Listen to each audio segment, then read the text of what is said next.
Welcome, everybody, to the Next Generation Summit as a part of Georgia-Africa Connection Week 2021.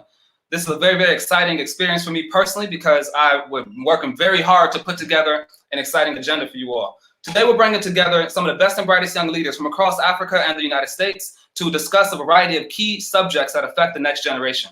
So one thing that I want to make very, very clear about the nature of today's work is that this is not a philosophical conversation time.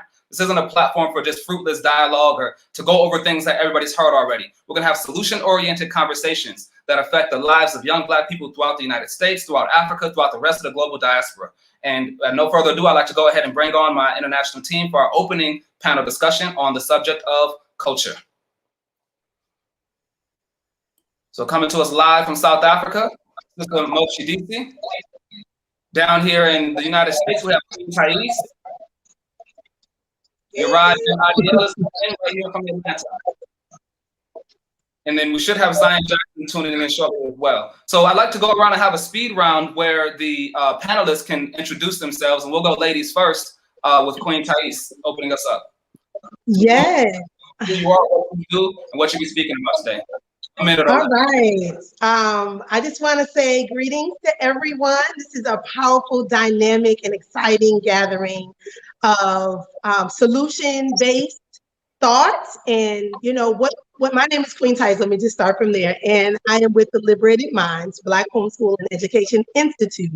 I have been homeschooling for almost 25 years now. And so now with the surge of everything coming in with the homeschooling virtually, as well as a lot of people choosing that option, you know, it makes me so excited because I feel like with everything happening, this is pushing us further into our liberation.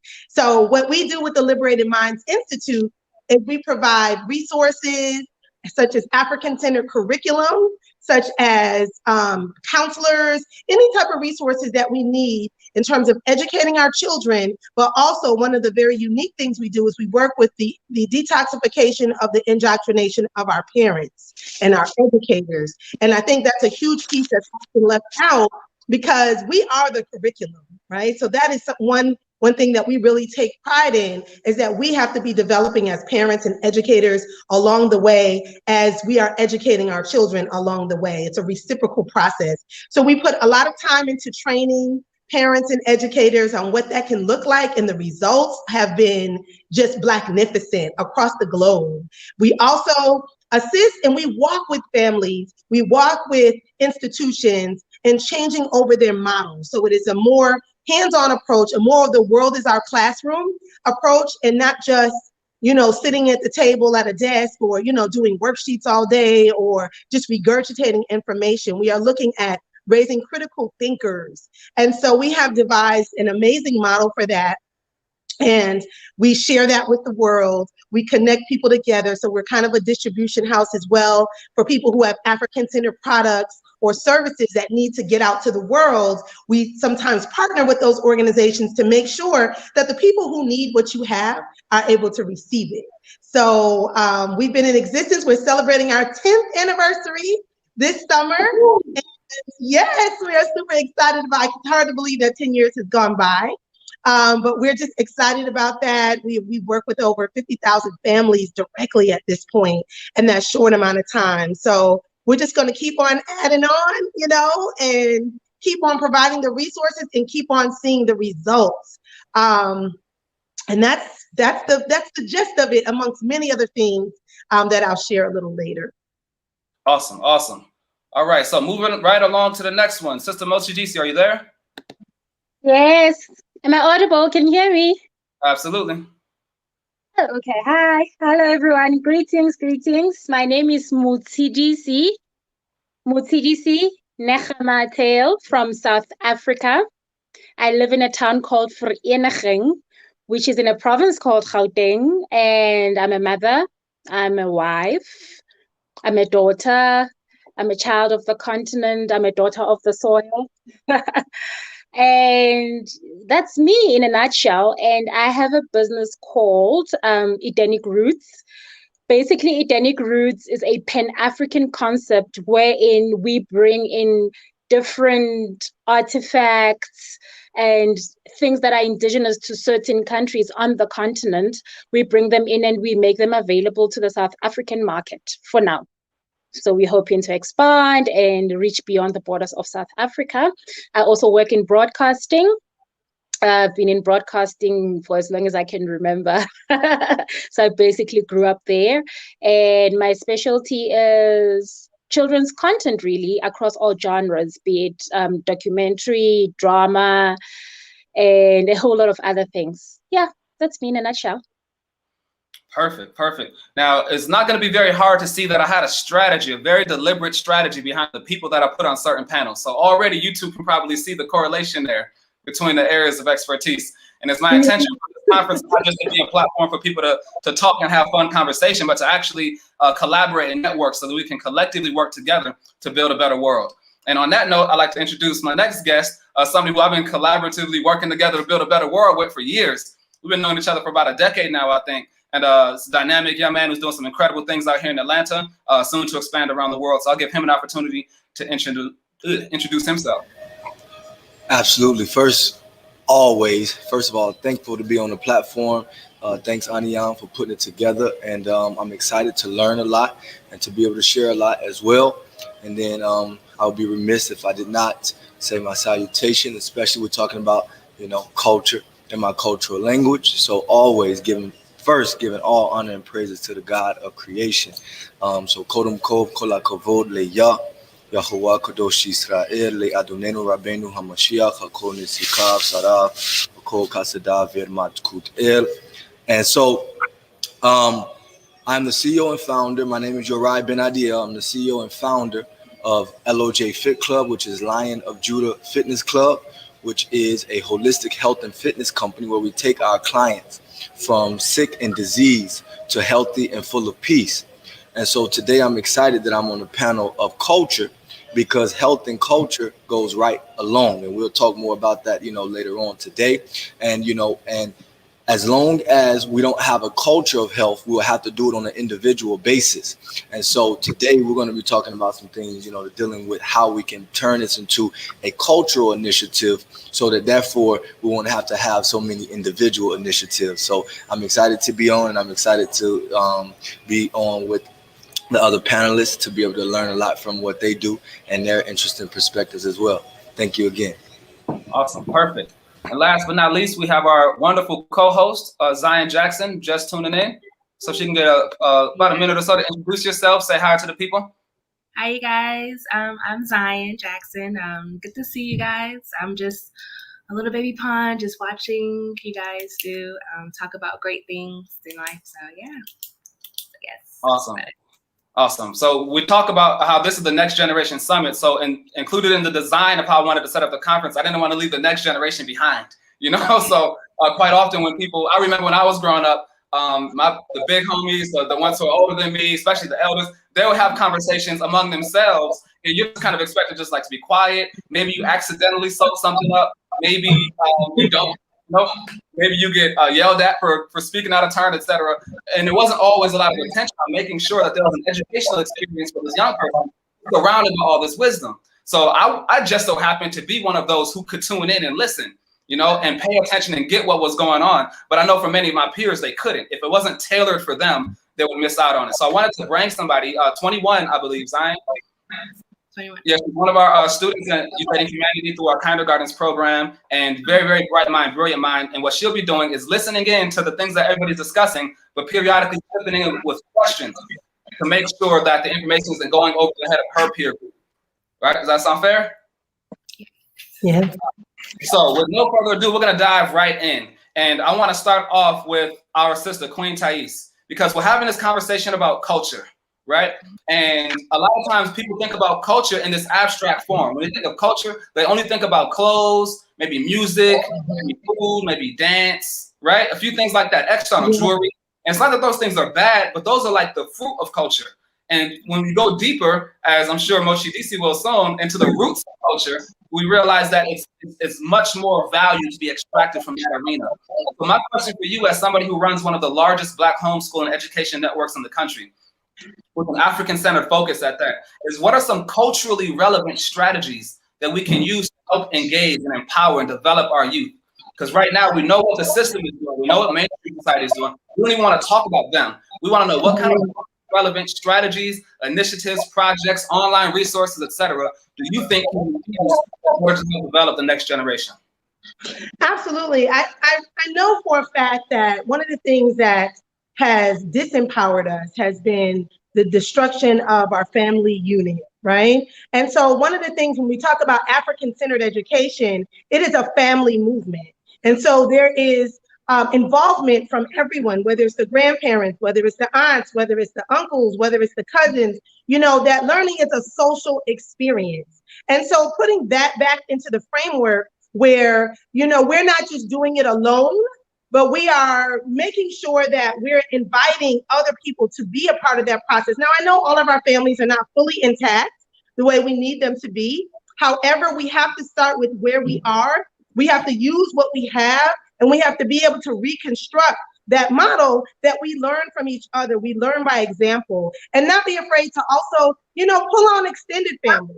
Because, you know, a lot of times we speak to the community or close friends, you know, as just that, but really what they are is an extension of family. In African culture, we didn't separate. You know, we had cousins, those were our brothers and our sisters. Or we had other people in the village, you know, those were also a part of our families. We call them aunties or uncles or, you know, whatever our choice of words were in the different cultures. But at the same time, there was a reverence.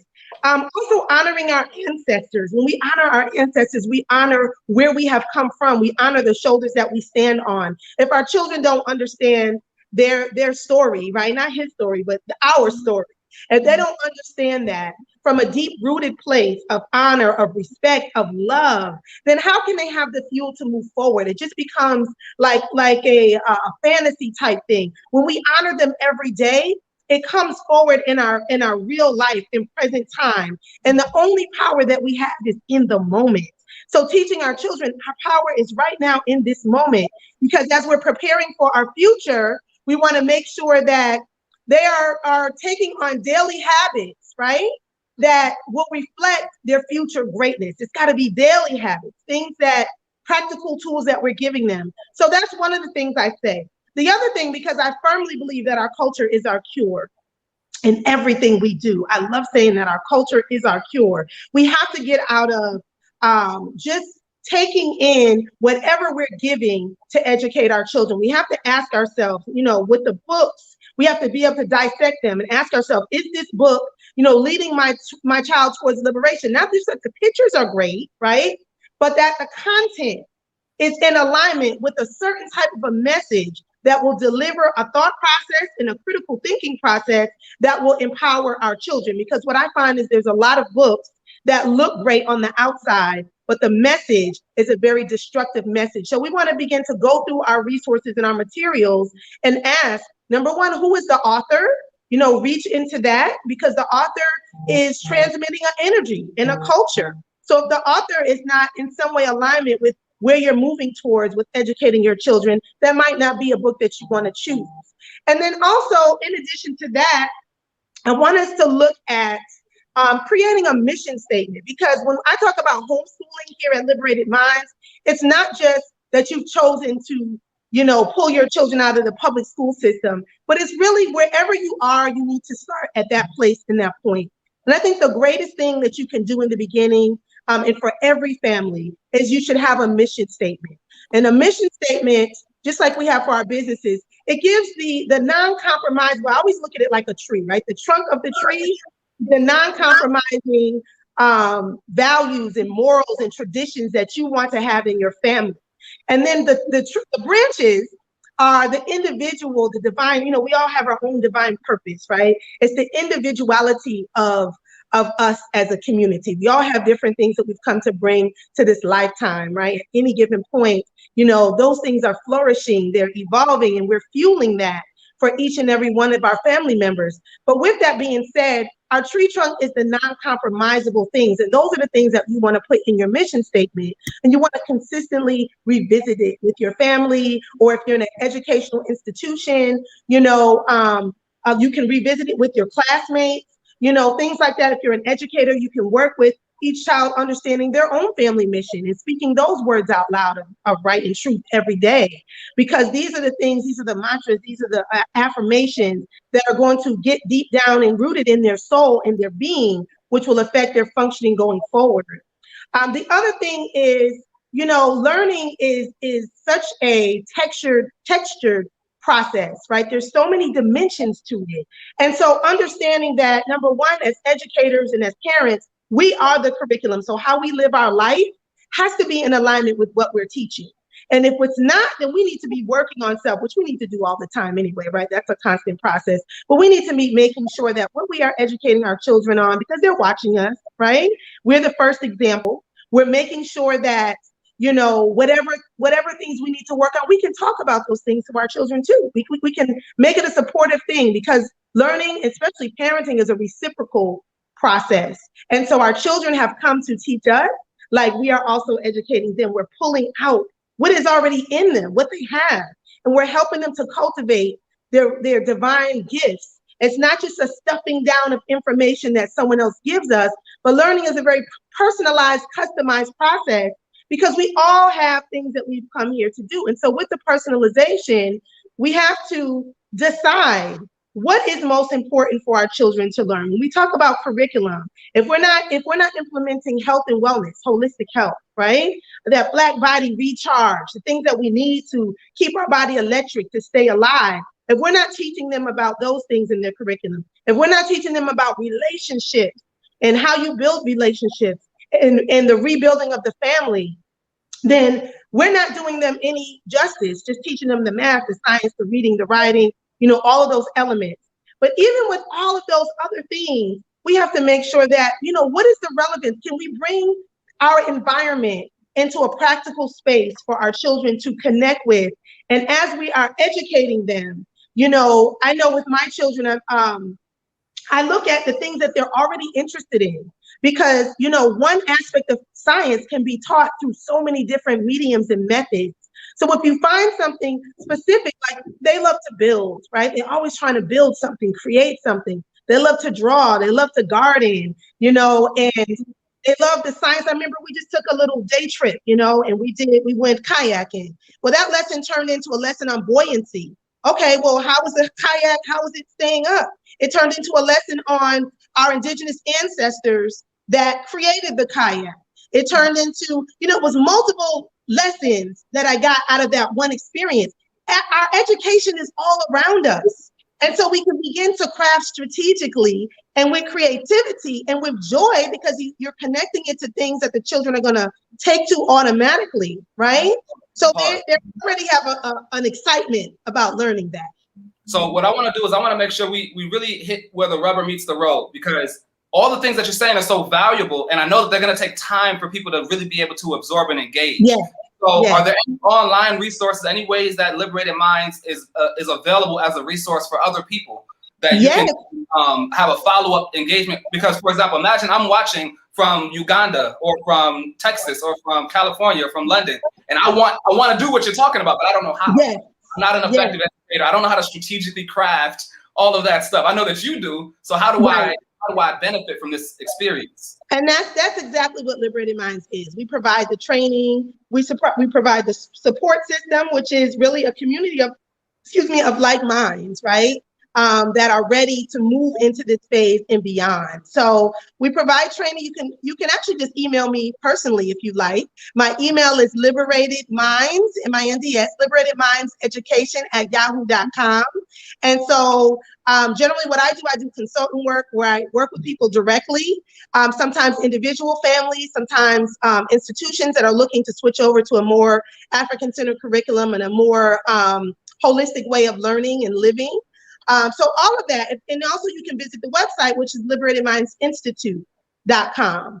And so, so pretty much we work with you with wherever you are. And that is our gift and our goal, to make sure that we are able to give our children an opportunity to develop into their true divine selves, and not just something that somebody else tells them they need to be because it's popular or because it makes a lot of money. We can take care of ourselves. Wealth comes in so many ways, shapes, and fashions, from our health to our mindset to our families to how our outlook. That is the real education, because when we're confident, then we're going to be competent in whatever it is that we need to do and take care of. That's powerful. And I want to take this opportunity to actually make a special announcement relative to the emerging partnership that we have with Youth Aiding Humanity and Liberated Minds. We're working with a school right now in Ghana, West Africa, to develop a Pan-African Educational Institute, and Liberated Minds has agreed to partner with us to help develop their curriculum and bring some more culturally relevant strategies for empowering youth.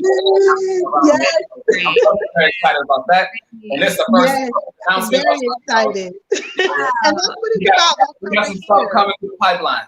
Yes, that's what all of this is about. And I think this is the power of the pandemic, right? We turn it into a pandemic. We can do whatever we need to do to come together around the world to make this happen. Absolutely. So speaking of around the world, that's exactly where we're gonna go now, all the way down to Johannesburg. And we want to build on that same thing, because we just mentioned that we're bridging the gap with Africa. We're working now to construct and to develop strategies and ways of not just improving our lives in one isolated location, but as Pan-Africanists, seeing the big picture around the world, seeing all of us as a part of one collective family, and seeing what we can do to improve each other's well-being. And so in this scenario, for centuries, actually, there have been African Americans and others from the diaspora who went back to Africa over the years and engaged in a variety of projects, right? Programs, institutions, political, all these different categories. But there are technical skills that are needed in order to achieve excellence wherever you go. But there are non-technical skills, social skills, psychological, social, and emotional intelligence. All those things come into play.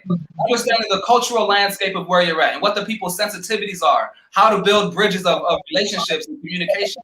These are areas that we don't often focus on enough because we're so focused on the technical things, you know. But there were some studies done recently, which you can read about, called Leading with Cultural Intelligence, or Aaron Meyer's classic book. I'm gonna have a whole list of books on the side, which explore the fact that the greatest contributing factor to the failure of international business projects is not a lack of financial intelligence, because the fact that they're moving on the international scene means they know some stuff. It's not the inability to effectively organize your paperwork and register with your local government agencies.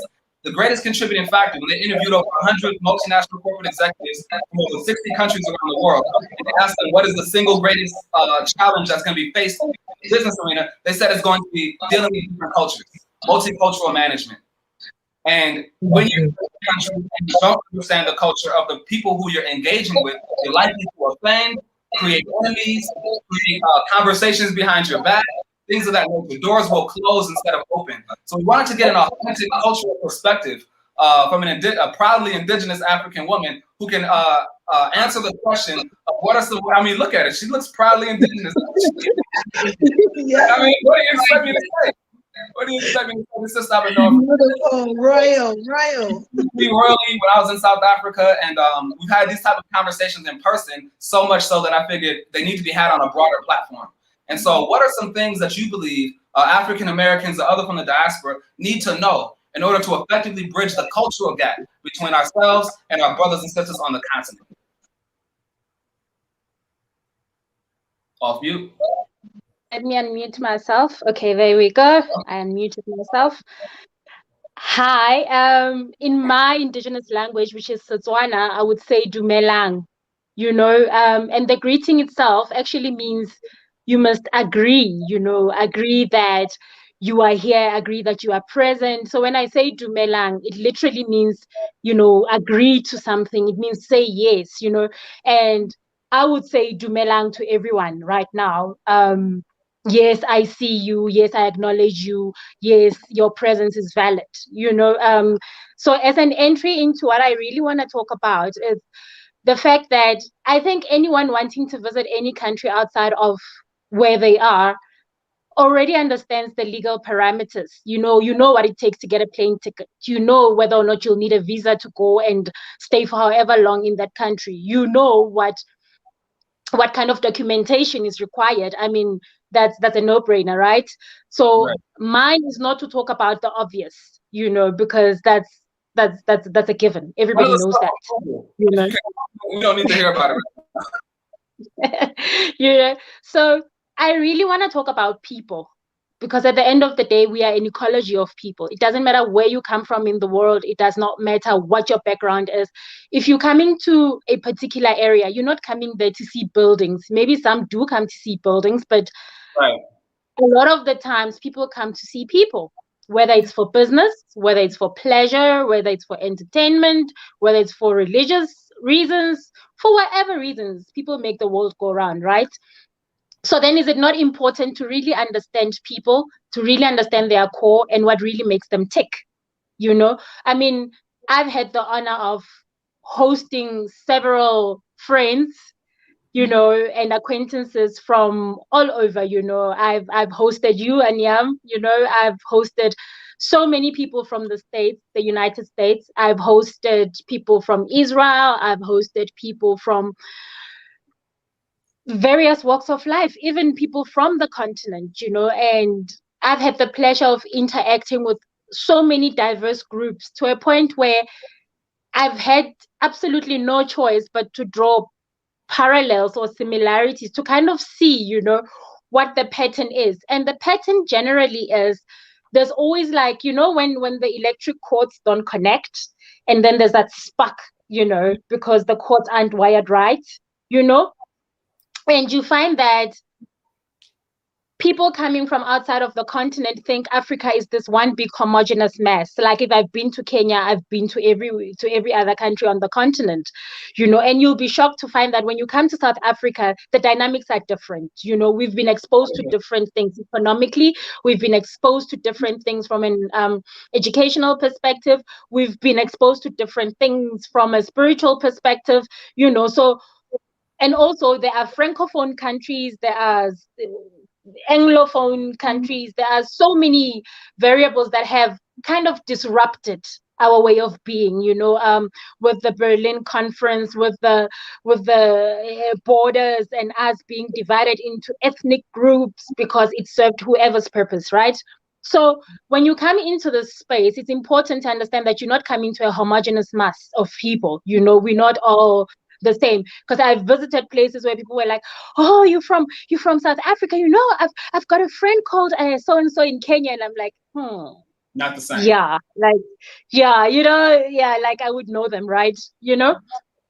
So number one, we need to acknowledge the fact that when we're visiting spaces that we've never been to, you know, we don't know anything. You know, we must come as blank pages ready to be filled with whatever writing, because at the end of the day, if one is not open to learning, there's a lot of obstacles that one will encounter when they have to liaise or work with people from that particular area, you know, of the continent, you know. So in order to bridge the cultural gap, one must be willing to learn. You know, that's critical. Sincerity is critical, because human beings, it does not matter where you are from. We are a people of vibrations. We are a people of energies. If an energy is insincere, you know how you'll be walking in the streets and you're kind of feeling a bit off because somebody's making you unsettled, you know? We can pick up when somebody's up to something, when somebody's not being sincere, you know, when somebody's trying to swindle you, when, you know, people are trying to go and, you know, do funny things, you know. So sincerity is critical. If you're coming here for one reason, you cannot come here and act as if you're coming for a different reason. You know, if you want to enter into a country and you decide, hey, the best way is for me to get a girlfriend in that country, it goes without saying that, you know, you're up to no good. You know, you want to be sincere, you want to interact with people on a sincere level, which brings me to the concept of Ubuntu. Now, Ubuntu is an African concept. Ubuntu basically means recognizing yourself in others. When I see me in you, what are the chances that I will do you wrong? You know, because I wouldn't do myself wrong, certainly, you know. So Ubuntu means I am because you are. And at the core of it, that is what Africans, like, you come here, you are greeted with smiles from the minute you get off that plane, because, you know, we live on a warm continent. You know, we've got sunshine for days. I mean, solar power here is on almost at steroids. Solar power here is on some other level, because we are people of the sun, and the kind of warmth that the sun gives. I mean you can even see our complexions. I'm not the darkest, but if you see my brothers from West Africa, from Senegal, from Mali, from Ghana, from brothers from East Africa and sisters from East Africa, we are people of warmth. I mean, you cannot be exposed to the sun and not be a warm person. It does not make sense on any level. I could get into the biological aspects of being exposed to sunshine and what that does to the brain and what that does to the body, and having adequate vitamin D and what that does for bone strength and bone growth. But I'm not going to get into that. So basically what I'm saying is, when you visit the continent, I mean, without me romanticizing the idea of Africa, but you generally coming to see warm people. We smile a lot. We dance a lot. We radiate life. Because life is for the living. Yes, we've got our own problems. I mean, that goes without saying. I mean, nothing is ever 100%. But generally, you come into a very warm people, a people of Ubuntu. So now, when you come into a space where you are exposed to a people who have these core principles of what it means to be a human being, if one has tendencies that are a bit frowned upon, I mean, it goes without saying that we will pick it up, and we will do our best to kind of say, what, when you are in this area, you might want to behave in this manner. We wouldn't talk like that. Like, we respect everyone. When I go to a supermarket, I don't just go there and give the cashier my stuff and move on. They will greet you, hi, how are you, how's your day, as they go about their business, and then they move along. So those kinds of little nuances, those things are important, because that actually helps you to kind of get to understand who people are on a really deep level, especially if the intention is to work with them, because we don't want that whole colonial master slave relationship where you give and you feel I have nothing to give. You come here, I will teach you about my indigenous herbs. I will teach you about what cures flu in my area, and I'm not saying yours aren't valid, but trust me, when you come to my space, you will understand what works for me, my people, and what has worked since the beginning of time, and also, in terms of the idea of culture, like I said, we're not a homogenous mass, and culture is customs, culture is ideas, culture is a holistic behavior of a people, and it's not static. It evolves. Like I said, I don't necessarily live in a place where there's no electricity, where there are no cars, where there are no roads. I mean, I would think that I'm a very progressive African who has not moved away from her core.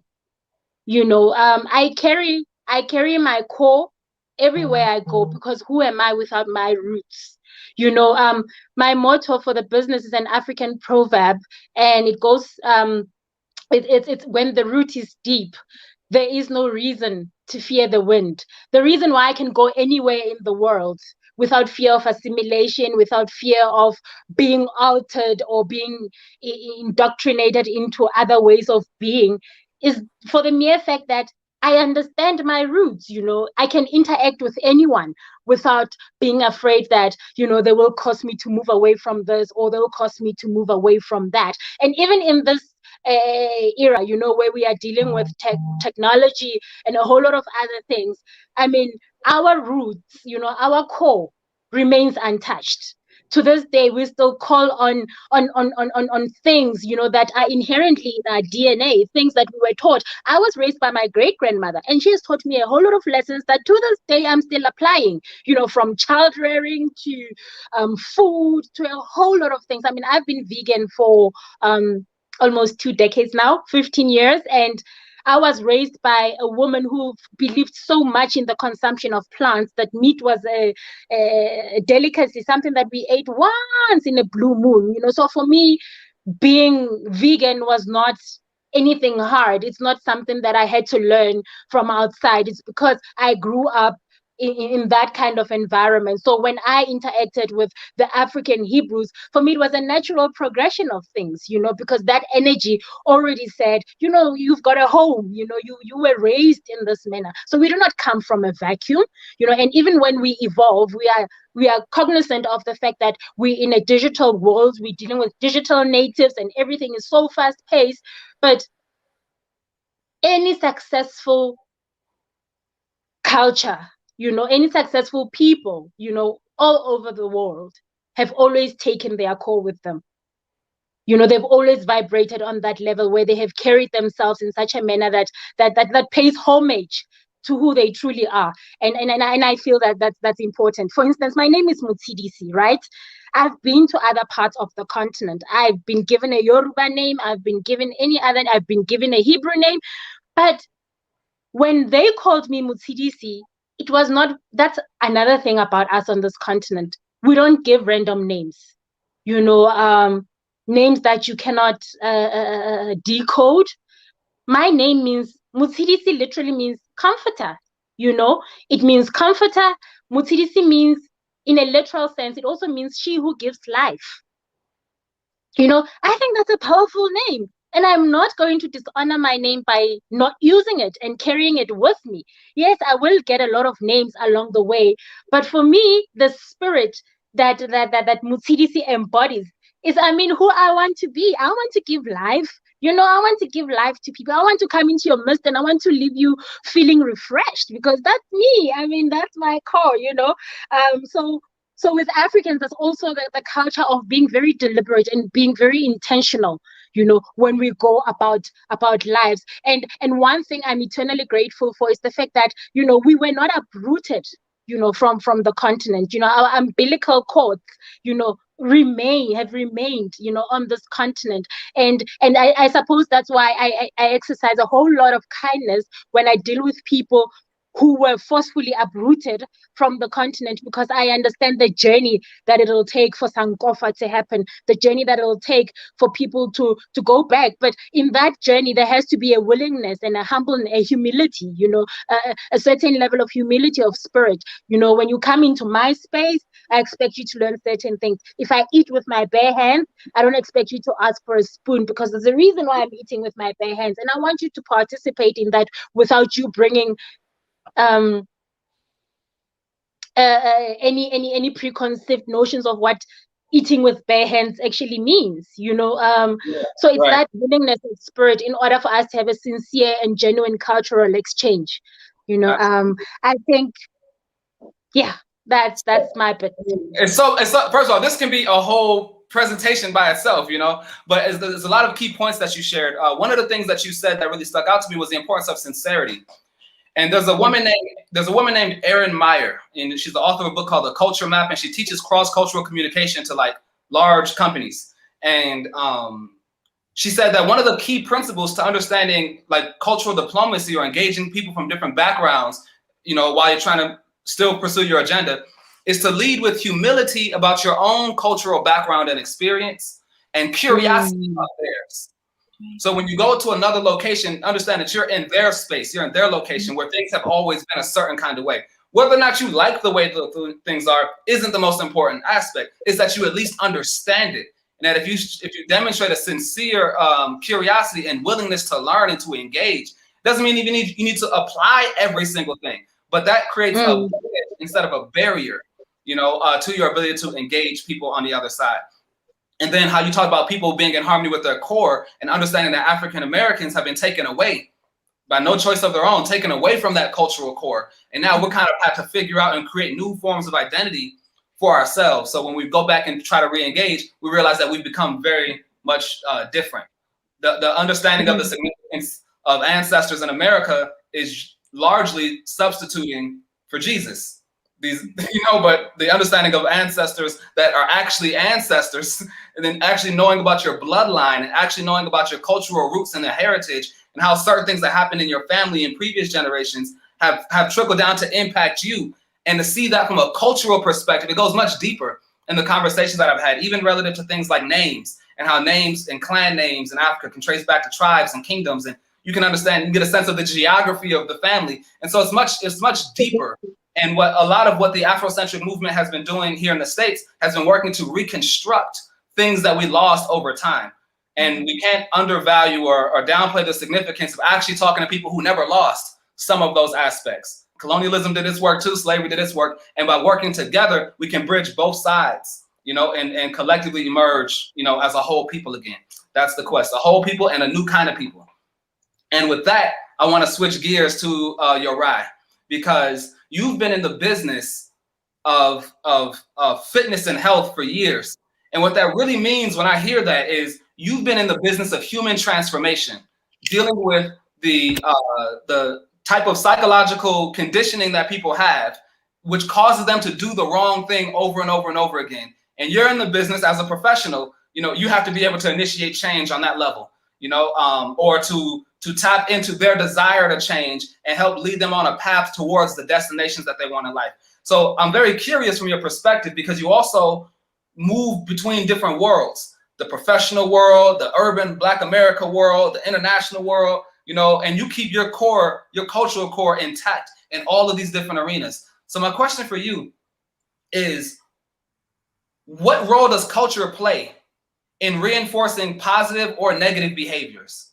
Or to put it differently, how is it that culture can be used as a tool to uplift or destroy a people's interests?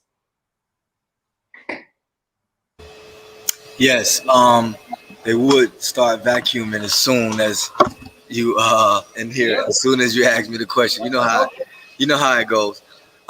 Okay, so very, very profound question. Culture. And me and you have this conversation so often. It's like a daily conversation that I'm having in some way, form, or fashion, you know, with somebody. Okay. Culture is likened unto an immune system of a people, right? Again, we only think of culture. Everybody always say in Black America, oh, you know, we have a culture. You know, we have a culture. You know, you listen to our music. We created this. We created that. We created this. And although that is true, it is also not true, because we don't actually have a culture, or we lost our culture here.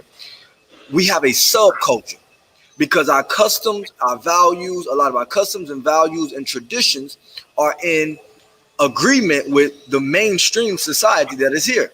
So with that being said, we are living in a sick and diseased nation. Okay. And then a lot of us have taken on this destructive culture all over the world, in thinking that we're going into the right direction. So when I'm working with a client, I'm not just working with individual and their eating habits. I'm working with their their psychology about what food is. We got to first start redefining food, but it's your culture that teaches you that first, because your grandmother was cooking, you know, she cooked, you know, greens, and all her greens had pork fat and a slab of pork, whatever, in the greens. Right. And so that was your ideology of what food was. I'm eating healthy. I'm eating greens. I'm eating soul food. So I'm reversing. I'm having to reverse some of those thoughts. I was listening to a podcast not too long ago, and many of you have probably seen the show, one of those shows online, on TV with Jillian Michaels, The Biggest Loser or something like that. And there was a lot of backlash with her, because most of those people who lose all that weight end up gaining it back after a certain period of time. And so they like, why is this happening? And she said something very profound. She said, listen, I'm in the realm of health and fitness. I'm not in the realm of psychology. A lot of these people have psychological issues that are causing them to go back to their way of life pre-coming to me. So they have to go deal with somebody else in order for them to deal with that. So what I take pride in my company, and what I've been able to do, was to work with people from a very holistic approach. That is African culture, understanding that nothing is separate from each other. And when you start dealing with culture, culture is everything. Without culture, there's no conscience. Without conscience, there's no world. Okay? And so everything that we do, from the furniture that you're sitting on to the design of your toilet seat that you're sitting on, was an idea from somebody's mind coming from a certain culture. And so the importance of culture is everything. So what I challenge a lot of my clients, they think they just come in and get a workout, or, you know, some learning about plant-based nutrition or detoxification. But in reality, they're coming and getting a examination of their ideologies of how they even see health and fitness in general, and also learning more about their history and tradition. Because here's the thing, one of the things that runs synonymous with health is self-importance, and culture teaches you self-importance, right? It is very important for, you know, a Buddhist monk, for them to understand their role in existence on this earth. So in order for them to be able to fulfill those duties from their family expectations, from their national expectations, from their communal expectations, they have to be in a certain health. A lot of the problem that we have already, especially dealing with the African American and also Africans on the continent due to the destruction of our culture through colonial, you know, the colonial powers, is we have to first of all go back and understand the importance of our self-value.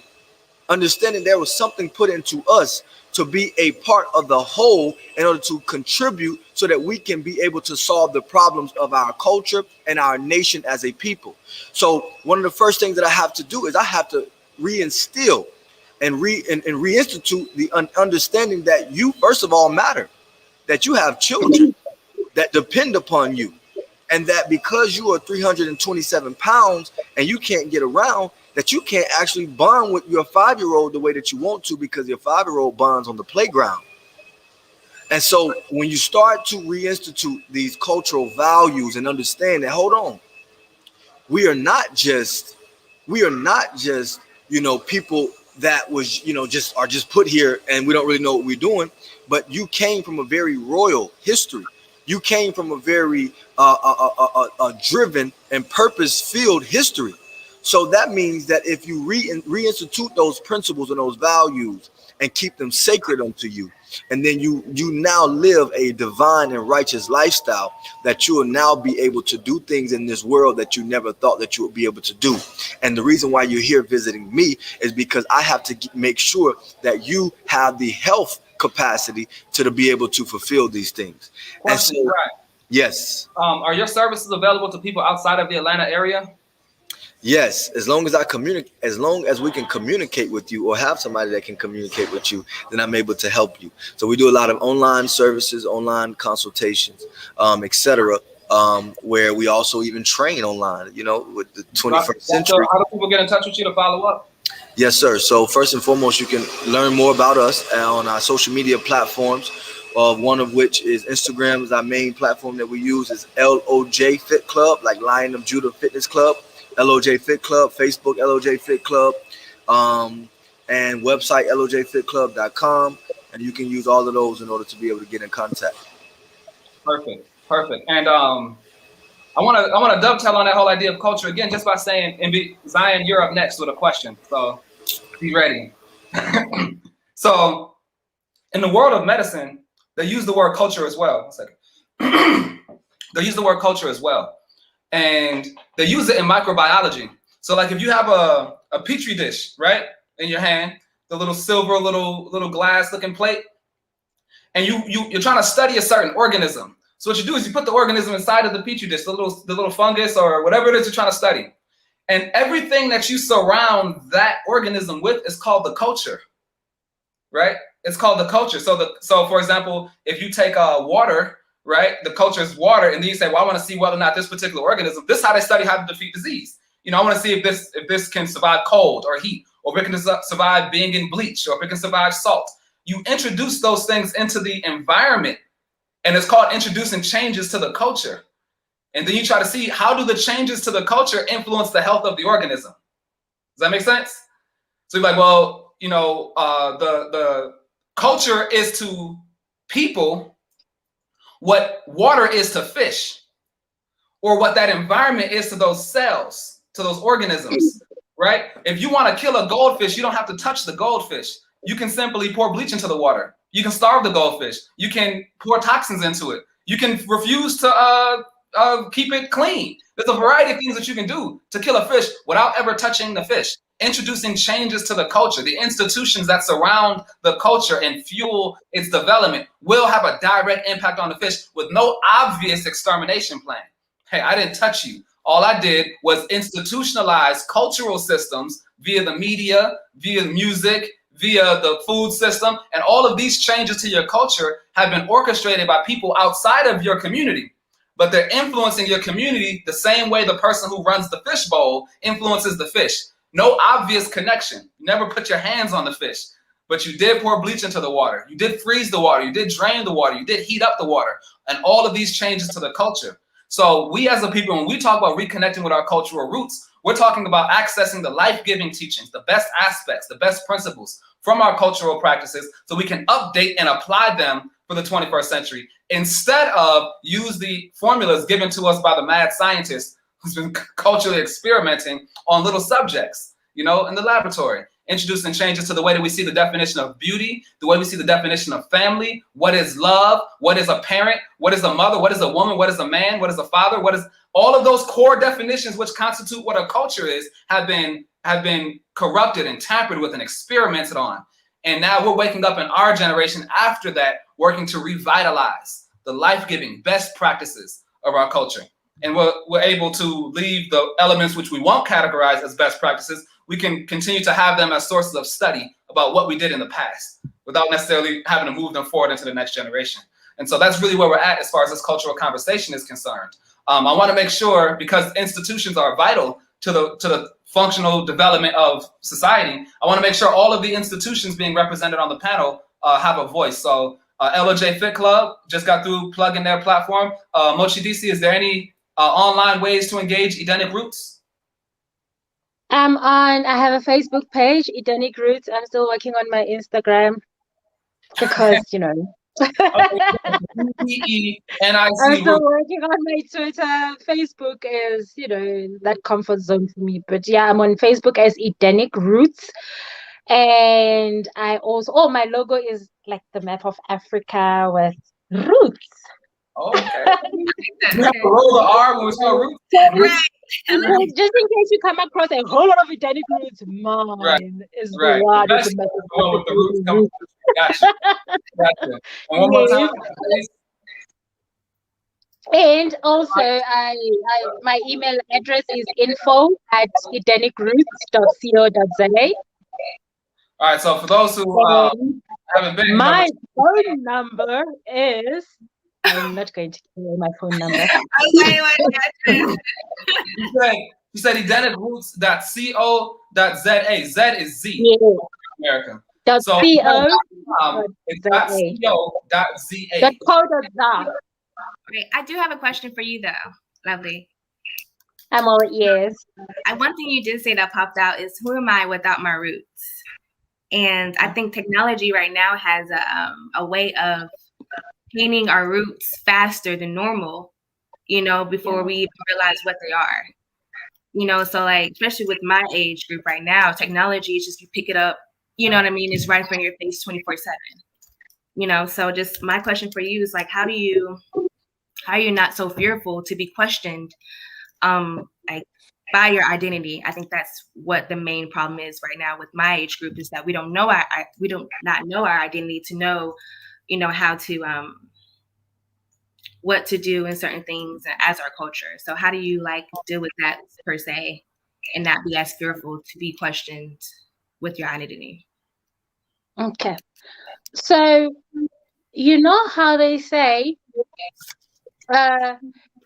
whatever it is that you learn, at a foundational phase, the first 7 years of a child are most critical, because that's where you instill certain things. I think parents, and you are going to be a future parent, have to be deliberate in instilling certain things, in their children, so that as they progress in life, what? At the end of the day, they will come into contact with weird teachings, with weird technological systems, with weird friends, with weird everything, But if you know that what you have given them is solid enough, they will take it with them wherever they go. Like I said, I was raised by my great-grandmother, She was such a rooted woman, she was a healer. She was an educator. She was just the matriarch of the family. And that was my foundation, you know, and it wasn't a matter of luck that I turned out the way I believe I did. You know, there was a deliberate effort put into making sure that I become the kind of person that I am today, you know, and that's how I'm able to carry myself in boardrooms where I speak with other people and there isn't any form of assimilation because of that core, you know. So I would think the younger generations, I don't think the onus is on you so much, you know, but we really need to speak to parents, you know, we really need to speak to anybody raising anybody, really, to say, what are you imparting in that person? Because to give them the burden of having to fix themselves as adults is really unfair, you know, whereas those things could have been, you know, instilled in them at a younger age, you know. I mean, a lot of the people in, you know, in our age group have to learn a whole lot of things, and I feel that that's really unfair. But there's this influx of conscious thought, you know, there's this influx of information and just people latching onto different things that make their souls feel whole, and I think it's a beautiful phenomenon to watch, and it's a worldwide phenomenon where people are like, you know, I really need to know who I am because I don't want to continue repeating the same cycle, you know. And I think there has to be a deliberate effort for everyone, you know, across all age groups to kind of keep reaching for that core. Absolutely. I don't know if that answers your question. Yes, it did. Thank you. Awesome. Thank you Awesome. very You much. see how it all loops back around, because that's exactly what Queen Thais does with Liberated Minds Black Homeschool and Education Expo. So again, just to summarize, some of the key points that were shared is, first of all, Liberated Minds Institute is here to help those who are looking to develop better strategies for engaging the youth. They have you are a published author, you have a book, you have different things available on your website. So people go to Liberated Minds. What's the website? It's liberatedmindsinstitute.com. And we also have a magazine for 6 years, which now we're going quarterly, and we're actually creating a subscription for it. We also have, like I said, our 10th anniversary coming up.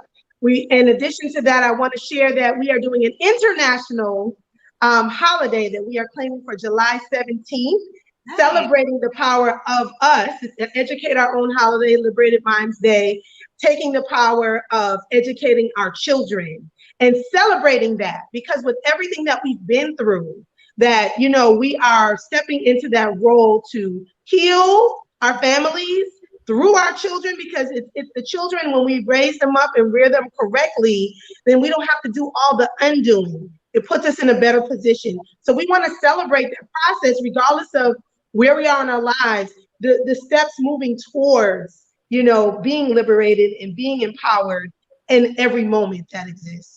Awesome. Well, with that, we're going to close out this presentation. I want to thank all of our panelists for coming on. Everybody looking to follow up with them, I strongly recommend that you do. They're available, they're amazing, and they're professionals, the skilled professionals in this arena of cultural restoration. And with that, we'll close out this particular panel discussion and get ready for part 2, which will be the health dialogue. Peace and blessings. Thank you. We'll be back in a few minutes. Peace. Bye, everybody.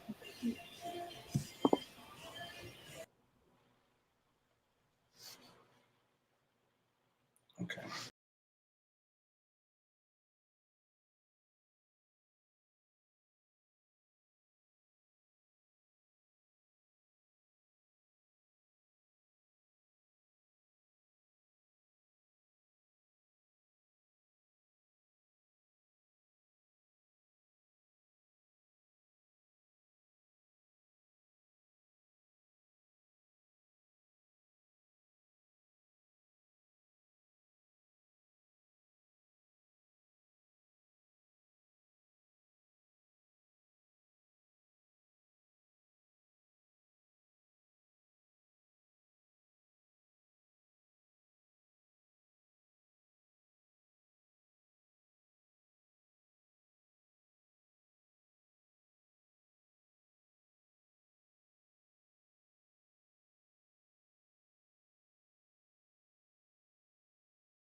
All right.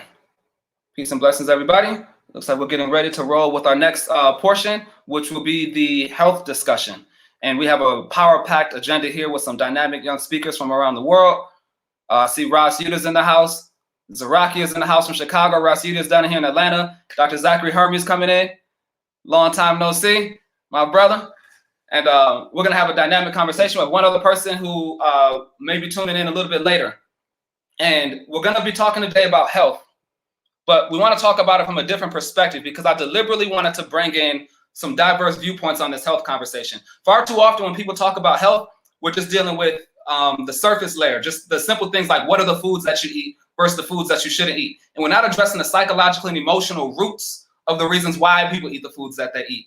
So I want to let the speakers go around in a circle and introduce themselves, their platforms, the work that they do, so that we can set the stage for a conversation about improving health outcomes in the next generation.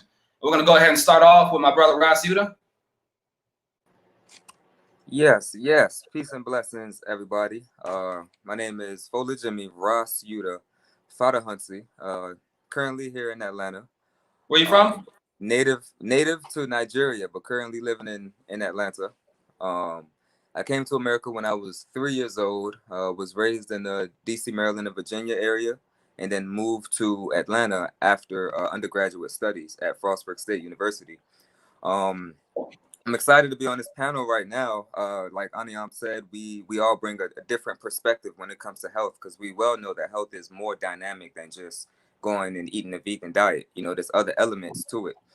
So just real briefly, my approach to health has stemmed from my just studies in undergrad as a kinesiology major.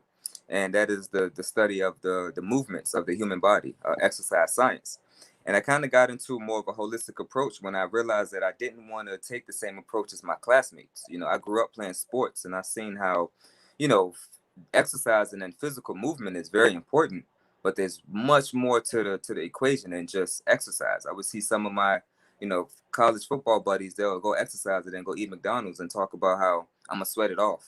I'm like, no, it's more to it than just sweating it off. So in my internship, I went forth and did a nutrition internship with the University of Maryland, and that's what got me into nutrition-based living. Even as far as doing agriculture, which I do now, and then going on further, getting a bachelor's degree in metaphysical science and a master's degree in metaphysical science, to where now my approach to health is far more dynamic than just exercise and diet. And I use these approaches and these tools that I have to help my clients who I work with on an everyday basis. And the life-changing effects that come from this is motivating. That makes you just want to go and teach and tell more people about it, because not everyone approaches health from those different perspectives. In this Western world, we really do good at physical health. We study the physical body in Western sciences, and we study the mental. We got those things kind of down to a wrap, but there's an element of spiritual awareness that, we don't do a good job, because our spiritual teachings have, forsaken us, so to speak, down these years. So, right. Yeah.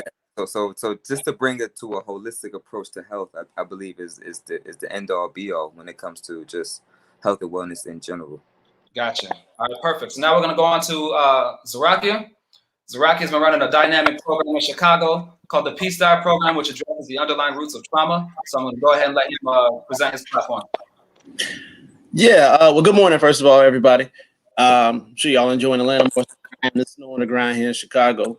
But the program which my brother was talking about, the Peace Diet Program, started several years ago, really as a response to the violence and the issues we had here in Chicago, trying to seek solutions. It just turned out the diet was a factor that had not been at least prominently considered in regards to how we address trauma and behavioral biosocial consequences. So through that, I'm now the Trauma Responsive Services coordinator at a community organization called Blocks Together here, and working directly in the schools on the west side of Chicago as their restorative practice coordinator, and working to incorporate these biosocial interventions, particularly using nutritional supplementation, again, to affect, like my brother was just talking about, the mental and the spiritual wellness, along with the physical wellness, because holistic means all of included. And I think we should incorporate as many tactics and tools as we can to achieve optimum health.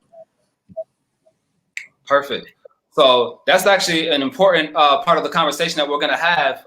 So after Zach, I want you to dive right in on this subject of trauma and its relevance in the overall health conversation. But we're blessed now to have Dr. Zachary Hermes on the line. If you could please introduce yourself to the people, we can go ahead and get started.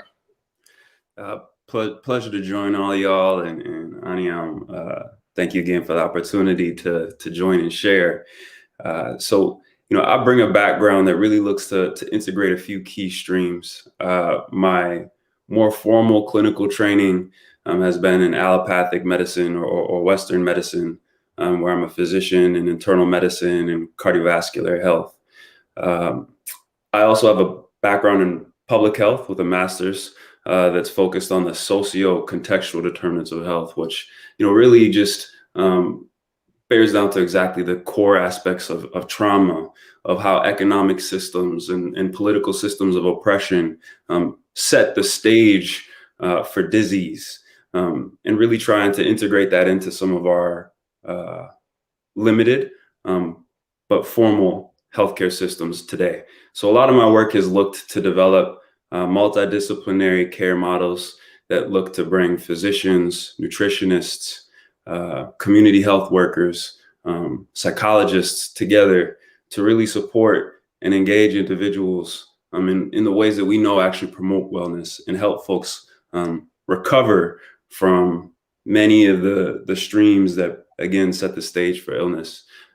My most recent work has looked to think critically about how we can use digital and virtual modalities to expand access to care, expand access to expertise, and help people more easily engage with the support that they need, with a real focus on social and emotional well-being, mental health, and connecting folks again with those resources and expertise who can help folks navigate and unpack that trauma that often is the root cause of illness. Beyond that, I come from a long lineage of naturopathic practitioners. My roots lie in Georgia, South Carolina, Virginia, both those who came as enslaved, as well as the Afro-Indigenous folks who were here before the arrival of others.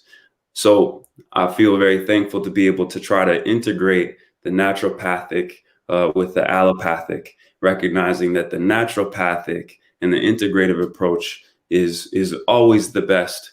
But in the reality of the world we live in today, there are situations where folks do need some of these Western or allopathic approaches when they're in critical illness. So that's really the stage in the space that I feel today. But my focus is certainly on ideally an integrative approach always. Awesome. So what we're going to do now is we're going to go right back to Brother Zarakia and ask to go more into this subject of trauma as the underlying condition. This is a conversation that really popped up at around the time when the coronavirus hit, and we started seeing Black people be disproportionately affected. And you pointed out something that I didn't hear anybody else bringing up at that time, which is why they were talking about underlying conditions simply being pre-existing medical conditions. There's actually a pre-existing psychological condition which created those medical conditions, which is fueling the adverse impact. So if you can explore that paradigm, unpack it, and we'll establish the premise first, and then go into the solutions that you presented in Peace Diet Program. You have 10 minutes. He'll put me on the clock, right? Yep. Well, yeah. It's actually, I was listening to the panel before this one. Brother Uri mentioned something. He was talking about how even in his practice, I think he's talking about Jillian Michaels, how people have issues, maintaining their fitness goals, right? They lose weight and gain it back. And it's ironic that, and I'm sure the doctor can attest to this, that the ACEs, which what a lot of this is based on, ACEs being Adverse Childhood Experiences Survey, which is kind of the mainstream, most accepted way of measuring trauma. Certainly not the most comprehensive, but if you say it, most people know what you're talking about, right? But it was based on middle-aged white people in an obesity clinic. I don't want to say like La Jolla, I always mispronounce it, California. And the same issue was, why can't these people keep their weight off? And then the doctor actually just started to look into trauma as, like you said, as an underlying condition. to these other various things. Dealing with, again, middle-aged, middle-class, white folks. But the understanding of how trauma impacts our health has grown since then. And so when you bring it up to the present day, just to jump ahead into the practicality of it, one thing we're working on now, let me scroll back a little bit. So a few years ago, kind of armed with this understanding, having read and understood how trauma affects us, how it affects our brain capacity and cognitive function, how our gut-brain axis, that whole, probiotic, prebiotic health and all of those things. But again, I was focused on primarily the behavioral aspects, because we saw how trauma affects behavior, right? Those parts of the brain that deal with behavior, impulse control, emotion regulation, and things of that nature. So that was my focus. And so using that, we went into the schools on the West Side. And if you don't think about the West Side of Chicago, right? We're pretty renowned for our violence around here. Even through snowstorms, they was finding bodies. So it's rough, right? And everybody's trying to find these answers. So we had worked out a partnership with a school, and I actually did the ACEs survey. We did like an ACEs-based intervention. And mind you, if you know anything about ACEs, it's really primarily for adults, but we were able to, get the consent and the trust of the young people to get that information. And just to run through this, so on a scale of 1 to 10, they talk about how people who have 4 or more ACEs are, 1,000% more likely to be suicidal as they get older. Define what ACEs are, real briefly, for those who don't know. Again, adverse childhood experiences survey. So it's basically a 1 to 10 question survey on what they consider to be the major traumas: parental incarceration, physical abuse, emotional abuse, sexual abuse, family history of substance abuse, family history of mental issues, mental disease, and I'm forgetting something. I always do. Anyway, but we found out that our students, and mind you, these are kids, so you know, 6th, 7th, 8th graders, so they didn't answer all the questions honestly, particularly one on sexual assault. I think we got like 6% reporting in the positive, and that's it. And I know from personal experience dealing with these young people, that's not true. But we got an average score of 4.2, which would project them to just be, in huge trouble as adults: poverty-stricken, addicts, heart disease, cardiovascular disease, asthma, all these things would project out. So we were actually working on interventions. We were like literally 2 weeks away from 2 schools, starting with what we call neuronutritional supplementation based in omega-3, plant-based omega-3 supplementation, particularly DHA from blue algae, micronutrition, and anti-inflammation, as we have done research on how we can help the brain build resilience. And then COVID hit. So couldn't do it how we had planned to because we weren't in the building. As a matter of fact, we're still not in the building. I think that the students go back Monday for K through 5, and then everybody else up to 8th grade, they're going. Let's slow down. I want to make sure everybody can grasp what you're saying. So you came up with a program, right, based on the impact of trauma on the brain and the relationship that nutrition has to trauma in the brain. Right. And well, right. The plan was, again, how do we understand that eating is a human activity. It's an intrinsic human activity. So we want to affect collective holistic change. Why wouldn't we use food as a tool? It's been used as a tool against us. I was just reading an article on NPR. Frederick Douglass talked about how the masses use food as a weapon. So why can't we use it as a healing tool, right? So that was the plan. And again, COVID hit. So we had to adjust. And so what was gummy snacks with all these nutrients in it, because I got to make it kid friendly, right? You got to make it so kids don't eat it. And it's not necessarily medicine-like. So we shifted it to a beverage that the streets started calling Mojo Juice, and I enhanced it with all kind of immune supportive stuff. And in that research, I started to find these, like you said, connecting ties between stress, toxic stress, and the immune system. And then, again, that I think that culprit as to why our communities are more adversely affected. Obviously, we have more contact. There's some social reasons, but I think it cannot be overlooked that trauma depresses our immune system's ability to protect itself. That's known. That's like, that's understandable. That's not like, conspiracy theorism. That's not me, that's not me tweaking or nothing like that, making something up to fit a narrative. That's understood, established science. But if that's the case, then we should be able to look at our biosocial issues in our community in a different way. And more importantly, start to use some of these accessible tools for progress and healing. I think the answers are there if we're willing to look at it. And so Now that we have able to adjust, so now we actually have groups of families who are now agreed and committed to this weekly supplementation, and we be tracking them using like saliva cytokines and heart rate variability measurements, so we can get those kind of biomarkers for stress. So we could actually start to study and prove that there are some, like my brother said earlier, some indigenously inspired holistic ways to improve our resilience, because we know the challenges are going to come. Trauma is not going to go away. Racism ain't going away. It's because Biden's in office or whatever. We know we're going to take some hits. So how do we build up our systems to take those hits and respond and refresh? And I think that's the best thing we can do. And if we can do that using nutrition, which the science says we can, it seems to be a wise course of action. And so that's what we're working on. We're actually about a week away, maybe 2 weeks away from starting that program. We're in partnership with UIC, University out here, to do the data collection. We're actually still working on how that's going to lay out. So we're really excited about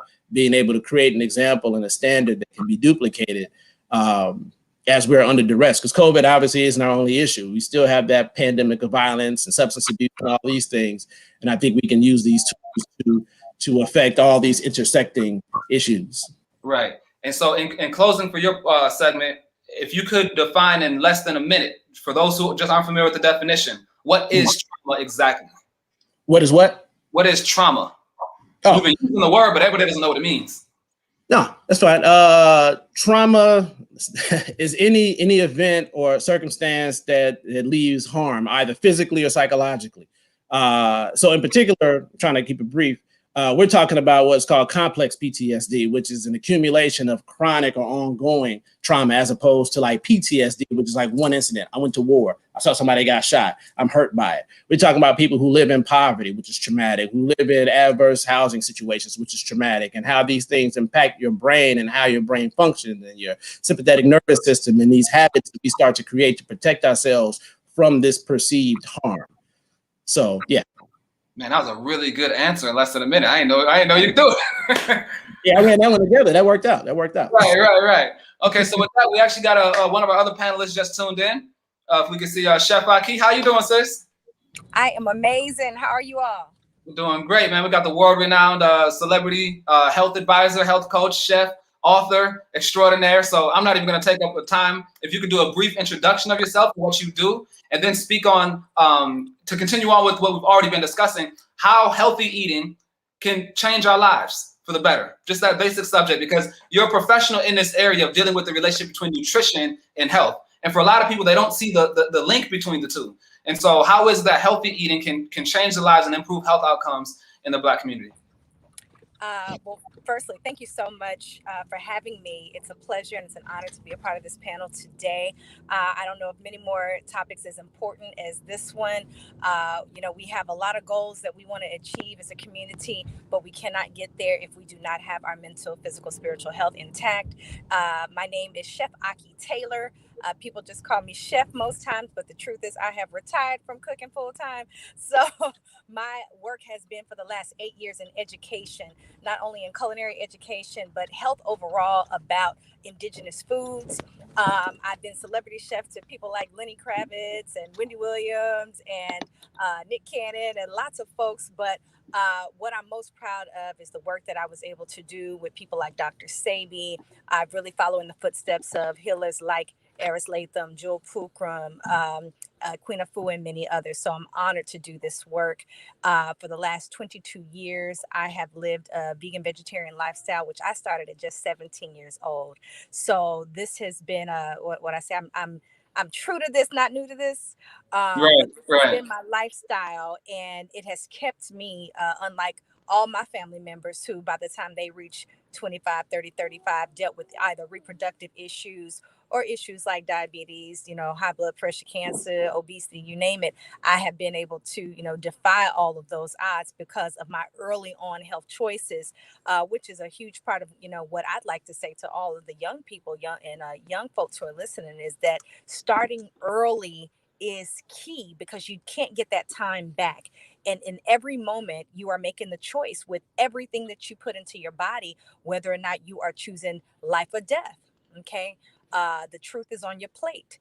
And that's what it comes down to. And, you know, unfortunately, the Western medical system has us all duped to a food paradigm that is not really food. It's mostly poison, particularly for the what I call the indigenous biochemistry, or people of color. People of color particularly have to have a unique diet that is different from what I call the colonialist diet, which is what we're all eating today, standard American food. Okay. So what I've been doing is educating through, of course, social media. I was one of the first health food bloggers out there, vegan food bloggers on the scene. And I've seen this whole thing take off, and it's amazing to see the enlightenment that is taking place in this field now, especially with young folks, but with people all around the world. It's really been amazing. And what I can say also about just what healthy living can do for the body is not only are you going to prevent disease from an early age, but you're also going to increase the quality of your life. One of the things I hear people say is, why do I have to change the way that I eat and live if we're all just going to die anyway? We're going to die from something. And I think that's the most ignorant thing that you could ever assume, because you have to know that it's not about when you're going to die. You can get hit by a car, all kinds of things can happen, but it's about increasing the quality of life. You want stamina, okay? You want to have a nice healthy weight. You want to be comfortable in your body. You want to have a clear mind, right? You want to have nice glowing skin. You want to have a good quality of life. You don't want to work and make money in your life and spend it all back on the healthcare system trying to get better, or having to be medicated for the rest of your life. Because when you start to play with that, you can potentially mess up other things going on in your body. You can do surgery on one thing, but now you got a whole nother organ that's now in failure. So this is really, really important stuff, and we really have to take control of this, especially now that we are going into a place where we may have to give up the power and the right to take care of ourselves properly. Right now, you can go to a hospital. You may or may not be able to have someone there to advocate for you if you want to take a natural approach to your health. You may have to go in there by yourself and figure it out. Next thing you know, you're on a ventilator because they're saying you have COVID and you can't get home and get the moringa and get the sea moss and get the things that you need to be well. So prevention is way better than a cure. And I could say so much more, but I'm not sure how much time I have. No, that's good. We're gonna have a little more dialogue for you to be able to tune in later. But with that being said, we want to switch gears now to Ross Yuta. See, because we have people here coming all from different perspectives, and Ross, you have a unique vantage point. First of all, being born in Africa and then coming over here and having the exposure to more modern, allopathic medicine and traditional Western science. So you kind of stand at the intersection between both of these paradigms. You're very involved in the community, dealing with agriculture, helping young people reconnect to the soil. So what are some of your keys that you feel are most relevant for young Black people working to improve the quality of health, whether they're back home on the motherland or in the diaspora, anywhere around the world? What do you think are some of the keys that they would need to zero in on in order to help reintegrate, as you said, this holistic perspective? Yes, definitely. The key thing really is very simple. It's connecting back to nature. One thing I noticed about being in Nigeria, and when we say Nigeria, there's different landscapes of the country, and I'm sure other countries in Africa as well, where you have the city, right, like the city kind of areas, more urban areas, which, believe it or not, they're doing their best job to try to be like the Western world. They think everything that we do in the Western world is upgrade. But then you have what we call the village, which is more land-based. You have a lot more farmers. You have a lot more children who are in the earth, who are learning agriculture, who are learning these things. And what you will find is that those societies and those cultures of people who are more tuned into the land have the best, as the sister was saying, best quality of life. So there's something about being in tune with nature. As you said before, I do a lot of gardening and agriculture works, and we know that by putting your hand in the soil, the brain physically releases certain neurotransmitters that promote a better mood. You just feel better when you walk outside barefoot. You feel better when you're in the garden and you're getting your hands dirty. We have to remove this notion that being playing in, or I would say playing in the dirt or being of the earth is, is for, I've heard people say, oh, that's for white people. That's that white people stuff. You being out in nature and taking nature walks, like, we don't do that. There's this misconception that being out in nature is not cool. And I believe that that's starting to change. More of our people are starting to embrace nature and go outside a lot more. But that is one of the key pillars. So I have a short number of things that I work on with my clients as far as a more holistic and natural based approach to health that I communicate with them on. Your clients in what practice? Huh? Say again? You said clients. What's the practice? Okay, yeah. So I have a variety of clients, a variety of services that I provide that are all tied to health in one way or another. So I'm a personal trainer. As I said before, I have a degree in kinesiology. I have life coaching clients, which I work with as a professional life coach, and I have what I call metaphysical therapy sessions. As my bachelor's and master's degree in metaphysical science, that's the area of health that is more spiritual, right? Because we are very spiritual people, and if we don't have a connection to something, bigger and greater than ourselves, there's a disconnect there that also ties into health as well. So with my clients, I work in those three avenues, and nutrition also goes into the fitness side of things as well. So there's some pillars, as your question goes. There's some pillars that I work on with them, and returning to nature is definitely one of them. And to break down those pillars just into short, smaller sequences, air is one thing that we don't even pay attention to a lot of times, but air quality.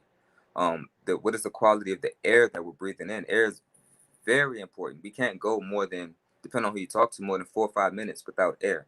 So there has to be a certain importance that we place on such an element, right? You go to people that live in the mountains and see, their skin and see, their way of life. They're more accessible to better quality of air. If you go on the Weather Channel app, you can actually check the AQI is what it's called. It's the air quality index of where you are. It's very good tool to use just so you can see, I'm in downtown Atlanta. What's the air quality here? I'm in Lagos, Nigeria. What's the air quality here?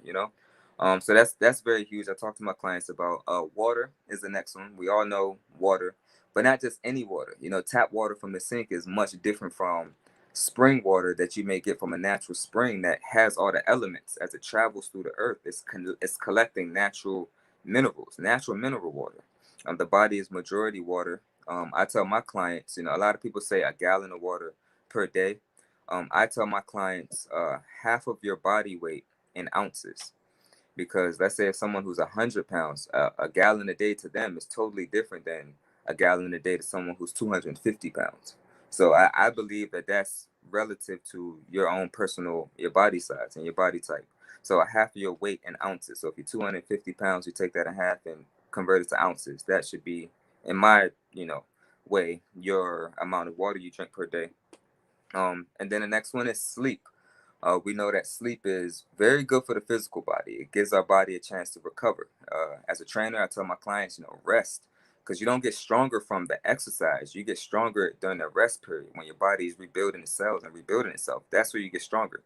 But on a spiritual level, sleep is our soul's opportunity to reconnect back with its energy source, right? Because we're in the world, but not of the world. So it's our soul's opportunity to connect and charge up. And then when it reanimates the body, we have more of a vigor to our life. So sleep is very important. And then food sustenance. As this whole conversation is talking about, I don't even have to go into the food. We have a lot of experts here in food, but food, good quality food, whichever teacher you choose to subscribe to, whether it be Dr. Dr. Layla Africa, Chef Aki. Chef Aki, you know what I'm saying? Like whoever it is, all of these people will give you a good, just general synopsis of what you should put in your body. It's not like super sciencey. It's very simple. And then there's 3 smaller pillars that are not necessary needs, but they improve quality of life. And those things would be things like shelter, right? You have a roof over your head. You have a comfortable place that you can feel safe.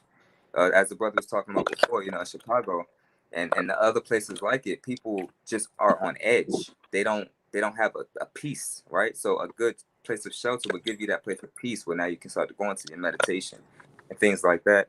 A relationship or connection to something, which I talked about before. A lot of times something higher, bigger than yourself is a good thing to connect to. And then lastly, expression.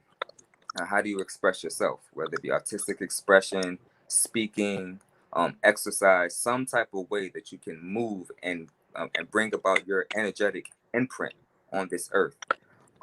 So to answer your question, brother, those would be my pillars to health, and we can always go into more detail into the different ones later on, but just those are the top ones that I personally subscribe to with myself and my clients in the realm of health. Perfect. So now we have a lot of wisdom, a lot of practical wisdom being shared. I never heard about checking the AQI, the Air Quality Index. But I'm actually going to go ahead and do that to evaluate and compare where I'm at, because maybe that's a good reason why we need to, from time to time, get out of where we're at and find a opportunity to reconnect with a place that has a higher AQI. So that kind of brings it out of the world of metaphor into practical wisdom. We're now going to switch gears.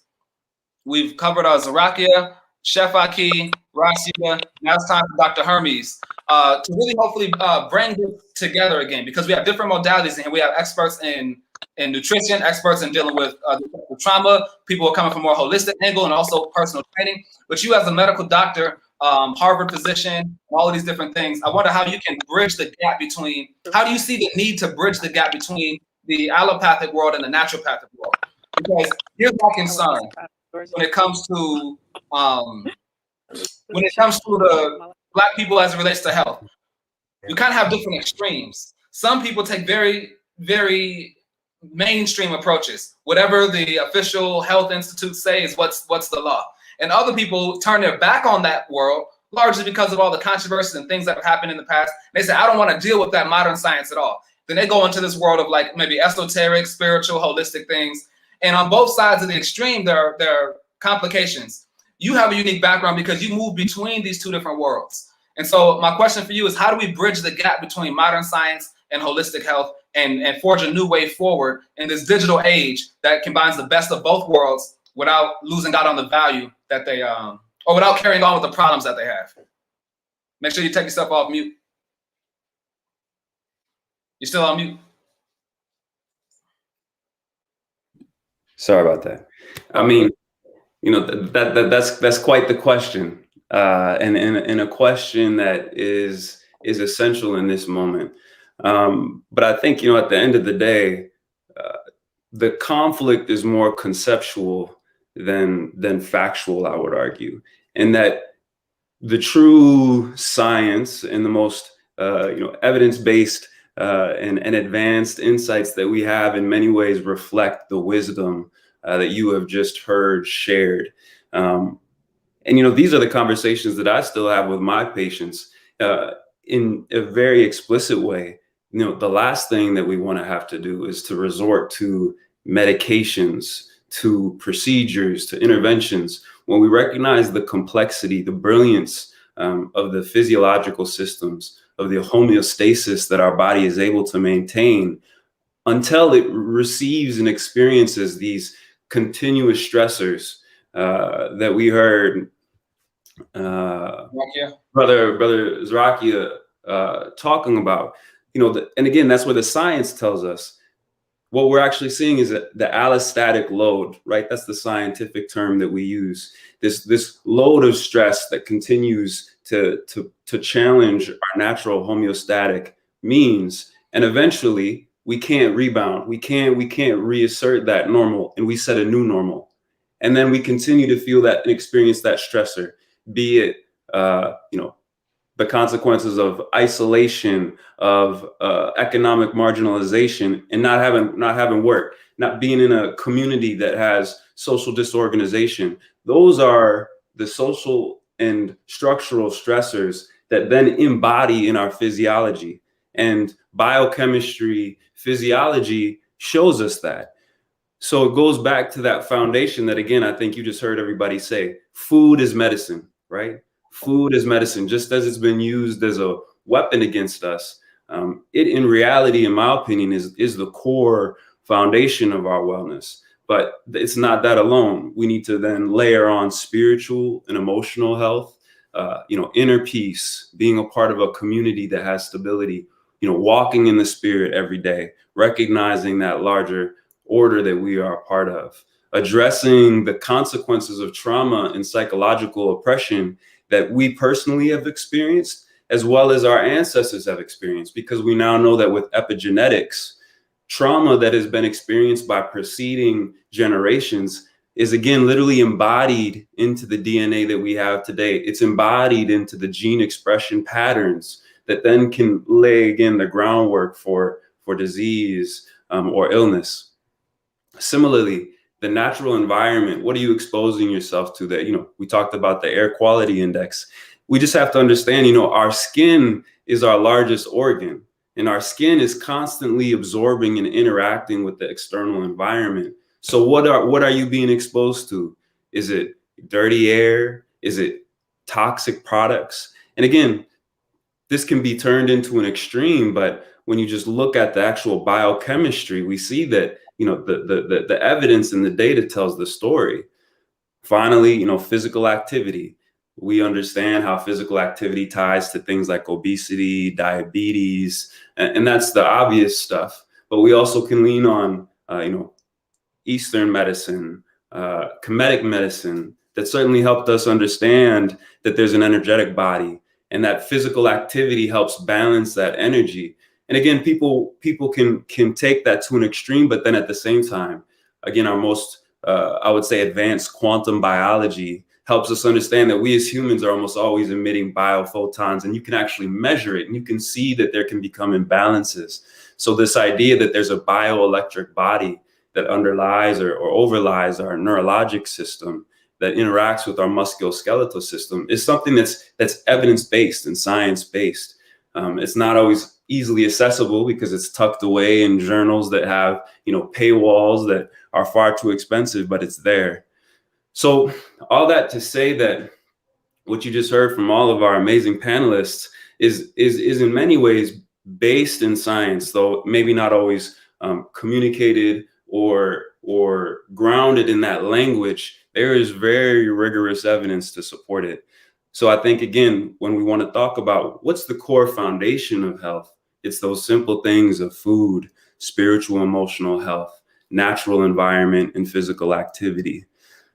Now, how we bring that into the world today, where we continue to be too often surrounded by environments that in my language, from a public health perspective, lead to a disproportionate burden of the social determinants of health, housing and physical environment, food insecurity, economic insecurity, and those stressors, again, leading to this physiologic disturbance. I think it's a challenge that again, we need to come together. We need to bring teams together. My most honest thought is that health is a team sport. And as individuals, we realistically need a team of advisors, a team of supporters who can help us navigate this space. And that's where I actually think that, digital modalities, digital platforms that allow those teams, regardless of where they may individually be able to be located, to coalesce and to be able to interact with panels and populations, and to be able to use data to understand how those individuals or communities are doing, and be able to identify who needs what type of advising, who needs what type of support. So that's the type of future that I think we need to build, one that allows us to more efficiently understand our own wellness, leveraging, again, data. We have our phones, so we can now start to think about how we can use our phones to track ourselves in a private way, in a individual first way. I think whenever we start to think about using digital devices to collect our information, too often it's only thought of in the way of the Facebooks and the Googles of the world. But in reality, we can build models that put the patient, the individual first, where folks aren't exploiting and profiting off of their data. Folks are able to use that digital modality to more efficiently keep track of what's going on in their lives. And then when it's appropriate, share that with folks and be able to track who's that shared with. And if those individuals are then profiting off of it, there are even ways that we can think about making sure that that individual gets a return from their data being used. Is this something that you're actively working on, that technology? This is. It's in the early stages now, but we have a platform, Odessa Health, that is looking to start with a real focus on our children, on communities of color, and really trying to think about using actually schools as an initial venue to more effectively start to engage. But using schools only as a vehicle, we're serving the children, we're serving the families. Our focus today is really on food and social and emotional well-being, and starting to find ways to meaningfully engage, educate, and derive insights and be able to target services. Perfect. So what we have here, you mentioned the importance of building up teams. If we can get the whole screen again, Scout, that'd be great. Our IT guy behind the scenes. But we're talking about building up teams. So on the panel right now, we have specialists in diverse fields for a reason, because that's actually what we're working to do here. We don't want this just to be a panel discussion where people come, have a few conversations, and then leave, never to interact with each other again. But that's not actually how the long-term sustainable change is really going to happen. It's going to happen when we form coalitions of people who are professionals and committed in their respective areas, and then they're able to collaborate and work together to produce outcomes that they don't produce on their own. And so the people on this panel all have the areas of expertise. They're located in different parts, of the country, even coming from other countries. And I just want to hear your thoughts for the next 7 minutes or so. I want to open it up for you all to share your thoughts about what each other said. Dialogue on the key points that were shared, maybe areas of interest, potential avenues for collaboration, which might have flooded your mind while people were talking. And I'll be quiet, believe it or not. Okay, all right. I'll take the lead on this one. I wanted to ask Chef Aki. I was very intrigued about your experiences working with different celebrity clients and things like that. So I wanted to ask you, were the Nick Cannons and the some of the other people that you named, were they looking to you for inspiration as far as cooking vegetarian and vegan meals? And how was the experience working with them? Good question. So, firstly, with all my work has always been vegan vegetarian. And it's been actually exclusively non-hybrid and alkaline electric foods as well.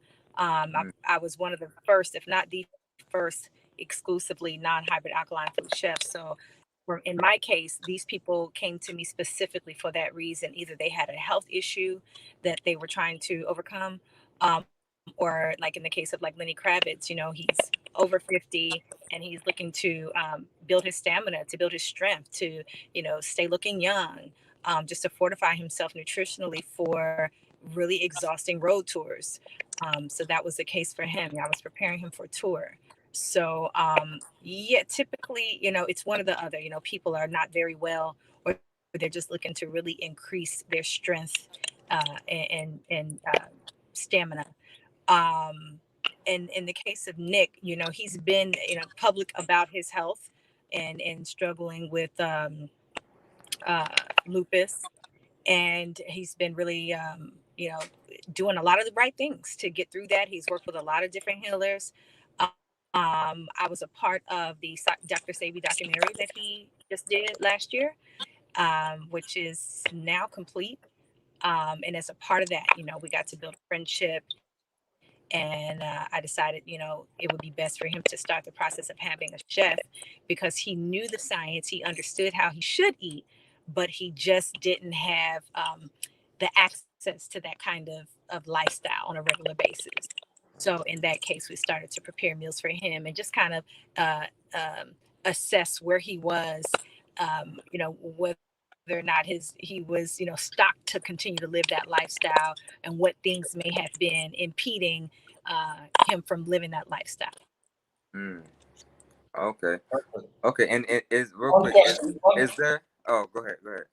We're trying to keep it relatively short so that Zaraki also has something. But what I would love to do is see if we can have people exchange contact information so that team that Zachary was talking about can continue to form. So those of you who are interested in exchanging those contact informations, we can do that through the WhatsApp afterwards.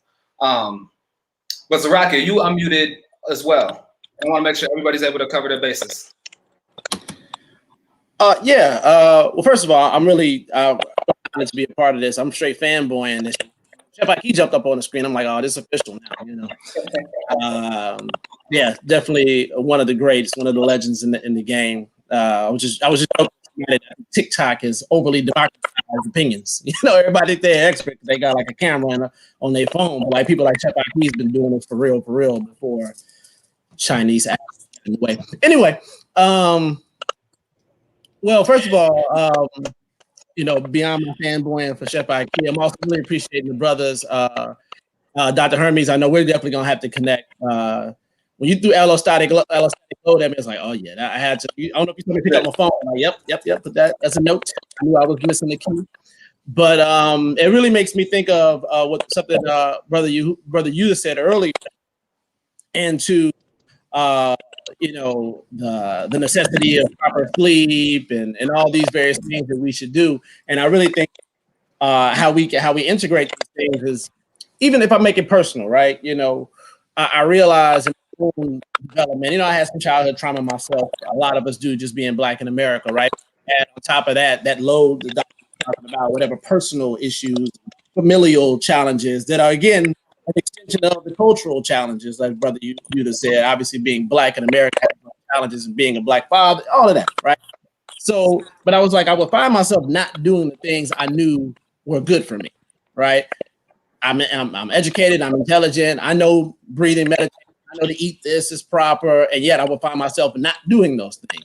So it really comes back to, I think it's like that, how do we be strategic about using nutrition to enhance the parts of the brain that will defeat the self-sabotaging aspects that won't allow us to do the things the Brother Yuda was talking about.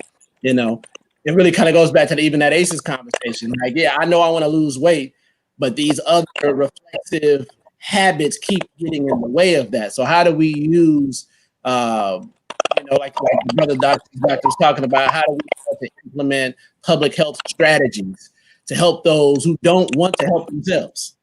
Excuse me, can those who are not speaking all mute their phones? There's audio. Yeah. So And I'd like to speak to something he just said whenever. Yeah, okay. I'm right up. I'm gonna turn it over to, you know, I'm always gonna hush from Chef Ike. But yeah, so like for example, I've been vegan for a long time, and I work in these, you know, these neighborhoods, you know, the hundreds, far south side of South Chicago. Now I'm on the west side, and to be vegan, people gonna walk in the room like, what's that? You know what I mean? What's all that? You always eating vegetables and whatever, right? So we had to figure out a way to make it good for them. So I, you know, literally I was sitting on 103rd and Vincennes one time after having presented my first iteration of the Peace Diet program, was a Chef Ike inspired type of thing, right? Are we gonna bring all this alkaline and we gonna combine all these various nutrients? And they was like, no, you can't do that, because Aramark, which is the company, just understand how these systems interfere, right? Aramark, which is the company that runs nutrition in our schools, happens to also be the company that runs nutrition in prisons. Coincidence? I doubt it, right? So Aramark was like, no, you can't do that. And I just happened to see a shorty walk into the store and get a bag of Flaming Hots and a freeze pop. And I said, there you go. That's what we're going to do. How can I reproduce that, but then make it neuronutritional? How can I start to help them heal their psychological traumatic wounds? But that's because they just want some Flaming Hots. You know, they ain't even worried about trauma and taking care of themselves. I just want some Flaming Hots. So, and I think, so that's what the Brother Yuda, and even the doctor made me think about. You know, how can we heal those who don't think they're worthy of healing? You know, how do we be, you know, subversively strategic, if you will, to bring that? Because 9 times out of 10, our people have been so downtrodden. A Chef Ike is way past them. They don't even think they're worthy of that type of treatment, that type of healing, that type of health. You know, shame as attached. I mean, that's part of what transgenerational trauma does. It literally changes your DNA structure to think, I'm not worthy of being healthy, of being wealthy. And so how can I start to build up? How can we start to build it up so they can get to the point that the Chef Ike can come to them and they can listen and hear it? Yeah. And the other than that, it's like when we was young, it's like wah, wah, wah, wah. Right. Yeah. And our marketing has to be just as strong. Pardon? We have to come with it. Our marketing tactics have to be just as strong. This is something I swear has been the topic of conversation for the last couple of months with my team. We started something. We created an app just last week. We launched it called the Great Black Detox, because we're sick and tired of being sick and tired. And that app we are really hoping we've been creating beautiful marketing campaign to go with it. Check it out, everybody. The Great Black Detox. Is that the tag? I'm sorry, Chef. Is that the tagline? I'm sick and tired of being sick and tired. We're sick and tired of being sick and tired. Yeah, I did that. And yes, ma'am. All right. So the Great Black Detox is a beautiful marketing campaign. We've started just literally last week. And I'll be launching my personal 14-day detox, telling everybody to armor up. Let's go, because we're sick of this and we have to take care of our own health. Nobody's going to do it for us. This has to be a revolutionary mind state.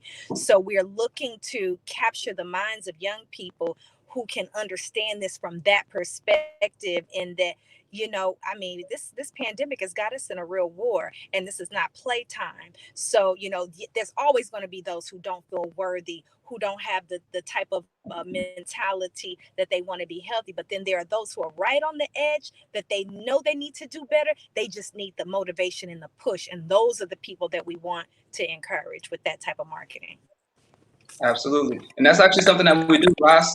I'm going to give you just a second. I'm going to pass the ball to you, actually, because that's actually something that we do at our nonprofit, Youth Aiding Humanity, because we have a program that Ross Hughes is actually the director of, one of the co-directors, which we'll go more in depth into in our next panel on sustainability. But this program teaches agriculture through our urban organic gardening. We teach nutrition so that the students understand the nutritional and medicinal benefits of what's grown from the ground. We teach them how to create healthy and appealing products from the soil so they can learn how to become eco-entrepreneurs. And then we teach them the overall concept of sustainability and environmental advocacy. So as a method of reaching young people, maybe we can speak for 2 minutes on the level of engagement and interest that we've been able to see when you get people into a holistic environment surrounded by the forces and sights and sounds and smells of nature, as opposed to just, you know, traditional classroom settings. Russ? Okay. I just wanted to touch on Brother Zaraka's point before, like, how do you motivate people to live this type of lifestyle? One thing that I found really works, especially for the younger generation, is to create this grandiose image of what they can be, a grandiose image of what they are, right? One of the things that I really push for and try to bring to people's awareness is that we as human beings, we continue to evolve, right? Just because we become adults and start working regular jobs doesn't mean that our evolution and our growth stops. I paint this image that we are all superheroes. Everyone has a superpower. Everyone has a greater, higher self that you're not seeing right now. So it pushes people to, okay, wow, how do I get to my superpower? How do I know more about these abilities that all these movies talk about? You know, we as humans, we don't use our vehicle to the 100% of its capacity, right? So what can we do to tap more into those superpowers, to those abilities that each and all of us have? You know, great teachers and great prophets have come before us with, you know, all these things, like many of us can do these things.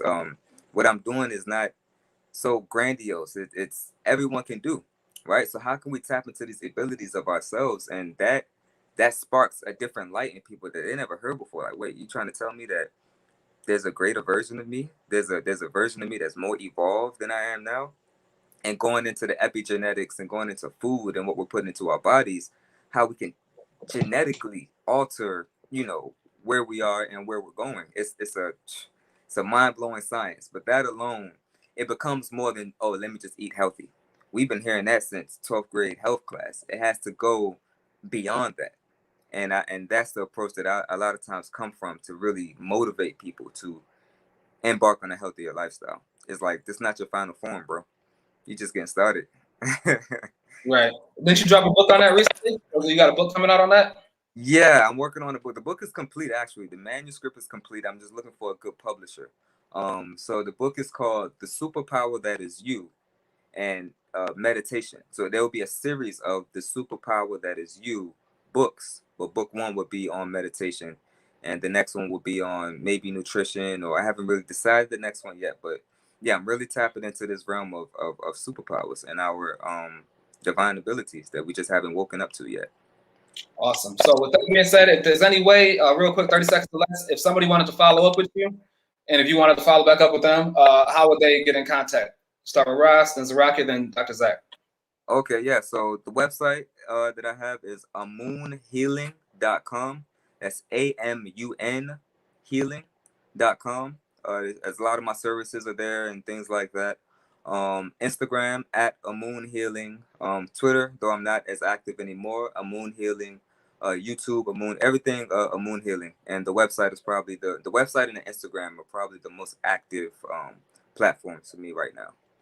Perfect. Zarakia? Oh, sorry. Pushing the wrong buttons. I'm here. All of the social media platforms are going through a refreshment period, but you can email me zarakyah7@gmail.com. Really just focused on the groundwork. You know, I'm honored to do the. I want to get down in the mud and bring people up to the point where they can walk in, Ross, you the spot. You know what I mean? that's my goal. And so as we get that situated, we'll get the social media stuff back going. But right now, it's about getting the hands dirty. I ain't mad at that. Yeah, brother. Zarakia, I'm gonna be reaching out to you, brother. You saw I just put my email down right for you. That was yeah, absolutely. I got it written down here, so I'll be following up. But you know, anybody can reach me at Zach@odessa.care. But you know, again, pleasure to join this conversation and pleasure to meet y'all, brothers. And salute. I see a lot of potential here. This is a part of the design of the agenda was to link y'all up, the ones that's on this call. And that technology that you're bringing and Zarakia's research and what everybody's bringing to the table, it all fits together seamlessly. So with that, we're going to close out this portion of the Next Gen Summit and prepare for our next round. Thank you all for participating, and I look forward to catching you on the flip side. Peace and blessings. All right, y'all. Peace out. Peace.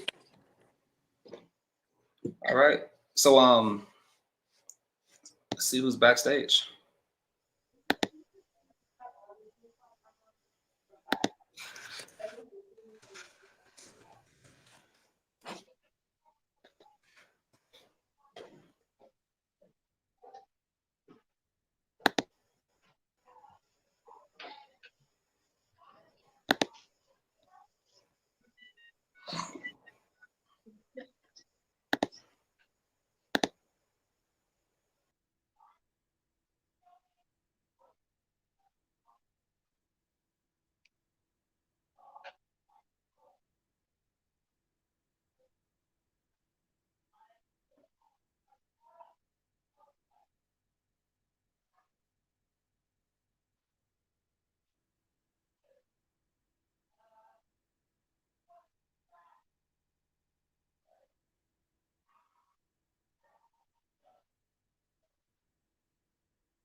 All right.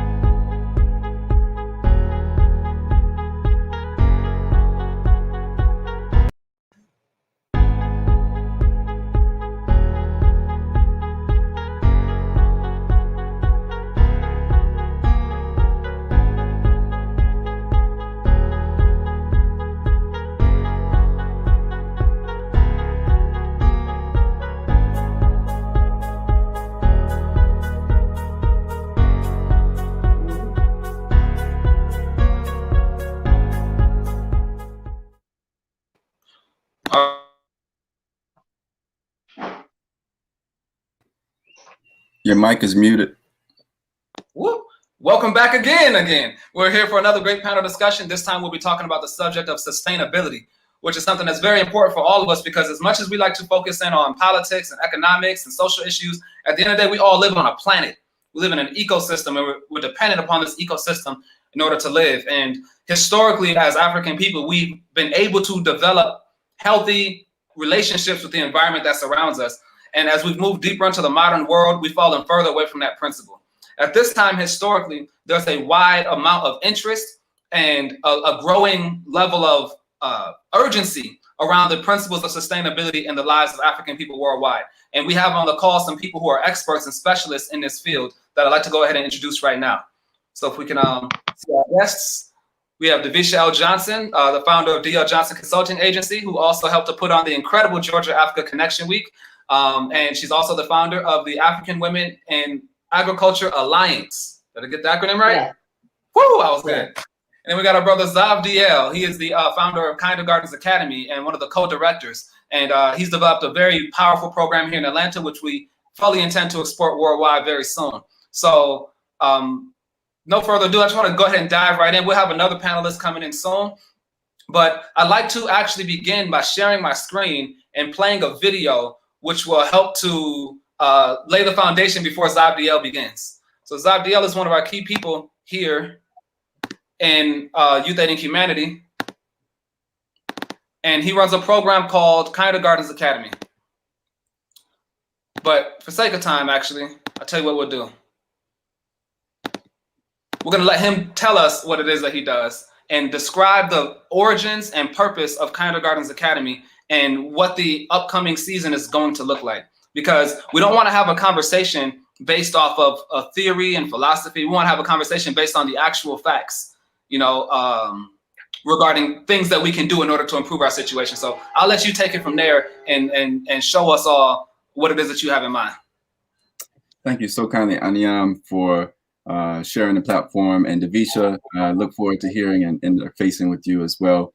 I just want to take a moment and establish precedence to what we're doing. This is Sankofa. In a sense, what we're doing is we're seeking ancestral wisdom to apply them for modern challenges and events that are plaguing our people. And one thing that I would like to say as a premise is that it is said as an African proverb that it takes a village to raise a child. And I would just like to highlight my village a little bit. My biological family, prior to this call, like reached out and informed me, hey, you know, what you're doing now has been what our ancestors have been doing. You know, they shared upon me some origins of our family history from Nigeria to Angola and then Cape Verde as well. So I did some research on, you know, the agricultural standards and experiences in those regions. And what I found that was just eye-opening, in Nigeria, there are agrarian farming techniques that allow you to harvest cotton standing up. Just think of the transformational experience. Had our ancestors not had to have been bent over, but actually be able to harvest cotton standing up. Just a thought to put out there. But then also another interesting fact was that in Nigeria, yams were like the cash crop, if you will. They were such a staple culturally. And as a man, as someone who would pursue rites of passage into the community, you know, you would be looked at as a provider for your family. But the process of providing for that family, and inclusive of yams, they were able to store and harvest 4 stories tall worth of a barn of yams. I wish I had a way to show you the photo. It was incredible. A 4-story wall of just yams that were this big around and this long. So there's some agricultural feats that if we look back into our history as a people, we will be able to see that sustainability was the understatement. It was plants of renown. It was plants that were so large and so nutritionally dense that it ensured the survival of the next year for our families. So just to dive into some of the origin, back in 2013, I, along with some brothers in my spiritual community, we sojourned to Zimbabwe, and we were there for business. But I befriended an herbalist, and he was the first person that introduced me to moringa. I mean, he gave me a whole trash bag full of moringa. I didn't know what it was, so I just took a little, like a cup or two out of it, because I'm thinking they're going to, pull me off the plane with this pounds of, moringa. But not knowing any better, I was just open and inquisitive, and he sought to invite me to his children's primary school, which was Besa Primary School in Mashonaland in Zimbabwe. So again, being from two parents, both high school and middle school, I'm like, what does a elementary school look like in Africa, in rural Africa? I was intrigued.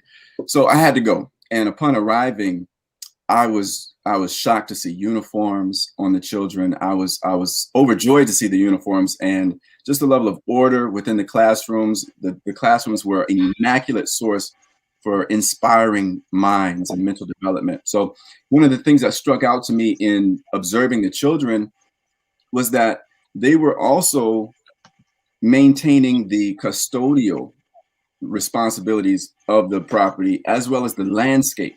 And I thought it was odd because they were on their hands and knees, buffing the floors after sweeping them with handmade brooms, and then go outside and do pickaxe work with the land.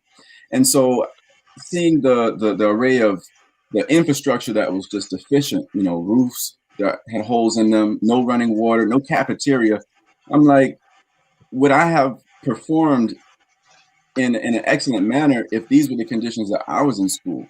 Now, of course, they don't know any better, but their situation could be improved upon. And I left that tour of the primary school asking myself, how could these children be empowered? What could I do? What alarm could I sound, globally upon my return back to the States to be of aid to them and to impress upon them a greater sustainability, because they weren't able to feed themselves from the labor that they were doing. So it set me on a quest to find, agrarian methods that could be implemented from farm to table at a primary school. Very simple, very, structured, but efficient. So I pursued training in Israel under my spiritual father, Nasik Yadiel, for about a month in their divine agriculture curriculum. Then I also took some courses in a local arena here in Atlanta with Habesha Works.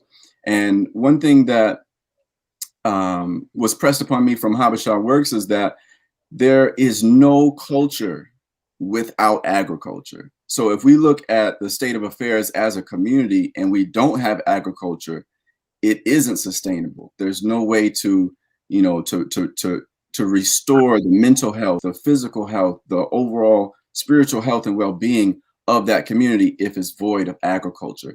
And one of the things that I pursued in doing was creating a curriculum that could be implemented rurally or locally, as an annex to an existing classroom that would empower the children specifically with a vast knowledge relative to organic agriculture or organic gardening, as well as plant-based foods, so culinary development and awareness, to then equip them to be able to create value-added products and institute their learning and application of that knowledge as an eco-friendly entrepreneur, so that they would be able to reap the benefits from their own harvest and employ their family and centralize their economic power.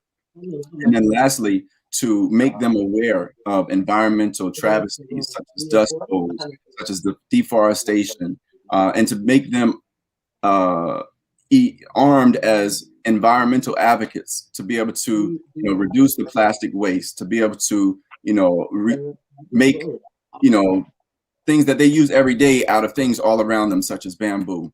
And with Kinder Gardens Academy, it was actually a 7-year cycle since that trip to Zimbabwe in 2013 that COVID happened, and I'm sitting home and I'm hitting my brother up, Aniyam. I was like, man, what can we do? And he's like, hey, man, you've been running my ear through the ringer with this whole idea you have with Kinder Garden. So why not start where you are now? And starting with, myself, Brother Ross Yuda, another brother in Ghana, West Africa right now, Azad. Salute to you. You know, the three of us gathered together and broke land and, you know, sought out to implore this curriculum that we implemented for the remainder. We started in March. So from March to maybe November of last year. And I think we had maybe at one point about 50, you know, people coming out to our community days. And it was just we got raptured up in a spirit of community. And what we realized is that we weren't just growing food, we were growing people. You know, we were meeting people where they were and allowing them to find safe spaces to where they can unpack and address those deep wounds that, you know, we've always kept closed off individually, but communally, collectively together in a space of putting our hands in the soil. It calibrated a sense of healing the mind and opening the heart. And then we realized that we weren't just cultivating soil, we were cultivating community, because that became a magnet. People were wanting to come and to feel that sense of love that we were offering. And in effect, we were just discovering how to be kinder to ourselves so that we could be kinder to one another, so that we could be kinder to the soil. And, you know, one of the things that my sojourn in Israel, you know, impressed upon me is that when you love the land will love you in return. So with that, I would like to close my, you know, intro by saying that we are enrolling for our 2021 spring membership, student membership, which will be starting on March 21st. Awesome, awesome. And I actually want to continue on with that same point. As our flagship program at Youth Aiding Humanity, Kindergartens Academy is something that is very near and dear to my heart. If my screen sharing technology works, which it should, I will do a quick promo of the platform. Can you all see my screen? Yes. Yeah. Oh, it's a whole lot of screens. It's a matrix. Y'all still see it? Yes. All right, so this is the website, youthaidinghumanity.org/kindergardens. Youth Aiding Humanity is our nonprofit organization. Kindergardens is a program of ours. And when you go to the website, this video will give you a practical bird's eye view on what it means to really take people from the general public and from different walks in life and bring them together and utilize the agriculture, use gardening, the return to the land to help cultivate community once again. What's going on, everybody? This is Kareem Manuel from We Society. I am at Kindergartens Academy. My name is Judy Benjamin. My name is Jazzy A. Lewis. Grand Rising Family, this Wise. Hi, my name is Swash. My name is Elsie, and I'm currently at Kindergartens. How you doing? My name is Anthony. Greetings, I'm Angelique. Mikael, your brother, your servant. My name is Ishara, and this is my second time here at Kindergartens. Coming to you at Kindergartens Academy. What I love about the garden here is the beautiful people. The beautiful vibration is a community thing, and so many people come out for Kindergartens. It's something that's needed for us, especially in today's time. We have the community out here. Socializing with everyone. We introduced each other. We shared our stories. I love the environment. The vibes are strong. The people are stronger. I'm seeing everyone come together, seeing the children create. I'm learning how to garden. I never thought I'd be a gardener. Everybody's coming to learn about the land again. You know, it's nice because I saw you brothers. Working with my brothers, it pushed me to want to go start. I'm going to start a garden in my backyard. I got my mom now. She got inspired by it. Got me doing the garden. Now she got her own stuff going. And to know that you can take something like land and then just build on top of it. Just learn how to till the land and take care of it. You learn how to harvest. You learn how to plant things. Teaching each other and continue to grow with one another. Everybody have different, knowledge in every area. We taught, we built, we painted. I brought my kids. They painted. I like to paint art. Nice. My favorite part, as I said, is the art. So this is my creation for the day. And it was very therapeutic. We fellowship, we harvested, we ate from the garden like we always do.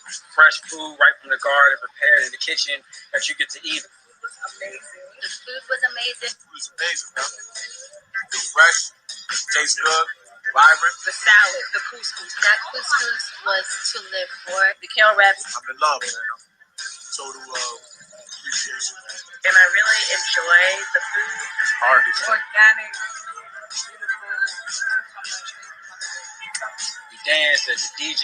The DJ out there with the jams, you know, bringing everybody together through dance. And all of it is amazing. It's been an absolute amazing journey to see it grow from an idea to all these people showing up all the time to put their hands to the dirt, connect with community, love, sunshine. Kind of Gardens is an experience of a lifetime, especially in Atlanta.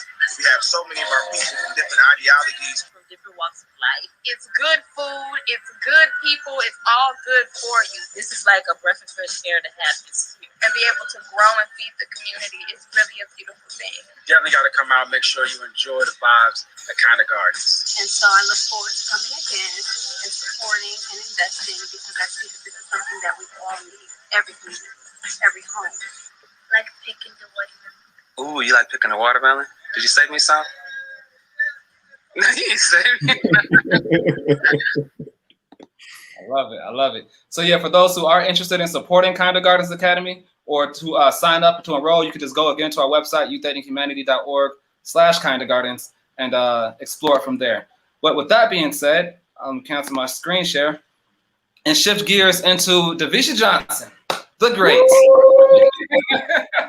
And so you've been in this space for a season now. You know, you're also somebody who loves agriculture, but you also come from a political and economic perspective when it comes to sustainability that a lot of people don't have access to. And as you know, and will surely share, there's a lot of Black people who are involved in the sustainability sector. They have projects and programs, they have land, they're cultivating things, but they don't know how to maximize the potential of what it is that they have going on. So in addition to highlighting the specific programs that you are spearheading, could you share some insight for others like Zabdiel who are in this space and want to make more out of what they've already worked so hard to build? Because that's really the key. Sustainability isn't just ecological, it's also economical and it's social. So I'll let you take it from there.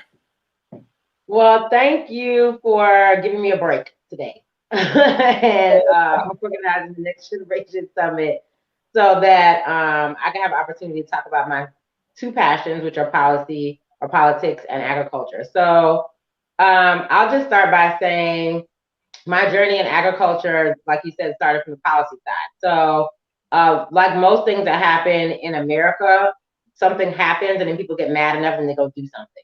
So in 2016, the U.S. government passed the federal farm bill for hemp. So for those of you that don't know, and for just the sake of this conversation, hemp, it comes from the same plant as weed or cannabis or marijuana or however you classify it.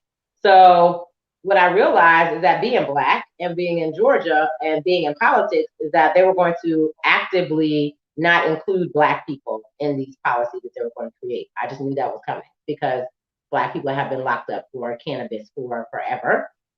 And it also does not allow you to sustain the Black family because that's just what it is. So I got together with Representative Sandra Scott at the time and started coming up with ways of how we can get Black people more engaged in the policymaking process around what this is. So social activism really helped ramp it up because now everybody's like, hold on, you've been locking up Black people for all this time for weed, and now you're making it legal, but you're not letting people out, you're not letting them get in the industry, you're creating barriers for them to enter. Like, that doesn't make sense. So I got mad enough, and as I do, I created a company around it called the Cooperative Executive Management Team that only focuses on Black farmers. So we decided that the main focus of CEMT was going to be to educate Black people on how to enter into the hemp industry, but then also just because we knew that there were Black farmers, hemp was going to be way off to the left for them to even think about. So now we have to just figure out how do we help Black farmers generate revenue. So we came up with what's called the Black Commission for hemp. And that's basically 20 different industries that are tied to agriculture. Like the former speaker said, you know, agriculture is there's no culture without agriculture. So there's anywhere from the medical industry, fashion, anything that you can see in your daily life is attached to agriculture some type of way. So we went and found Black people that are experts in 20 different industries and developed a commission so that Black farmers would not have to go outside of their own community of Black people to find experts to do what they needed to do to generate revenue on their farms. So if you have farmland from your grandma and it was passed down to you in Valdosta somewhere and it's just sitting there and you didn't know what to do with it, then that's where CEMT comes in. So we come out to your farm, we do an assessment, we sit down with you and say, well, what is your capacity? What is your capability? A lot of people don't want to farm. They just want to make money, but they have land. So if you don't know anything about farming, if you don't even know anything about agriculture, but you have land, there's multiple different ways that you can create revenue from that land. For instance, in Georgia specifically, there's programs and things that you can apply for to be able to be on the registry. So there's simple things that farmers don't know that they need because a lot of people don't like doing paperwork. I'm a paperwork person. So not only do we find Black people in these 20 different industries to offer expertise in these fields for farmers, we also provided them with the administrative task to go and get their land registered and get their farm track number, to get them into different grant programs that allow you to get money from the federal government to be able to grow certain crops. And the federal government already does this. They just do it to Black people in a different type of way. So they'll have Black farmers grow pine trees. It takes 20 years to grow pine trees. So what are you going to do in that 20-year time period to make money off of your land? Nothing. So there had to be some other type of way to make sure that we weren't just losing land in a Black community, but that it wasn't unjustifiably being leased by multinational corporations like Kellogg's and all these other companies that need farmers to grow the raw materials for them to grow the raw materials for them to produce in a value add, like the former speaker said. So we realized, and we went to Cobbtown, Georgia, about 75 farmers that got together to have this hemp training. So when I realized after talking to them what the real issues were, it's not that they didn't want to be in a new industry, that they already had issues with generating revenue. And it boiled down to, in 2019, they were still dealing with racism to the point where there was a different price for their grain. There was a different price for their produce when they took it to market. There was a white price and a Black price. And this came direct from the farmer's mouth in 2019. So now I'm really mad because why is that happening? Why? It didn't make sense to me why in 2019 that you have to get a different price for the same food that you're growing on your farm 10 minutes down from the white farmer, because the system is built that way. That's what it is. So then I got even madder. I said, well, now I need to figure out a way to help cut the white man out, cut the middleman out. So what do? We go international. So then that's when I went to Africa. I studied for about 8 months, Ghana specifically, on agribusiness to figure out what governmental programs they had. My main point was to have these Black farmers that are here in Georgia or throughout the United States be able to get into the international commodities trade, because we have a lot of food that's coming in from Mexico. We have food that's coming in from Canada. US buys everything. So I figured, well, if Africa feeds the world, but they don't have the technology, the equipment, the capital to increase their yields and get stuff going over there, so why don't we just combine the farmers on the two continents? So the farmers in America can utilize their equipment. They can go to the US Exim Bank and get loans to send equipment to Africa to help the farmers there. So I went to Ghana, talked to some people, realized that Black farmers in Ghana have their own issues. So they have logistics problems. They have supply chain issues. It's not that they don't know how to grow food. There's just a big culture around using the land to grow food, but the revenue part is missing from, I would say, farmers across the globe, because farmers like farming. They don't like paperwork. And that's why most of the farmers that I talked to in Georgia and in Ghana, they were like, and just like any other Black business, really, you have a tire shop for 20 years, but you never filed a tax. Or, you've had a farm in your grandma's house, she grows beautiful blueberries, but you never thought about selling blueberry pie, or you never thought about canning it and selling blueberry jam, because they're just eating it because that's just what they were doing. So CEMT develops revenue generation models for farmers, from anywhere from having a rundown barn on 10 acres of land that you've never used. There's hunting retreats that people pay for. There's camping retreats that people pay for. There's corporate retreats where people just want to go outside and be in nature, that you can be developed using CMT services. And then also when I went to Africa, I realized the third time that I went to Ghana that there was a heavy increase on the fact that there were so many women in farming on the continent. And it wasn't just they were selling the produce at the market, is that they were on the farm. And the way that I look and present myself when I go out to the farm, they're like, well, you can't farm. Well, I'm like, why can't I farm? Because I like to put makeup on and eyelashes, and why can't I be in the farm? So I thought that was strange, and then I realized from the session that you had this morning, it's a culture difference. So when taking that into consideration, when I do go to the farm, I do not look like this, because I need people to understand that I'm there to genuinely want to learn of what their issues are, so that I can go use my skill set and education to create solutions to their problems. So I went to Ghana in the end of 2020, and I started the African Women in Agriculture Alliance. I started this NGO and registered in Ghana because first of all, it's for women of African descent only. And let me just say that I have a concentration on Black people in everything. So I realized that the women in Africa need the same thing that the farmers need in Georgia. They need an opportunity to generate revenue. One of the biggest issues that I found in talking to women farmers in Ghana specifically is post-harvest loss. And that's a lot of people's issues. But as your former speaker said, there's just education that needs to be used around organic farming, because your post-harvest loss, depending on how large your farm is, you could be using those rotting fruits for compost. And you could be using different methods and how you grow your food to increase the yield, and not using pesticides and insecticides and all these other things.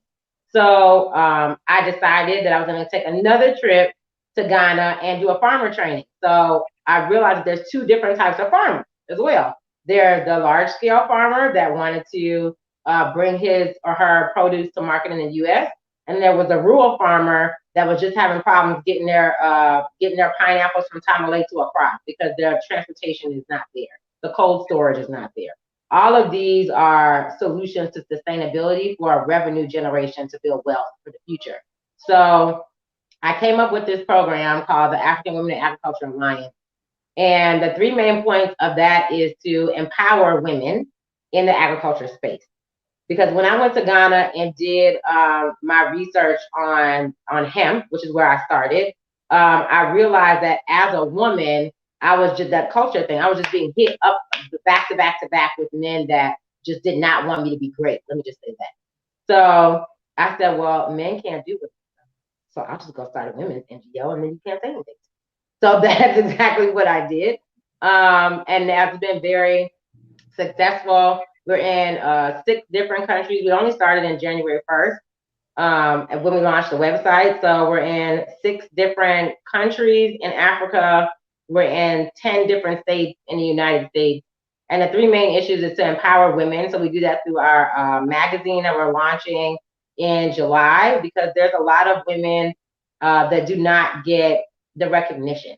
There's a lot of women that take care of their communities, their villages, and are doing great things, and nobody knows about them. We can't wait for CNN, BET, or whoever else to tell us what the narrative is.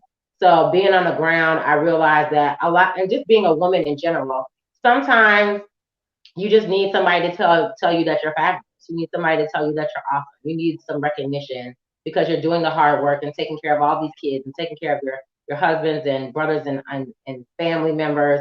So sometimes you just need a pat on the back and somebody to tell you that you're special. So we decided to do that in the agriculture space for women through a magazine that we're launching. And then ag tech, training and education on how to use technology in agriculture. So this is a huge opportunity because I also had to realize that where am I going to get the money to go do all these things that I want to do? So who's spending money on what? VC firms are spending money on tech. A lot of angel investors are spending money on tech because we're in the 4th industrial revolution. That's just what it is. So I needed the opportunity to be able to also teach women in rural areas and in urban areas, how do you how do you use technology to increase your yield? How do you use technology to get better farming practices, to know what the soil is and what it's best used for? And then that's also an integration into micro grant and microfinance. So SUSUs have been around for forever in the African community, and a lot of SUSU when COVID happened. So when COVID happened, a lot of people were out of work. They didn't know what was going on, but the number one problem was people were worried about how they were going to eat. So in Georgia specifically, there was a large mass of white people up in northern Sandy Springs that the grocery stores were empty. There was no food. So I'm like, y'all can't come to the deck. Y'all can't come to Decatur and come get our food. That's not going to work. So if you do come, then how am I going to feed my 3 kids at home? So I went to the dollar store. I got every single seed that they had in the dollar store. The dollar store sells seeds, it sells pots, and it sells dirt. So I went to the dollar store because I never actually grown a vegetable myself. So I can't intelligently speak on something. Uh-oh. Looks like we have a minor glitch in the matrix. But Davisha was definitely providing a lot of very valuable insights. And what I love about it is the practicality of it, you know, to actually see that there's a problem. One of the concepts in business is to always check to see whether or not there is a gap in the market, and then to determine if there's a market in the gap.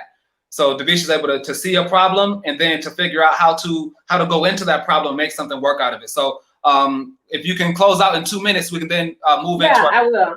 Yeah. Yes, thank you. So I just want to make this point. When people were running out of food during COVID, I had to figure out how I was going to feed my family. So that's how I ended up starting to actually grow food. So I have an apartment and a 6-foot by 3-foot patio. So I started out with the seeds from the dollar store, little cups, and I ended up growing 20 different types of vegetables on my patio during COVID. So I read the instructions on the back of the seed package and said, this is how deep you have to plant this. So now I'm getting a holistic understanding of where I am in my agriculture journey, because it's different to talk about things until you actually do them. So now I'm seeing life grow. Now I'm having a deeper connectivity with my food, because I put a seed in there. Some of them made it, some of them didn't. I put some outside in the parking lot in the dirt, because I needed to know how does it grow differently between the dirt and in a pot. And then when it started to grow, and then I was like, I didn't realize green beans have flowers before they turn into a green bean. So now I'm educating myself, because I'm a nerd, I like to learn. So now I'm learning things, I'm growing food. But when I harvested those vegetables and I ate them, it was an epiphany to me that I had completed a life cycle. I grew something, I put a seed in the ground, it grew, I harvested it, I ate it, I completed the circle of life. And it gave something in me to say, I need to do this, and now I need to scale this up so that it's sustainable. So that's when I started figuring out how I was going to fill that gap of people needing to eat in all parts of the world, using agriculture or agriculture education and technology to increase the yield of these foods, and then partnering with different organizations. So I just signed an MOU this morning with a company out of Nigeria that only does ag tech. So they do drone technology, they do soil testing, they do, they're coming up with an agriculture cryptocurrency that's backed by agriculture products. So it's a big market and opportunity there. But because most farmers are not tapped into all of those revenue generation models that will help them be sustainable over the long term, that's where CMT comes in, and that's where the African Women in Agriculture.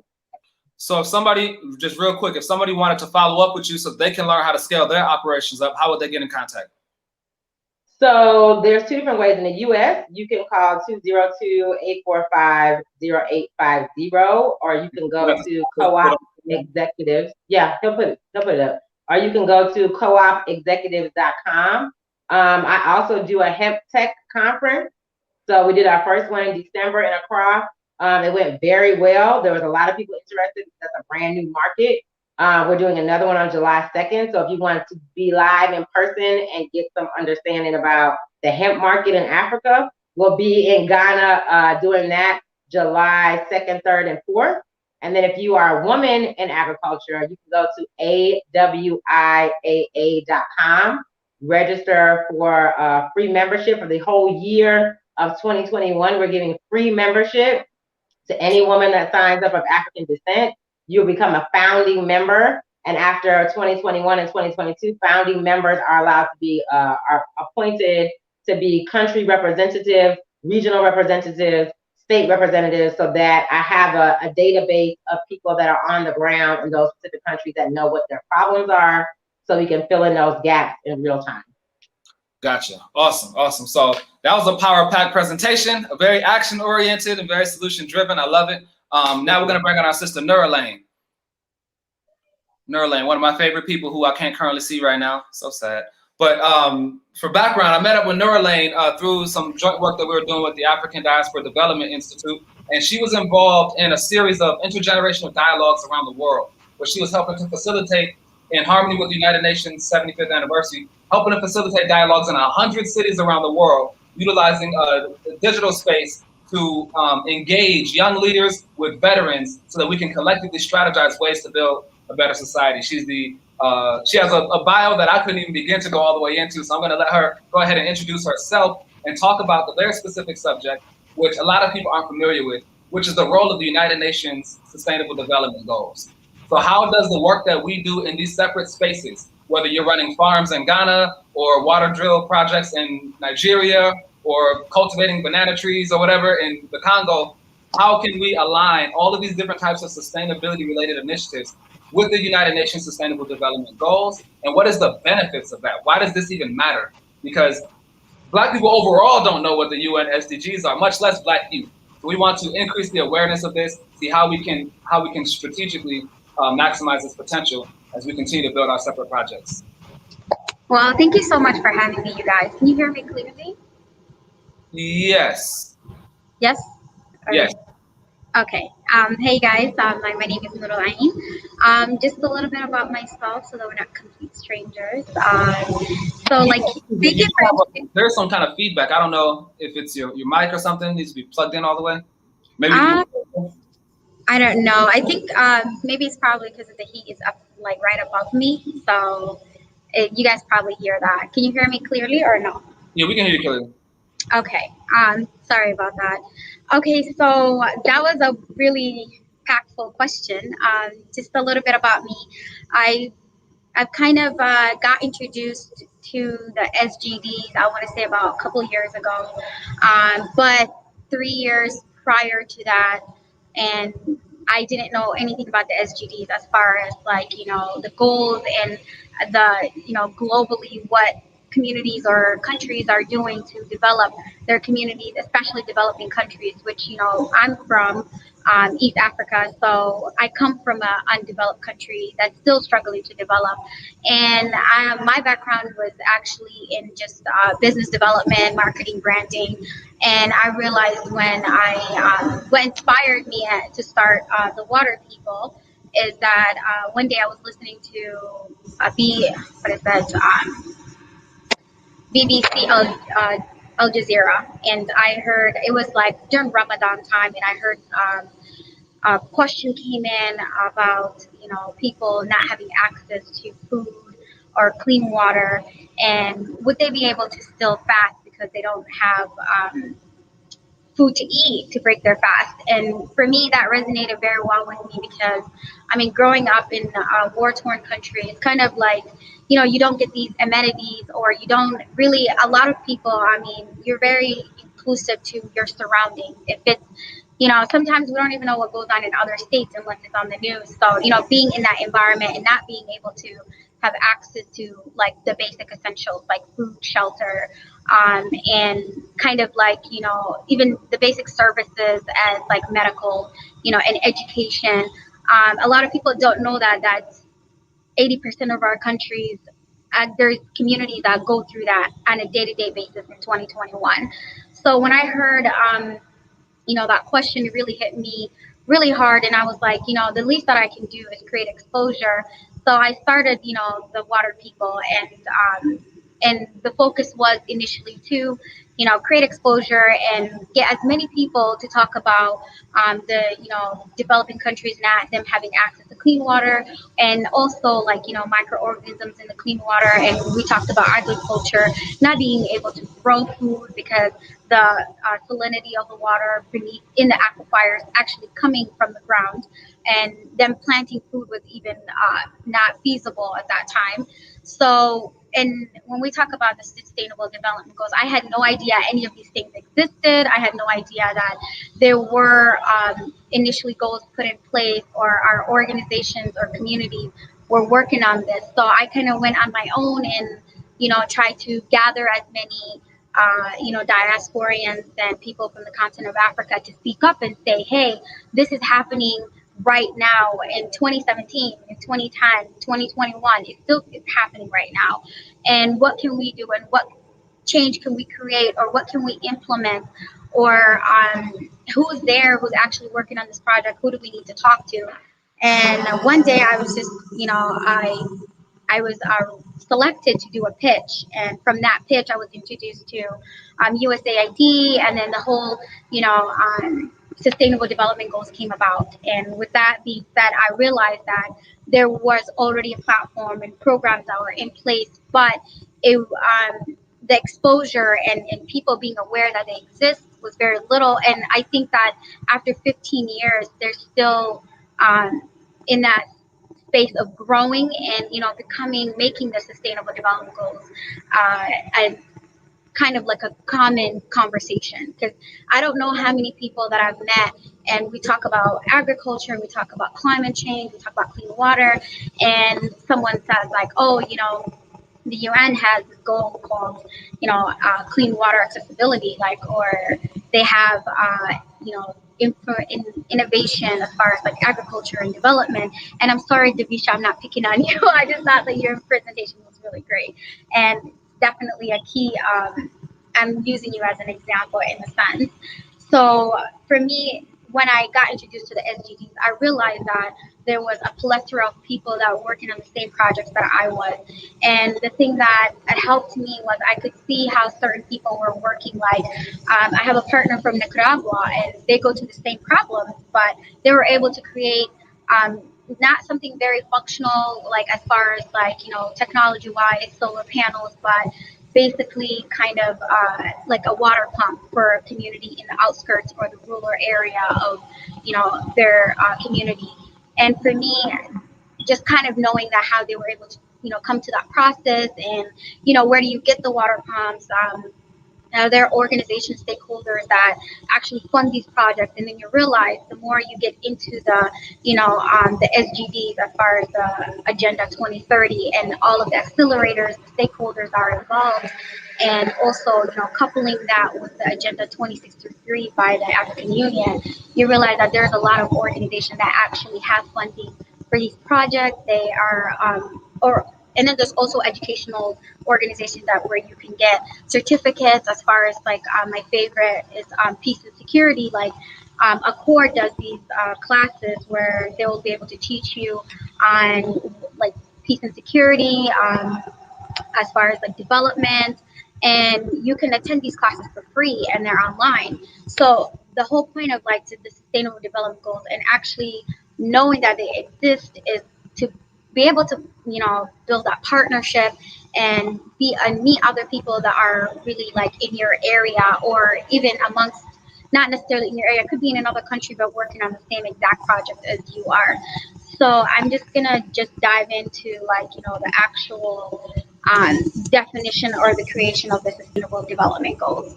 So the Agenda 2030 for the Sustainable Development Goals was adopted by all United Nations member states in 2015, and as a marker to indicate where all countries are. And it provides a shared blueprint for peace and prosperity for people and planets.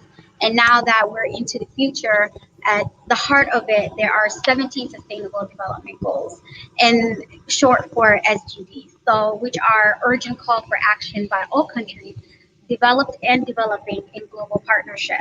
They recognize that ending poverty and other deprivations must go in hand with strategies that improve health and education and reduce inequality and and create spur of economic growth.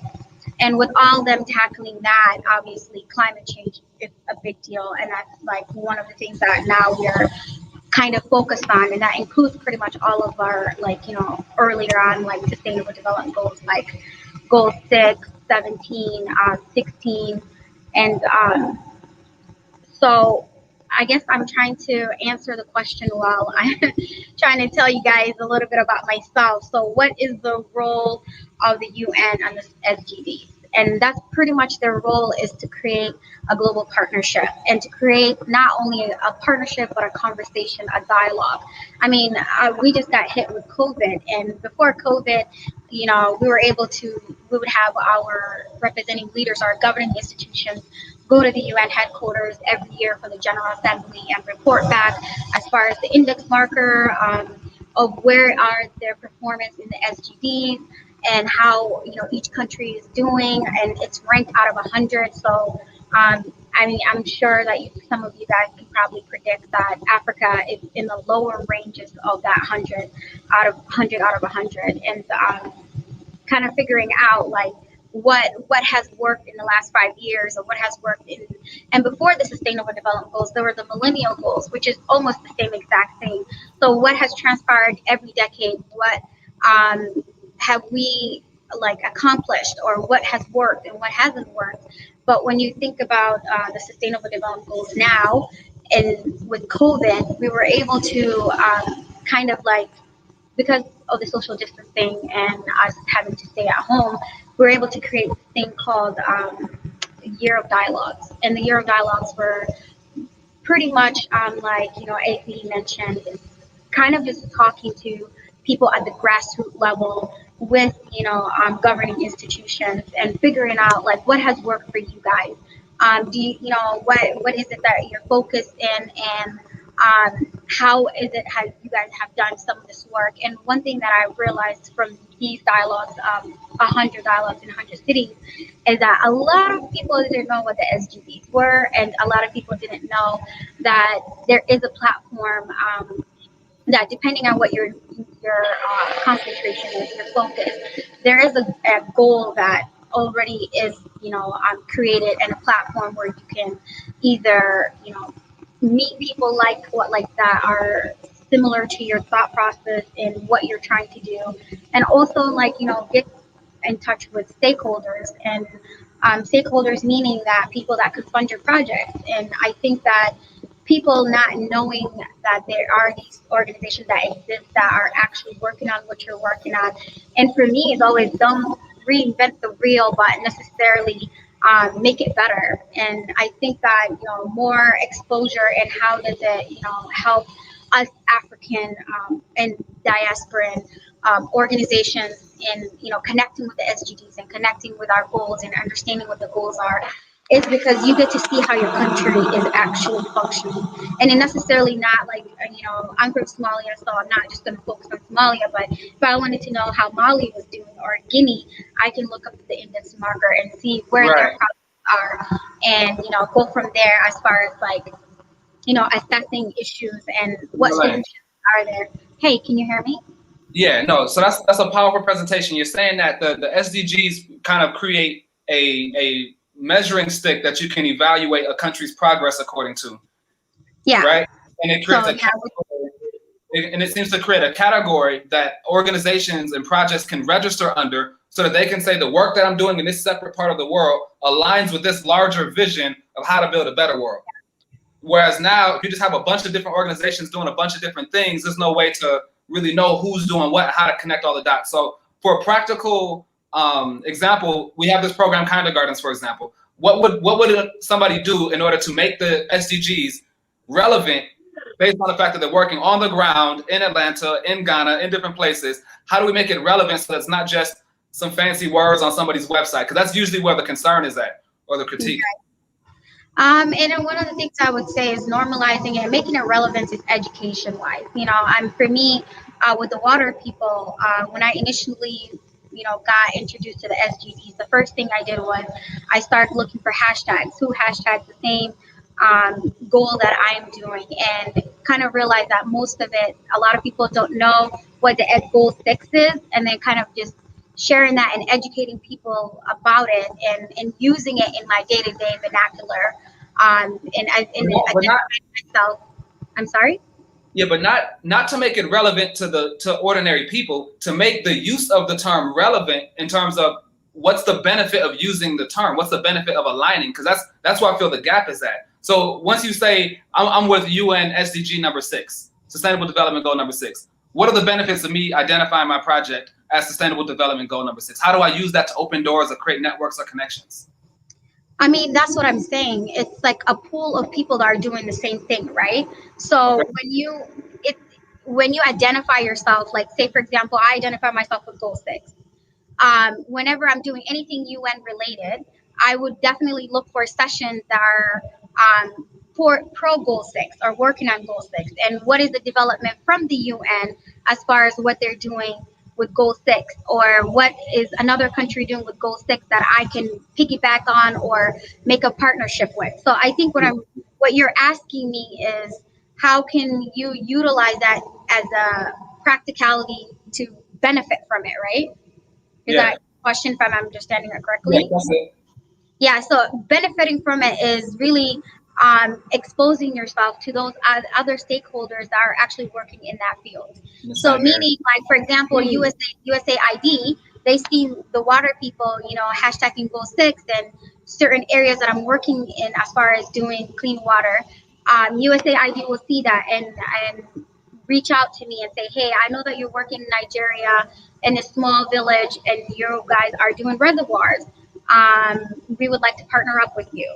So it's kind of like putting yourself on the global platform to create exposure. You're exposing yourself. And I think that when you're exposing yourself and you're exposing yourself to people that are narrowly focused on a specific goal, there's always stakeholders that are looking to do projects. If you don't know anyone in the office that you can call, and normally I would say seek out, like I know USAID does a lot, I know UN Water does a lot with goal 6, I would reach out to them and say, hey, I'm an accelerator and this is what I'm working on, how can you guys assist me? And they'll give you a plethora of organizations that are either near your area or around you where you can partner up with. And this is the whole point of the platform, is a global partnership, and the global partnership means that you can partner up with anyone from Africa to Eastern Europe to Central America as far as working on that specific goal. So you have to, in identifying yourself with the goal, doesn't mean like, hey, I'm an accelerator for goal 6, but more so I'm identifying myself, and now I want you to see me working on this so that we can work together, or you can sponsor. Visible in another category. I see what you're saying. Can I jump in and add to that really quickly? Ben, can I jump in and add to that really quickly? Sure. My SDG goal is 5. Let me just say that. So I understand exactly what Nerlane is talking about, but from just a basic perspective, it gets you money, just period.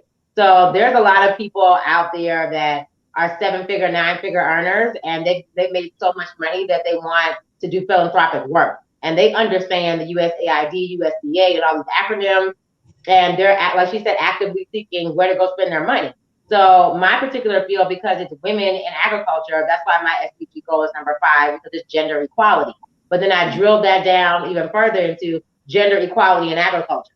So now I created an even smaller pool of people that now can find me easier, because if they're interested in agriculture, they're interested in SDG goal number 5, then they can say, oh, Davisha's doing something for gender equality and in agriculture, and I forget which number it is, Nerlane, but there's a one for poverty as well, and that's what agriculture leads on.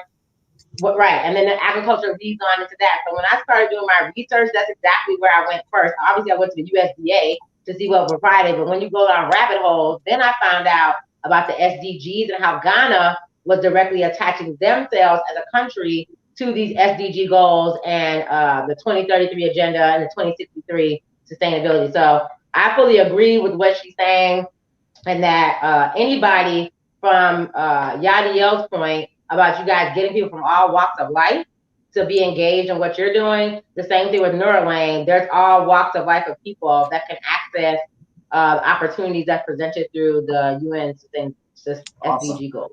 Awesome. I would just like to add, in addition to that, when I was listening to your conversation, and you're like also the SGDs are intertwined and they overlap, right? Right. You can Right. always spread yourself and kind of like proliferate through. When I was listening to you, I was like, you literally cover like 5 or 6 SGDs. You know what I mean? Right. So, and then having a presence, and you know what they say in this field, especially if you want to look for funding, you have to brand yourself with something. Like if they are going to think Right. about clean water, I have to be able and instantaneously have to come up in somebody's brain of those people that are having that conversation. Like, oh my God, I know Lorraine. I was in this conversation, dialogue with her. She does clean water. Let me come kind of like connect with her. Or like another thing that I do is peace and security. If I'm sitting in a peace and security dialogue, or I'm a panelist, or I'm actually organizing the event, those people will then go into another dialogue, and somebody will say something like, I'm sorry, Dale, I'm sorry, I kind of caught the other half of your conversation, but Divisha, like, listening to you, like if I, have another dialogue and I hear about somebody doing, drip irrigation or anything that has to do with Right. agriculture, I'll be like, hey, I know someone that, did a presentation about this. And that's why we did the whole year of, we called it for the 75th anniversary of the UN. We did a whole year of dialogue. And the whole year of dialogue, that's how I met AB. Oh, I knew AB before that, but that's how we really kind of solidified our partnership and connection in reference to these dialogues and communicating and partnership building. So I think that is why it's crucial for people to know what is out there. It doesn't matter. Like a lot of people think when they start a business or when they're trying to solve a problem, I would say that they're nearly focused on, oh, I need to get funding. I need to get money to do this. Or no, you just need to know who's out there. Who's Right. out there that's doing it? Who's out there that's already got like a $1.2 million grant to do it that can actually sponsor Right. you to get started? You know what I They're mean? going to be looking to make sure you know the right language, that you understand the industry that you're in, that you know the necessary framework that you're operating inside of. And the UN SDGs give us that. Agenda 2063 gives us that. And so what we actually have on the line right now is 3 people who are approaching the same arena from slightly different vantage points. Zabdiel is just a pure-blooded practitioner. He gets on the ground, he gets the dirt in his fingernails, and he gets the children engaged. And that's a very valuable contribution, because making agriculture cool, that's why I wanted to play the video again. You saw cool kids like come out from the community, people who you might not understand or think would be in those type of environments. We would pull urban Black Americans who grew up in air conditioning and make them excited to go out into the middle of the woods, you know what I mean? And start farming and laying drip irrigation pipes. And not too long ago, we built a greenhouse and things of that nature. So that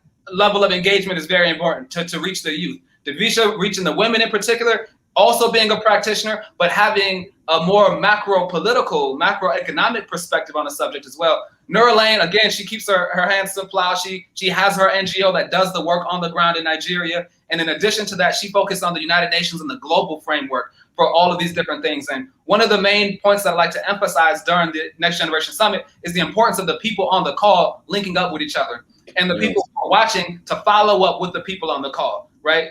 So we want to make sure we facilitate a dialogue between the 3 of you, so that perhaps the one who's the most on the ground, Zabdiel, be able to get some more of this bird's eye view perspective. I'll sit on that call if you two are interested in participating, so we can collectively work to scale these programs up, create a success story out of it.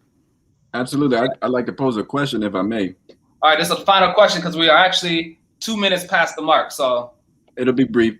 So being I'm probably the least aware of the UN and SDGs and all of that, but Nurulaine, you mentioned that there are many that are complex and overlapping. How could the 3 of our entities, work or combine forces like Captain America, or Captain Planet rather, if you will? Yes. That's the next generation group, actually. That's I would say because that there's different levels of work. Like you're on the ground, and so is Divisha, and so are we. I mean, personally, I think that our SGDs do overlap. So if we were to create some sort of a power dynamic team, we could definitely spread out into the other SGDs as far as innovation and infrastructure, and kind of us see where our strengths are and, you know, focus on those SGDs where we're still a collective under the same umbrella. So it's like, you know, I'm like a body. You have your heart, your lungs, but it functions well together. I think that's how we would be able to work together and maximize our potential of funding or also partnerships as well. Right. All right, so yeah, there's definitely some more follow-up conversation that we're cooking up behind the scenes towards that agenda. But as of right now, we're going to close out this panel discussion. And thank you all for participating. I pray. Can I say something real quick? Davisha, you should connect with Jennifer if you stay here. She's going to be speaking at the leadership. You guys, she's from Nigeria, and you guys have a lot in common. You guys should connect. Okay, thank you. And Kendra, if you can give me your lane's information so we can get down into these SDGs. No problem. And I'll get all of you guys contacted. That's what we'll Thanks do. for having us. The next gen is coming soon, right? Yeah. All right. Bye. Thank you. Bye, you guys. Nice meeting you. Bye. Shalom. Nice meeting you. Next panel. On to the next one. just leaving us. This is a marathon. So, Scott, who we got on the call? We're a few minutes past, so we're just going to keep it rolling. Bring everybody on.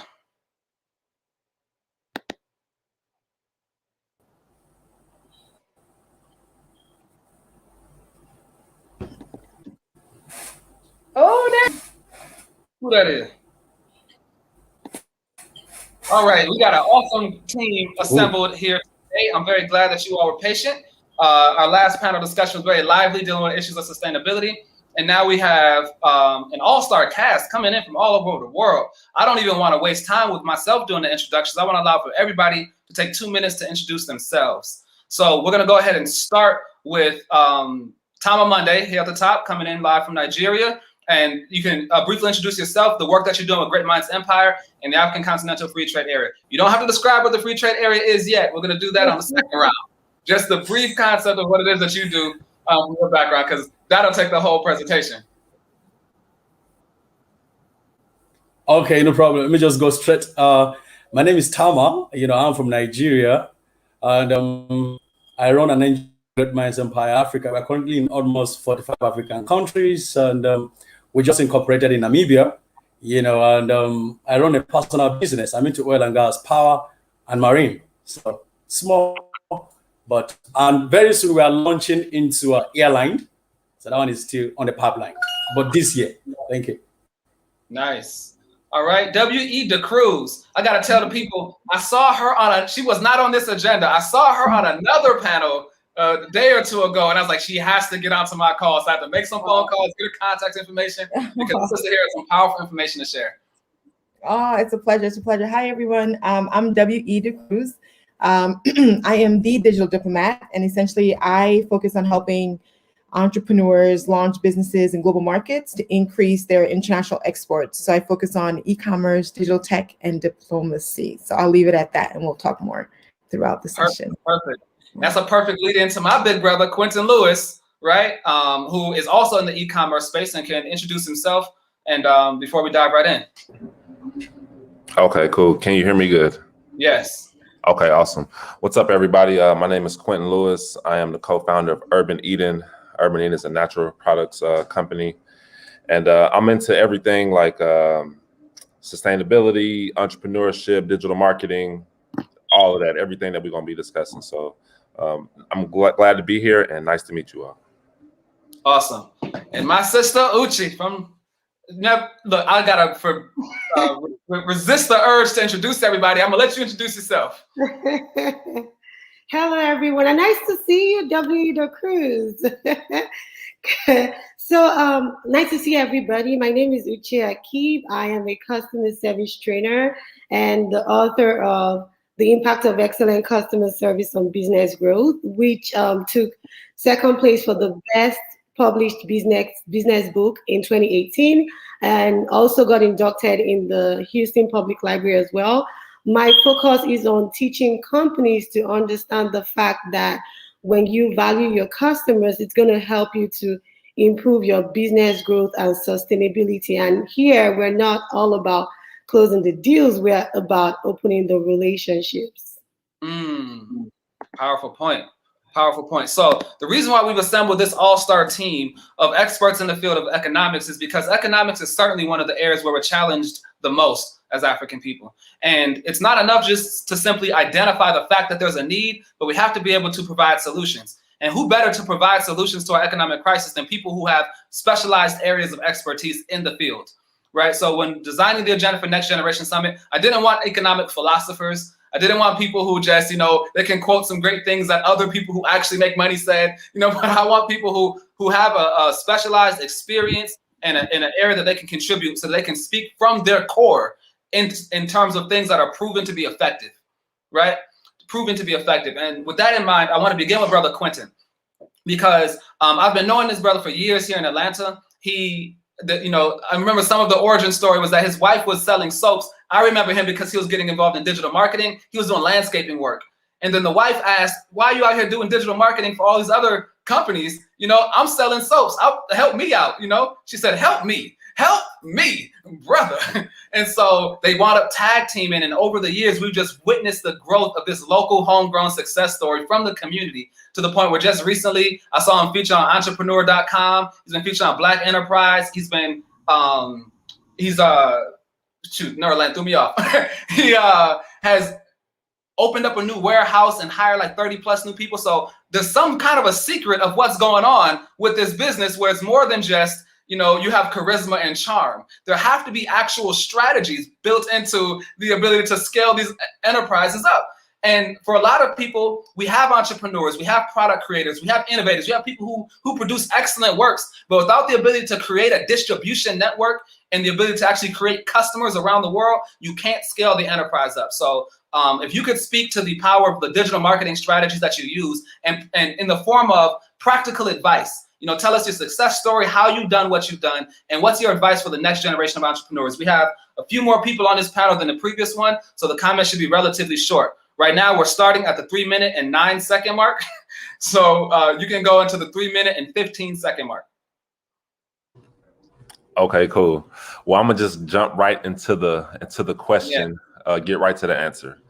To be honest with you, like the number one key is honestly has been content, because if no one knows what you're doing, if they can't see it, then how can they support it? So that's been our number one thing from the beginning. Just like we have just this thing right here. I've used this to film all the way up until I could afford a videographer. That was the key. I used this, I shot whatever. I basically told what was happening. I was a reporter. Right. I am a reporter reporting. We're a media company that happens to sell soap. That's the key. You got to put out content, man. If you don't put out content, no one's going to know anything. They can't support you. And we just continue to just build upon our journey. That's all we're doing. That's how just like you said, people here have watched us grow. That's we keep our customers and everyone updated through content. We collect data, meaning we collect emails and phone numbers, and we communicate back with those people via social media, and then also through the text and the email. We do that consistently. Believe it or not, email and text account for 50 to 55% of our sales. Wait a second. When we talk about sales, economics isn't like philosophy, In philosophy, it has to sound good. Economics, we need to see some proof of concept. So who is it that's talking? Can you tell us a little bit about what Urban Eden has done recently over the past few years?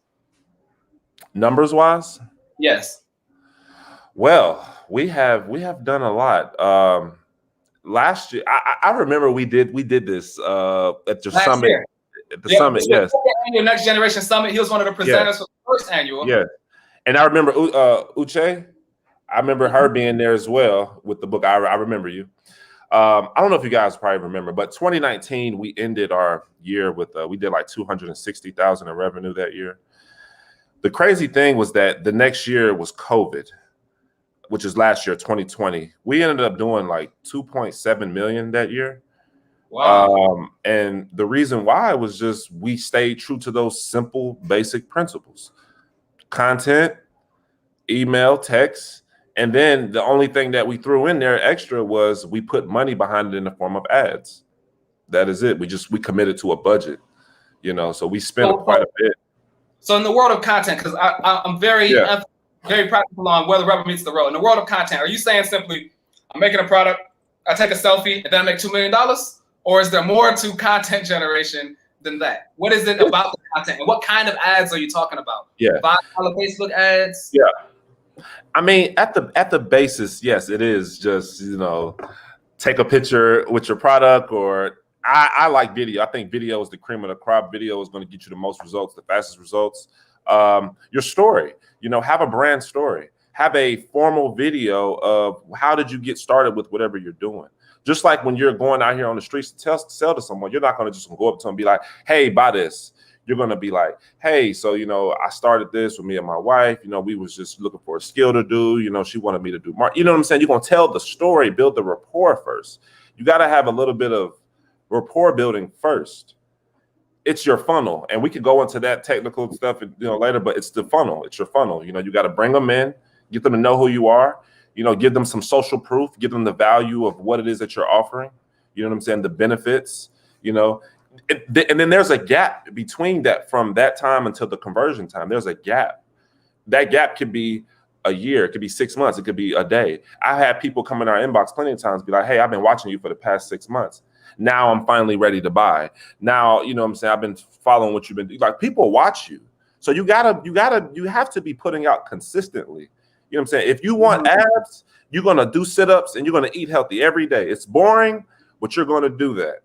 You know what I'm saying? That's all. That's what we've been doing. And to answer your question about what types of ads, as far as the budget, you know, in internet marketing, they say, like, you know, 20 to 30% of your overall revenue can be put towards paid advertising. It can be less. I think last year we spent probably about 10-15% of our overall revenue on ads, which was probably close to 300,000.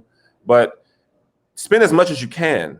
You know what I'm saying? You got to put some sort of budget to it, because today you can't rely on the organic. You know, it's getting more competitive, even from when we started. When we started, the organic was a little bit better, but now you got to put money behind what you're doing. If you don't, then it's just not going to get the reach and the results. But at the same time, make sure that you have your systems in place so that you can collect emails and phone numbers. Because email, even though it's not super sexy or whatever, but again, it accounts for almost 50% of how we generate our sales. Wow, that's powerful. So we're going to definitely come back to that subject on e-commerce, but what you were talking about is going out to engage the customers and making sure that they have something to see when they come to you.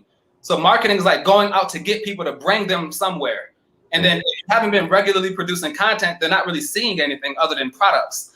And the products by themselves might not sell themselves. So that's what you're talking about with the storytelling, right? Yes, you got to have a human element to it. That's what I feel. I feel today you got to have a human element. I've tested it before. If you post a picture of just one of our products, it'll do this. But if you post it with a person in the picture, or maybe just, you know, people involved, human element, it has to be a human element involved, right, in my opinion. Oh yeah, someone said I can't see everyone anymore. Did the screen change? I only can see myself now. But yeah, it just zeroes in on you and then it zooms back. Okay. Got you. But yeah, you want to have a human element. You can't just sell. People buy from people first. They buy you before they buy your product or service. Gotcha. So I think it was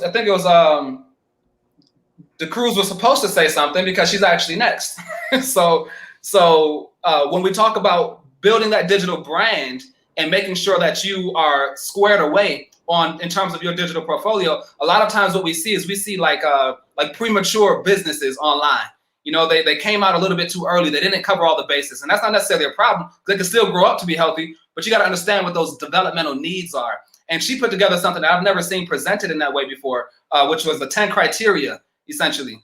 So if you could talk a little bit about yourself, take 10 minutes, ideally closer to 7, to talk about yourself, what you do, but then dive right into the 10 essential steps for people who are working to build their online brands. Okay, absolutely. And thank you for inviting me. No, absolutely. I love everything that Quentin was saying. I concur 100%. You know, I always like to start off conceptualizing technology first. I think oftentimes what I have found as the biggest difference between those who are maybe poor or impoverished versus those who are wealthy is that wealthy, we understand that systems are key. See, currency is like oxygen, it's infinite, it's all around us. There's no limit.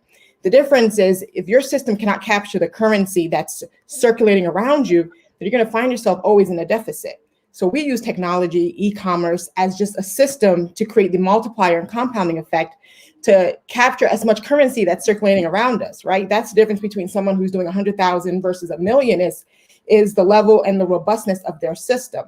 And so I got my start. I mean, my journey was very untraditional. I'm an academic at heart, but I have journeyed through unemployment. So I went to school, I raised $250,000 in scholarships, got 3 degrees before the age of 24, 2 of which were masters, diplomacy, etc. But found myself in unemployment. I couldn't get a job, which was such a dichotomy for me because I did everything by the book. I did everything, my mentor. What country are you in? I was born in the U.S., raised in Ghana. I'm Ghanaian. So raised a few years in Ghana and back to the U.S. So I did all my schooling here in the U.S. And so after having raised $250,000 to get 3 degrees, 2 of which were masters by 24, I found myself on unemployment. And for me, that was a pivotal moment for myself. I said that I just knew that was not the life for me. And so I was a millennial. I understood technology, I understood e-commerce. I knew how to build websites myself. And I started selling online. How we got our start was that we found a niche community. We realized that the faith-based community, churches and ministries were falling behind the digital divide. And so we started helping pastors raise hundreds and thousands of millions of dollars online through e-commerce. People say, how did you do it? I'll give you a quick example. We would take a pastor's sermon, literally take a sermon and turn it into an ebook or an e-course, put a donation to it and evangelize through technology, the same way that we're talking about. And so we saw that we were raising pastors and ministers hundreds of thousands of donations online, and the word went out and everyone started contacting us, etc. So then I said to myself, okay, if that system works for this niche community of faith-based ministers and organizations, what would it do if I took it back home to Ghana? So I reached out to a Ghanaian entrepreneur who's a beauty entrepreneur selling shea butter. And I looked at her product, I thought it was great. But I looked at her website and the fundamentals were missing. I'm like, how? I said, she can't be making much. She's missing capturing first names, last name, emails. There's no way that this website is generating her any revenue. Yet she had a huge social media following. And so I was in Ghana in 2016 for a month, and I approached her. It didn't land. 6 months later, she contacts me and says, hey, are you so interested? I said, yeah, give me a shot. I think I can increase your revenue. At that time, she was generating just $2,500 a month selling, right? And her whole system was jacked up. She was like getting products sent to her sister in Georgia, and then her sister was selling. And I said, the supply chain is not even streamlined. So I did some research, contacted DHL in Ghana, realized they had an e-commerce program that if I could increase sales online, they would cut the shipping to like $20 or something like that. So I re-engineered her whole entire supply chain, connected all these functions on her website so that products can come on and they could ship directly from Accra, Ghana. In a year, we increased her to $15,000 average a month currency. In 1 month, in about 10 or 11 days, we did $36,000 in sales for her. This is a Ghanaian-based entrepreneur in Ghana making US. Her markets were US and Canada, but we were shipping in France, Sweden, Brazil. We had a South Korean order. And that was the aha moment for me. And I said to myself, oh my gosh, I always knew economic development was possible. I just didn't know what vehicle I was going to use to mobilize more revenue and growth. If we look at Africa, right, 80% of a country's GDP comes from SMEs. I said, if I could impact using technology to increase sales coming out of Africa, meaning made in Africa products could sell across the world, oh my gosh, how much revenue, how much employment can we create? And that was the start of the Digital Diplomat. After that, it just took off like wildfire. So we started helping all these entrepreneurs selling online. But you're right about the basics. And that brings me to my 10 criteria that I've realized over the years. And the first one, first and foremost, and I don't have my list on me right away, but I'll just think from the top of my head. Well, just give us the most important ones, and we can follow up with a more lengthy conversation later. Yeah, the biggest thing. Okay, so the first and foremost, if you're going to sell internationally, and this is why I love the free trade agreement, because now we can think about inter-Africa trade. But if you're going to sell your product out of Africa, don't make it easy for people to understand how much it costs. So make sure you have a currency converter on your website. Make sure there's a language translator on your website. And don't make it difficult or don't make it easy. Don't make it difficult. Yeah, don't make it difficult. Don't make it easy. What kind of? No, I'm sorry. Don't make it difficult. Don't make it difficult for people to purchase your product, right? Because you're now dealing with a global marketplace, global competition.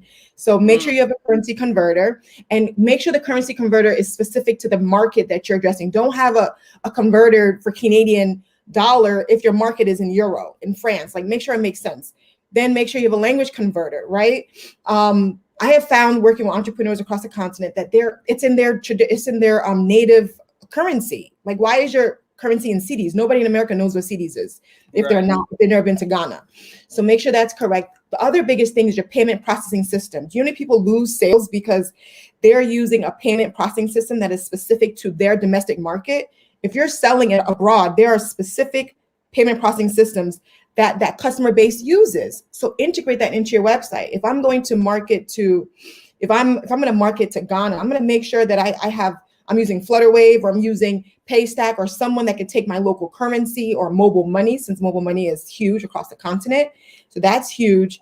And then I always require, I don't care, I always make sure anyone that I work with, we require first name, last name, email, and phone number. You cannot customize digital funnels and marketing funnels with just the email, right? You want to be able to text someone that says, hey, Wendy, saw that you were, you checked out my site, you like these products, how can I better help you? So I always require first name, and that customization, like Quentin was saying, with our content, makes it easier to convert people online. I mean, and the list goes on in terms of foundational technologies. So I get excited about this because it's been driving economic development across the global entrepreneurship. It's exciting for me just to hear it, because I've traveled throughout Africa and throughout the United States, and as a consultant myself, I've seen the same problems that you're describing.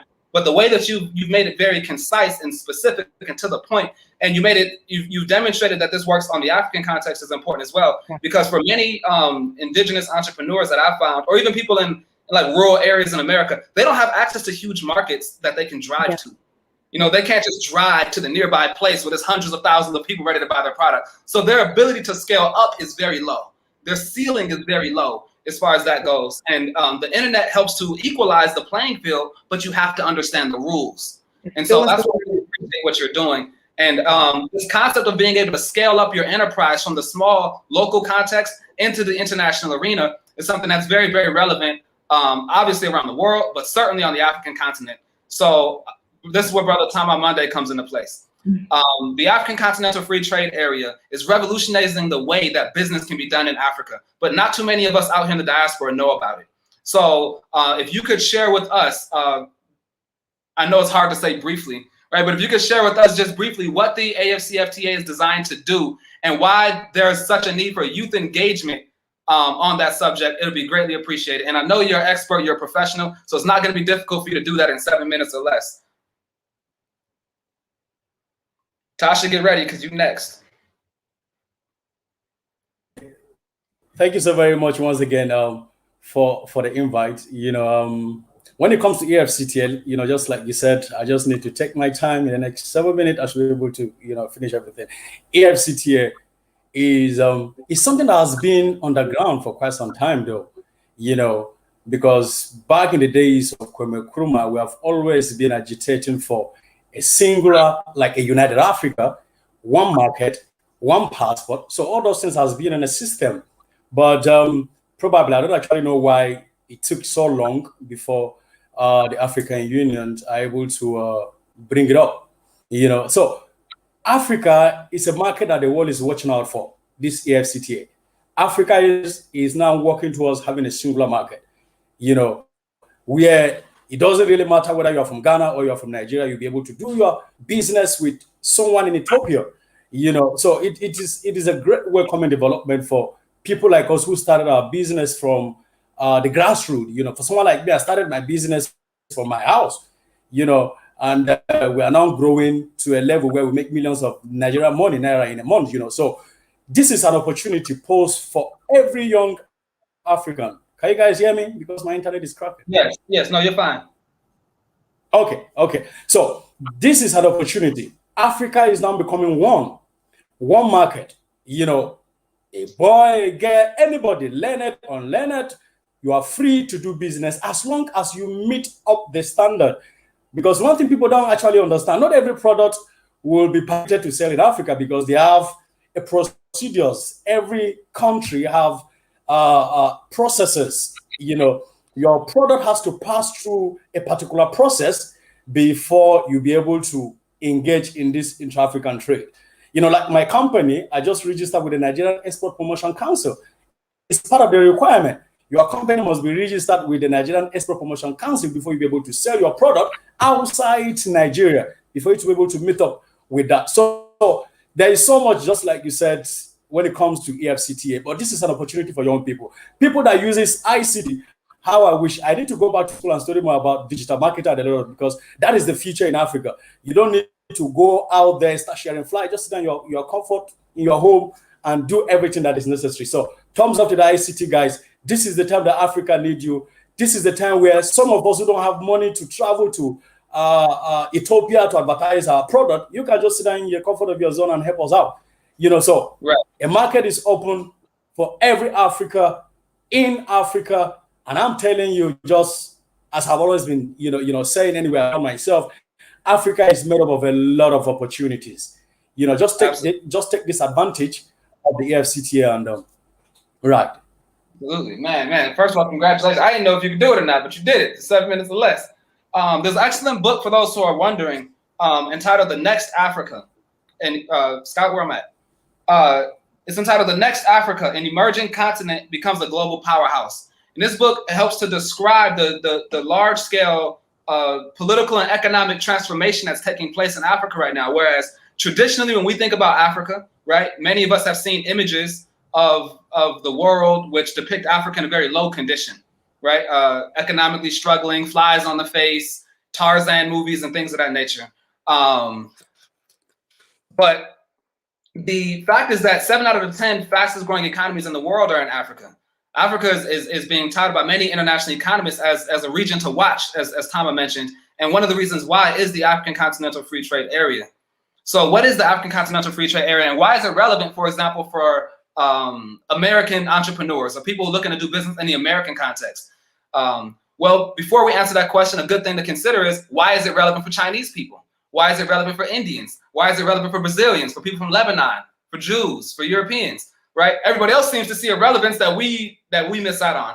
And but the long story short of it, relative to the Continental Free Trade Area, over the last 10 years, the number has increased from 12 to 17%, right? But 17% is still very low because this number refers to the amount of intra-African trade that takes place on the African continent.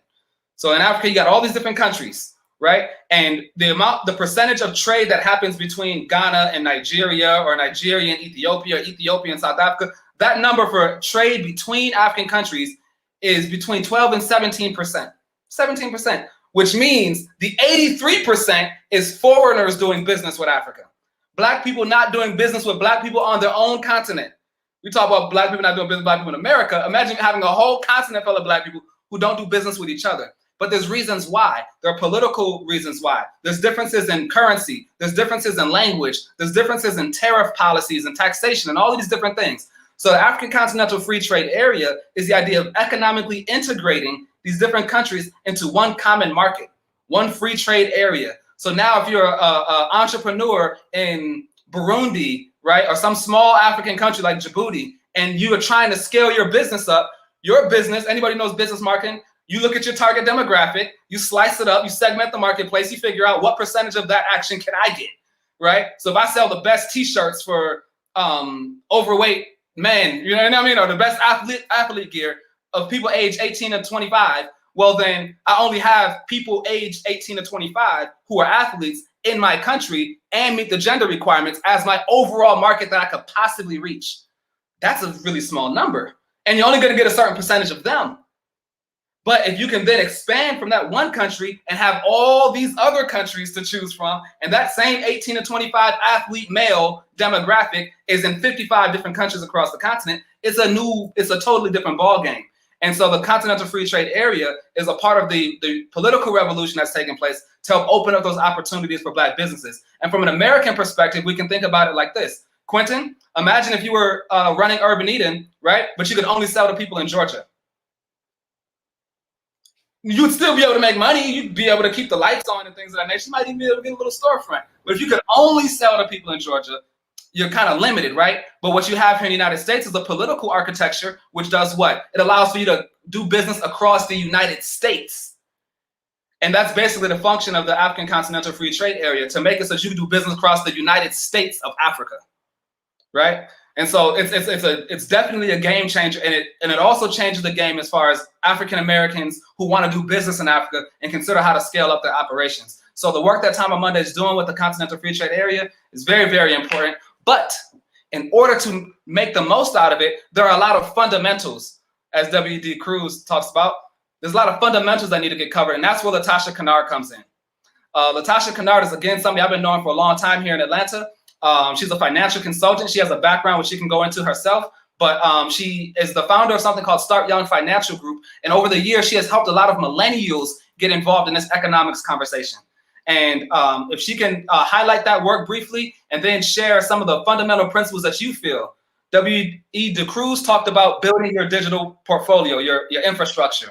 Quentin talked about the basics of marketing. But for you, as far as the fundamentals of finance, of financial management, financial literacy, the things that you realize in your experience our people need access to the most. Could you take about 7 minutes to go in on that subject? Again, that's a challenge, but let's see what you get. Not a challenge. Hello, everybody. So much for having me. I'm so happy to be here.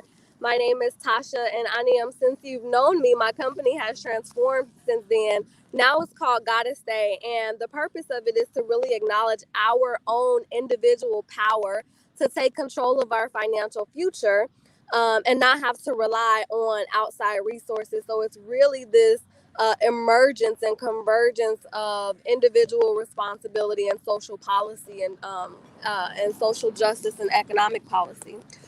So can you guys hear me okay? Just want to make sure. Absolutely. No, we got you. All right, great. So the work that I do is, I help people project manage their wealth from an individual perspective and a business perspective. On an individual perspective inside of this conversation, I think it's really important because it's one thing to focus on how do we get money into our individual ecosystem. And then it's another conversation to think about how do we keep that money inside of our economic ecosystem. So on one hand, as business owners, we're thinking about what is our revenue model? What is our profit model? What are the profit centers of our business? And as I've been listening to you guys talk, I can hear so much of that already. I heard you guys talking about how the fundamentals of our business are going to be boring. It's just things that you're going to be doing on repetition to build up that muscle. And that's how it is when it comes to your finances. A lot of times we think that this is going to be, something that is groundbreaking or mind-blowing. But the fundamentals of your finances are some of the most simple and boring things that you will ever see. And I think when we're talking about fundamentals, I think it's important to know that what is, as we think about this from an entrepreneurial perspective, what is our pathway to getting to the resources that we want? And my job is to make sure that people understand it's really easy to get distracted by the shiny objects. It's really easy to want to, use all the latest gadgets and resources and platforms and tools. But the most important thing that we can do is focus on the fundamentals of our business and get really good at being really consistent with that. So if we're creating content consistently and we're selling our products consistently, and we get down to what is our revenue model that's driving our business. And a lot of times we think about the revenue model, but also what is the delivery model that you're using to deliver that, and what is the business model as well. So a lot of times I see that people think, you sell, let's say, shea butter. I heard that example earlier. But selling shea butter is what you do. It doesn't tell us anything about how you do it. So what I love to do is I love to focus on helping entrepreneurs understand not just what they do to make money, but how they do it. And once you start streamlining those processes, some of the words I heard earlier that I love is systems and processes. those apply to your finances as well. So you know, once you have your revenue model in place, you understand what your profit centers are, and you understand the system by which you make business, and you get really good at being consistent in those processes. Well, now all of a sudden you go from making $3,000 a month to $15,000 a month, just because you have those, you know, basic fundamentals of your revenue model in place. And one of my favorite conversations as it relates to revenue model is called Profit First. So if you guys haven't heard it, I highly recommend that you check it out. From an individual standpoint, I think the thing that, you know, there's a lot of things that we could talk about. There's so many things that I could talk about, but if I have a couple minutes left, what is it that I want to harp on, that I want you guys to understand? I want you to know that as business owners and individuals, there is a whole system in play to get us to transfer our wealth from us to other people, right? So what do you do to make sure that you are maintaining the wealth, not just making money, but you're making it, you're maintaining it, you're keeping it, and you're using it to grow your own empire instead of transferring it away from you, transferring it away from your community, right? How do you use it to build up yourself so that you become the asset for your family, for your community, for your country? These are the things that I think we don't think about enough. And some of the ways that we do that is by focusing on the fundamentals. So inside of my programs, what I help people focus on is, number one, I don't know how specific to be, because I'm sure if we're looking at this from a global perspective, there's going to be a lot of differences. But fundamentally, I'm looking at, you know, what am I doing to make sure that if there is an emergency, I'm good, right? That's something that transcends location. You want to, you know, sacrifice everything that you can in the beginning so that you can create a foundation of security for yourself. If you think that you're running a business, or, you know, you have a good job, but you haven't laid the groundwork for your financial security, what that means is, as soon as there is any type of breakdown, you're gonna, you know, that foundation is gonna crumble because it's not secure. So making sure that you have that financial security, making sure that you're saving for the things that are important to you, making sure that you have access to global investment opportunities. So this is not just investing in the stock market. We're looking at Bitcoin also. We're looking at being able to invest in other emerging economies. You want to make sure that you have access to all of those things. And then finally, investing in the resources where you are and wherever you want to contribute to. So this is going to be things like real estate, anything that's tangible that you can get your hands on. You want to make sure that you're able to invest and contribute to those things in a way that's going to contribute a return to you. So that's all I have for now. I don't want to get too nitty gritty into the details, but if there are any questions that I can answer, I'll definitely be here and available for that. That is great. I knew you was gonna come through. Might have had to catch you on the road on your way to your next location, but we got you, and that's important. So now we're gonna transition to our final panelists before we start our little more interactive portion. And from Uchi, is it Uche or Uchi? I always say Uchi. It's Uche. Uche. Yes. All right, there I go. So Quentin got it right the first time, actually, and I didn't. That's a shame. So thank you, Quentin. He ain't seen you in a year, you know. But so here's the thing: when we talk about business development, we also forget that there's the hard skills, right? Financial management, accounting, bookkeeping, all of that stuff. But then you also have the soft skills, right? You have the informal skills, which directly influence the business outcomes. And certainly, the area of customer service and communication fits that bill. Yeah. I'm sure all of us have our horror stories of Black businesses, which we would love to have supported. You know what I mean? But when the customer service and communication skills aren't there, I don't feel as obligated to endure what you're putting me through. You know, and I'm willing to like bend a little bit, but at some point there has to be a standard that we refuse to allow our businesses to go under, right? Because at that point, you stop becoming one of our businesses because we're about Black excellence. You see what I mean? And so in order to really do that without just leaving everybody behind, we need people who can actually provide training and empowerment and the skills development required to run that side of a business. And that's why we brought Uche Akib onto the platform. So if you can talk a little bit about yourself, your book, your training, and the key principles of customer service and communication skills that Black business owners or even just aspiring professionals, because customer service tends to be a lot of people's entry into the job market. Yeah. And you never learn it in high school. You don't even really learn it in college. You're just kind of thrown out there like, hopefully your ability to calculate the right angle of a triangle is going to help you serve this customer who's mad at you right now, you know, for something that you didn't do. So you bring a very valuable skill into the community, which is often overlooked, but it's directly related to our ability to thrive. So if you can just share your message with the people in about 7 minutes or so, we'd then be able to get into our final portion. Thank you. I'm going to try to summarize because 7 minutes is not enough for customer service. There you go. People hear about customer service and they're like, okay, that does not apply to me. As long as you're a human being and you have a relationship with someone, a personal relationship, a professional relationship, you need to understand how to relate with the other person.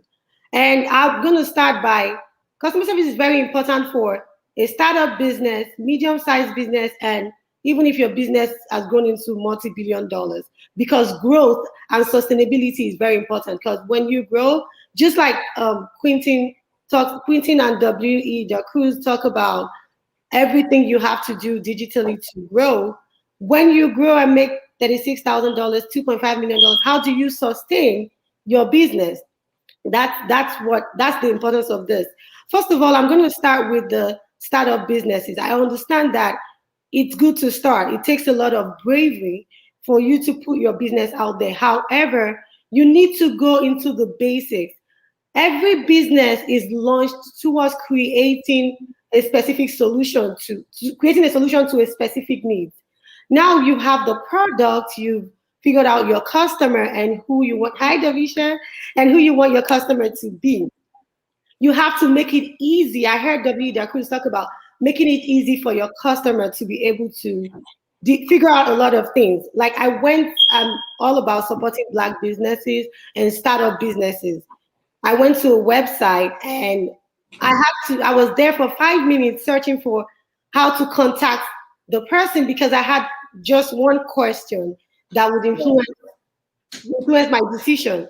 It took me 5 minutes to keep going through to see if I could get a contact information. I could not. I had to follow up with them on Facebook through their name. I put in a Google search and sent a DM. Then my question was answered. Not everybody has that kind of patience to do that. Right. There is no excuse for you not to put in your contact information on your landing page. Every page on your website should have your contact information. I understand that when you're first starting out, you don't have the luxury to answer phone calls. There should be a contact me form that goes directly to your email address.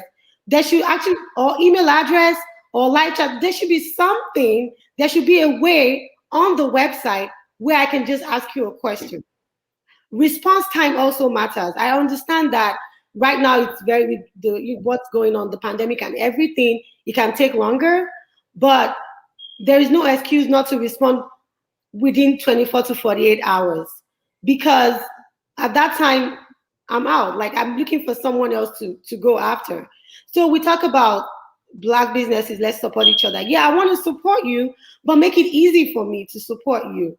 And then also when you are an established business and you're making this money, it's very, very important for you to sustain your business. Repeat and referral business is very huge. You hear about 20 to 30% of your revenue going towards your advertising dollars is recommended. When you have your repeat and referral business, that's free marketing. That is free. Haven't you had someone that told you to go somewhere and you don't go to the place and they take it personal with you? That's how good you should be to your customers for them to be able to stand in for you and say, go to this place. It all depends on how you treat them. Aside from price, what else makes you stand out? Value. Value is how you treat your clients, how you treat your customers. Feedback is very important. Sometimes there's negative feedback. Honestly, positive feedback is like food to my soul. I'm happy to hear those. What I'm doing is working, but be welcome and open to negative feedbacks because the world is changing. You can only see your business through your eyes. You have to see through the eyes of the other person. Oh, they're so frustrated. That's why they said this. There is room for improvement in everything they say because you want to be perfect. You want, just like what Ben was saying, we're striving for Black excellence. We have the opportunity now. Now is the time for us to grow. There is no excuse for you to stay and be mediocre. You have to be excellent. You always have to go that extra mile. That's what will leave your name in their heads. You have no choice. We have a lot of Black businesses springing out now, but we want you to grow. We want a lot of Black businesses to strive. We want a lot of startup businesses to strive. And therefore, we have to do it right. Because if we don't do it right, first impression lasts the longest. It's going to take you a lot to convince people to change their mind and consider you again. Because I have an African store like 5 minutes away from me. I have another one 15 minutes away from me. I would drive 15 minutes to the other one just because of how I'm valued, just because of how I'm treated. And also, you talked about most people, their startup job is customer service over the phone. Yes. And one thing is something that you do consecutively for 3 weeks becomes your habit. When you have the opportunity to start that job, don't say it's not my business. Everything you do is your business. You have to learn to stand out in your job.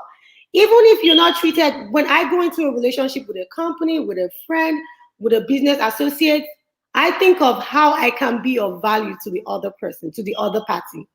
So regardless of saying that you're not being treated right, some people don't even have that job in the first place. So let's forget about how you're being treated because that is none of my business. My business is how I stand out in my job, regardless of how I'm valued by the other person. I want to value once you go into that company, you are the face of the company. You have to learn how to add value for that company.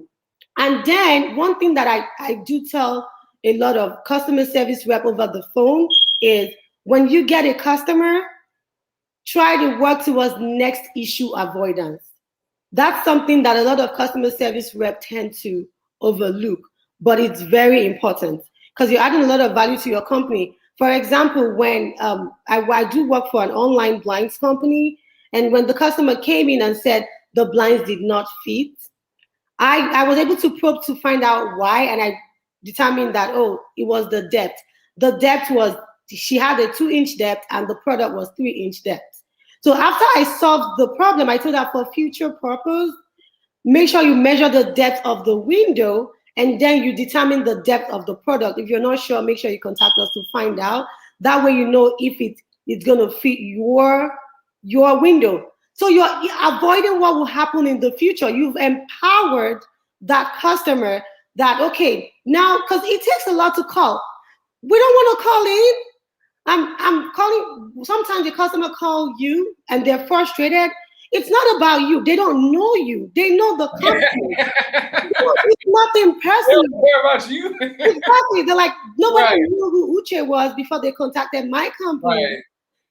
All they know is that they bought something from this company and I'm contacting this company. So whoever they get on the line. Well, you're the one that's about to get this energy.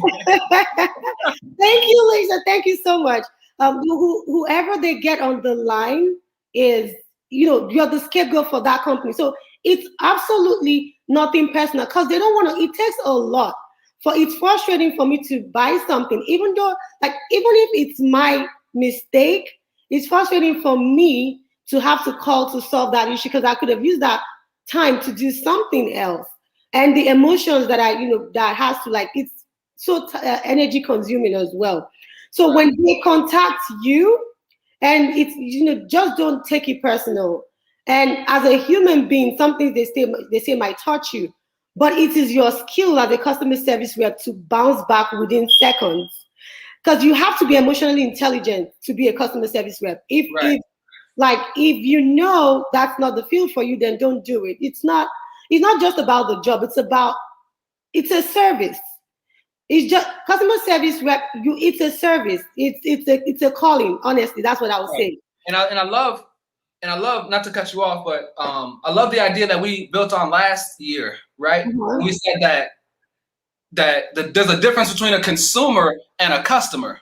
Yes. Because the consumer is simply somebody who consumes your product. They simply buy what you got. A customer is somebody who makes buying your product a part of their custom. Yes. It's something that they're accustomed to doing, and you're accustomed to seeing them. And they know that certain things are customary around there, and it's built into the culture, which means they become repeat, customers. That's about relationships. Yes. Right. So these are things that you go into in your book. What was the name of your book again? The impact of excellent customer service on business growth.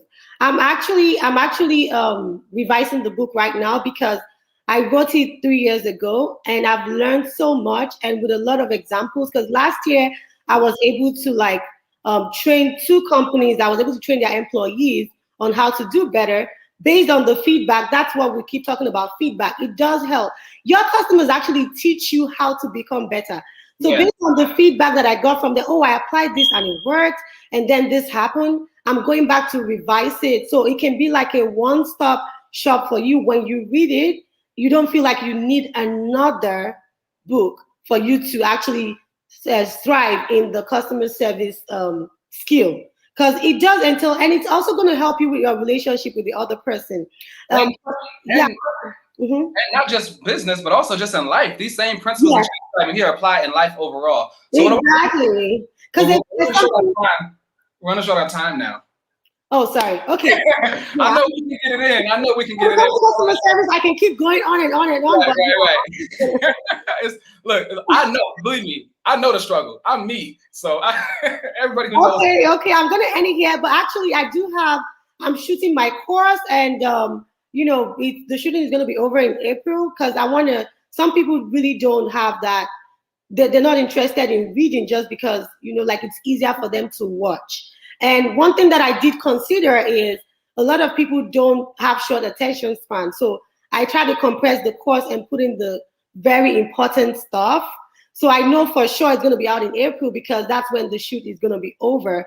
So I'm shooting it then for April, so not more than 2 hours. So that way you get all the nuggets and you know that you're fully empowered. So I'll try to reduce it, but there's a lot that you need to know. No, the full course can be as long as you want it to be. This just isn't the full course. Yeah, that's true. But I try to shorten it because of the short attention span and quality and just straight to the point. Yes. Okay, no problem. All right. So now what I want to do in the final round is just reiterate the fact that we want this to be a very solution-oriented platform, but we also understand that the real solutions aren't going to come as a result of watching this live stream. Right. So all of these people here are professionals in what they do. They're available as resources to be drawn upon. They have businesses. They offer consultancy in different ways. I personally know I'll be working with Quentin.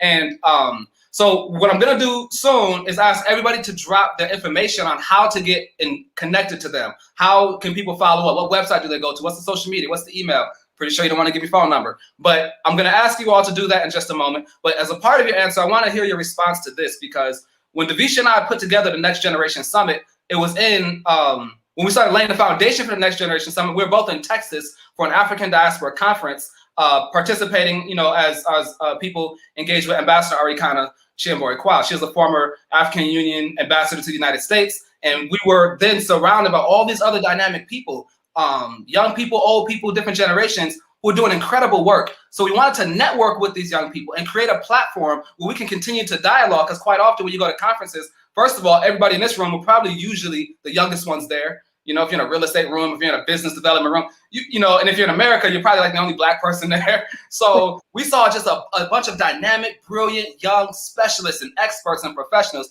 We wanted to capture the information. So we came up with a plan to build up this network. And then over the past year, we've been continually growing it. And so what we're looking at doing in 2021 is actually converting this network, this informal network of people who got different connections, different things, into more of a mastermind group, right? Because we've essentially assembled many of the best and brightest young minds from across the continent and the diaspora, skilled in different areas with their own businesses, their own professions, that others seek out for advice from. And so if we could register these names into a database and have it so that those who are looking for whatever their particular area of problem is they can go to this site, find these professionals, connect up with them, get access to their services. They'll be more in demand, because what it would do for somebody like Tasha is introduce her to a different market, right? If she's still in the business of really wanting to deal with people on a large scale, all of a sudden you're getting calls from Nigeria and from Ethiopia. Some people say, hey, I need to go through your program. I need to get your service. Because what you have, Tasha, is more than a locally relevant skill. You know, it's not just something that a few people around Atlanta need access to, and you're well aware of that, but it's global in its scope. Likewise with you, Uche, and everybody on the panel has something to offer to our people around the world. So you can just name, you know, your business, what it is that you currently do, how people can get in touch with you, but also mention whether or not that's something that you'll be interested in doing. You have 4 minutes left, so we're looking for very short to the point answers. We'll start off with W. DeCruz. Oh yeah, absolutely. So the VGC group, we're the co-founders. Where do you want us to type it in the comment section, or? You type it into the comment section, but you can also just say it, you know, verbally. Yeah, so I'm co-founder of the VGC group, which is a virtual global consulting group with my co-founder Naomi Cook. And so that company is where we build our extreme robust e-commerce and mobile applications that help entrepreneurs increase revenue online. And so you can find us on our website, thevgcgroup.com. I'm very active on LinkedIn, probably one of the best platforms to find me on.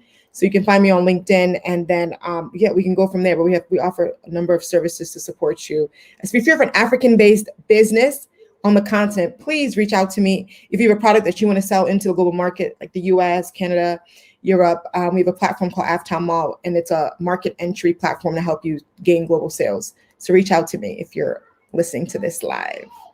Awesome. Quentin? All right, cool. What's up, everybody? I put my website actually as my name on the screen really quick, just so people can just see, just so they can see the website. Everybody should do it. Yeah, that's where you can find. Honestly, that's probably like the top of the funnel. Go to the website. That's how you'll find me. The ads will follow you from now on once you hit that website. Also, you could. Once you find me there, you could connect with us on YouTube. Type in Urban Eden. I have a Patreon channel called Produce for Yourself. You can check that out as well. I put some content on there, just kind of showing how I run things behind the scenes. But yeah, hit the website and you can connect. All right, Tama.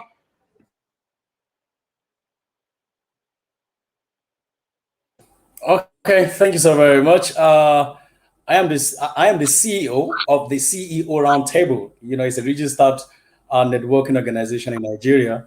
You know, I link up top business organization with all, because I'm part of the special advisor to Lagos State government on investment and SDG. So when you truly want to connect with people in Nigeria, Uche, I think you just need to come and train the Lagos Chamber Commerce and Industry. I was just talking to the Chamber president that there's someone that you guys need to get in touch with. So after this event, AB.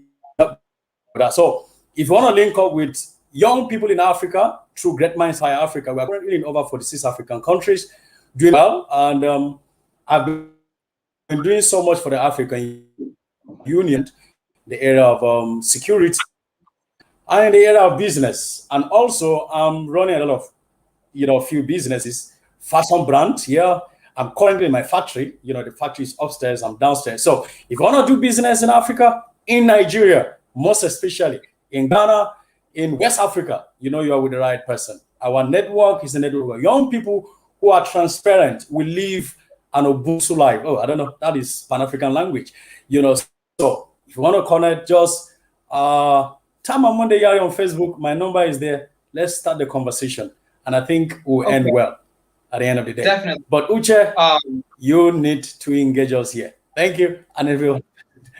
Absolutely. Well, somebody like you with your connections in 46 different African countries, I think we could probably put together some training programs that can reach those demographics. You know, if we go through the right channels, the kind of specialists that we have access to on this side can definitely influence and engage. So I'll be following up with you about that on the WhatsApp chat. But who we got left now? Tasha and Uche, in that order. All right, you guys. You can find me at my website, www.goddessday.com. That's GODESTE.com, and I will put that in the chat. you want to reach out to me if you want somebody to help you project manage your wealth. So this is, my background is helping $1 million corporations increase their bottom line. And my job is to help businesses go from calling themselves entrepreneurs or small businesses to being full-fledged, fortified businesses. But also in your personal life, if you want to, start thinking about what does it mean to create a legacy that you leave for your family and for your community and for the world, that's when you bring me into the fold. So I'll make sure I put that information in the chat. I'm glad you was able to jump on this live. Appreciate you. All right. UcheExclusive.net. What's up? Yeah, so Tama, yes, I'm down for that. Ben, you give me his information later. So yeah, thank you so much for having me. It's been a pleasure to be among all of these great minds with all of you panelists. I appreciate that a lot.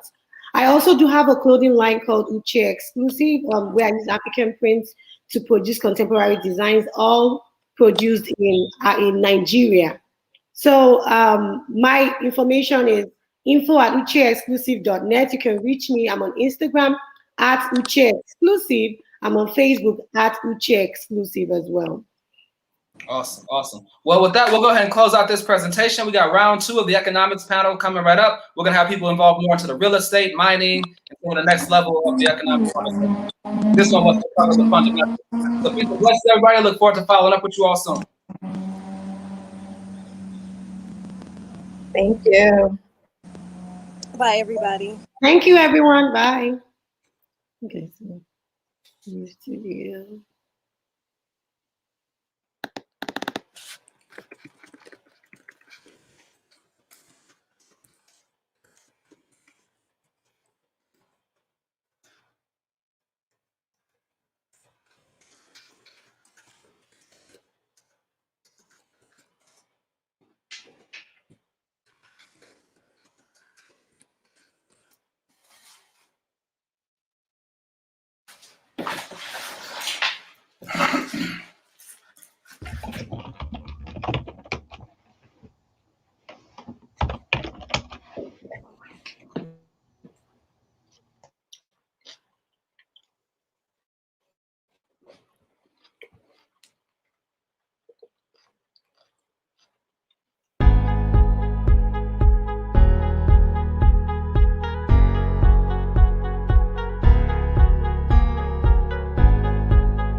All right.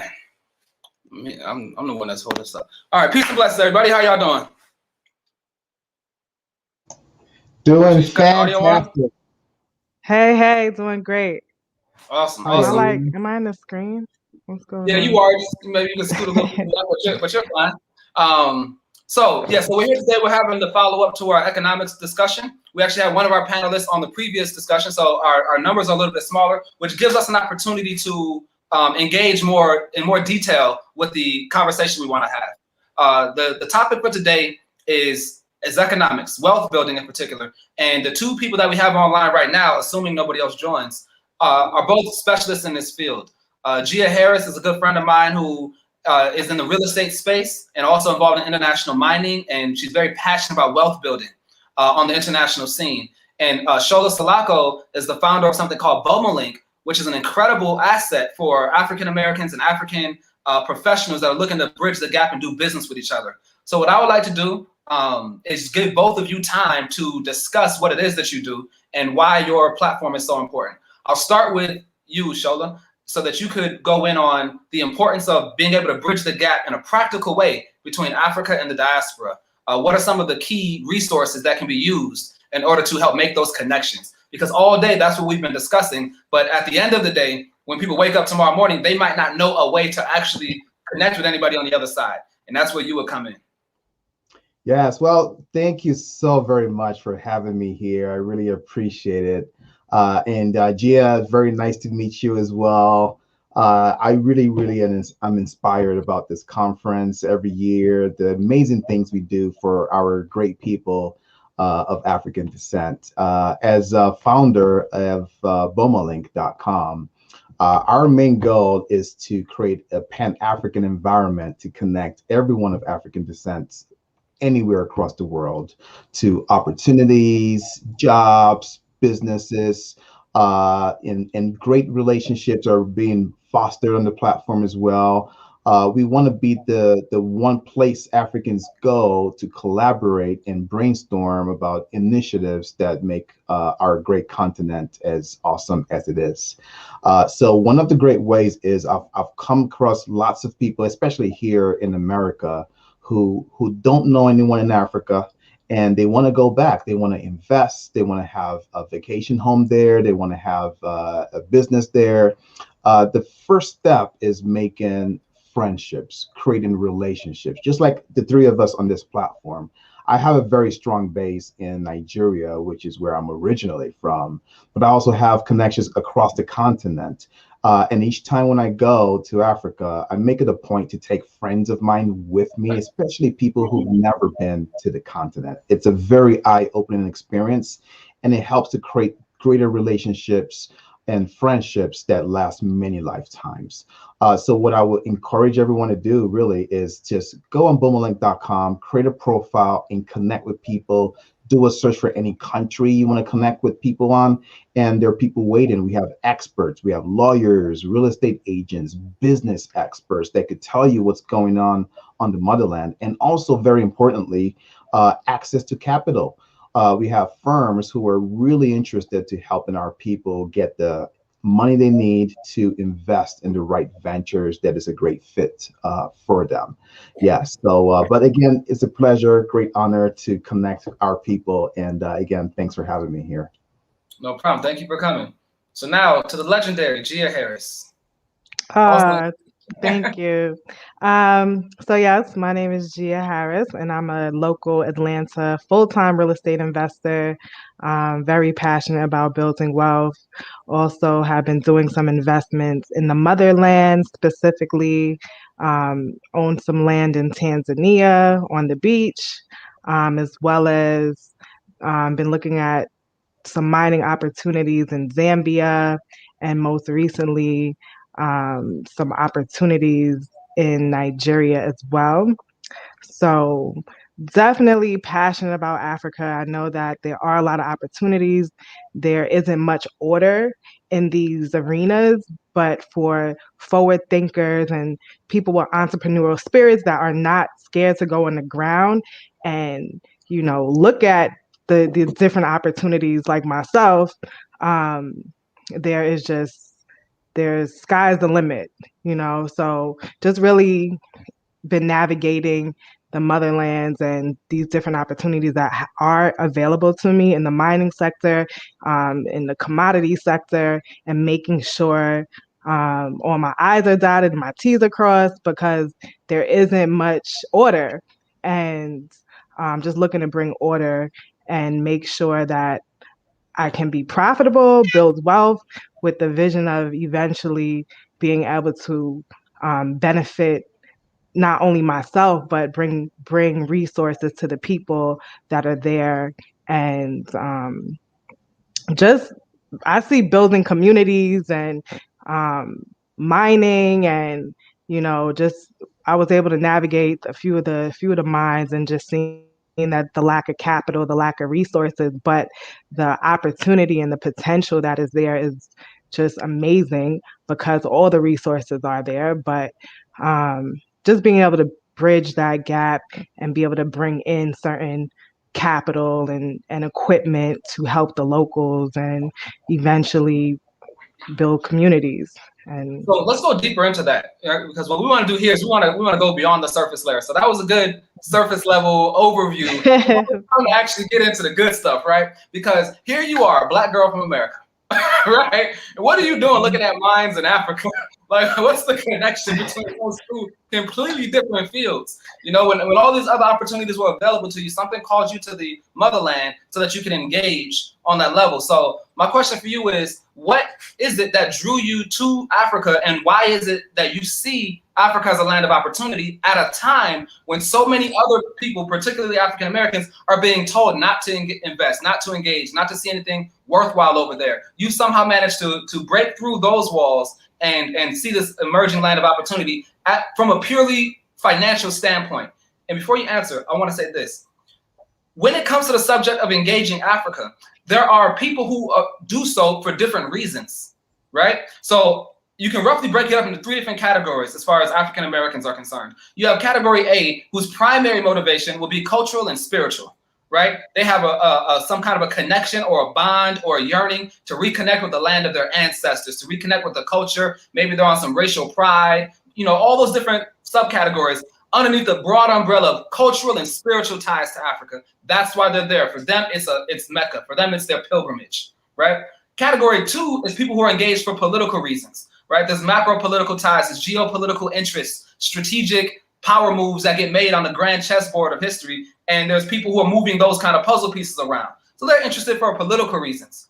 And then the third category will be those that are interested in economics, right? They see financial opportunity, point blank period. I can have this money, I can spend it over here, get this result, I can spend it over there and get that result. And for the Donald Trump, former President Donald Trump, said all of his friends go to Africa and get rich, you know? Oh, wow.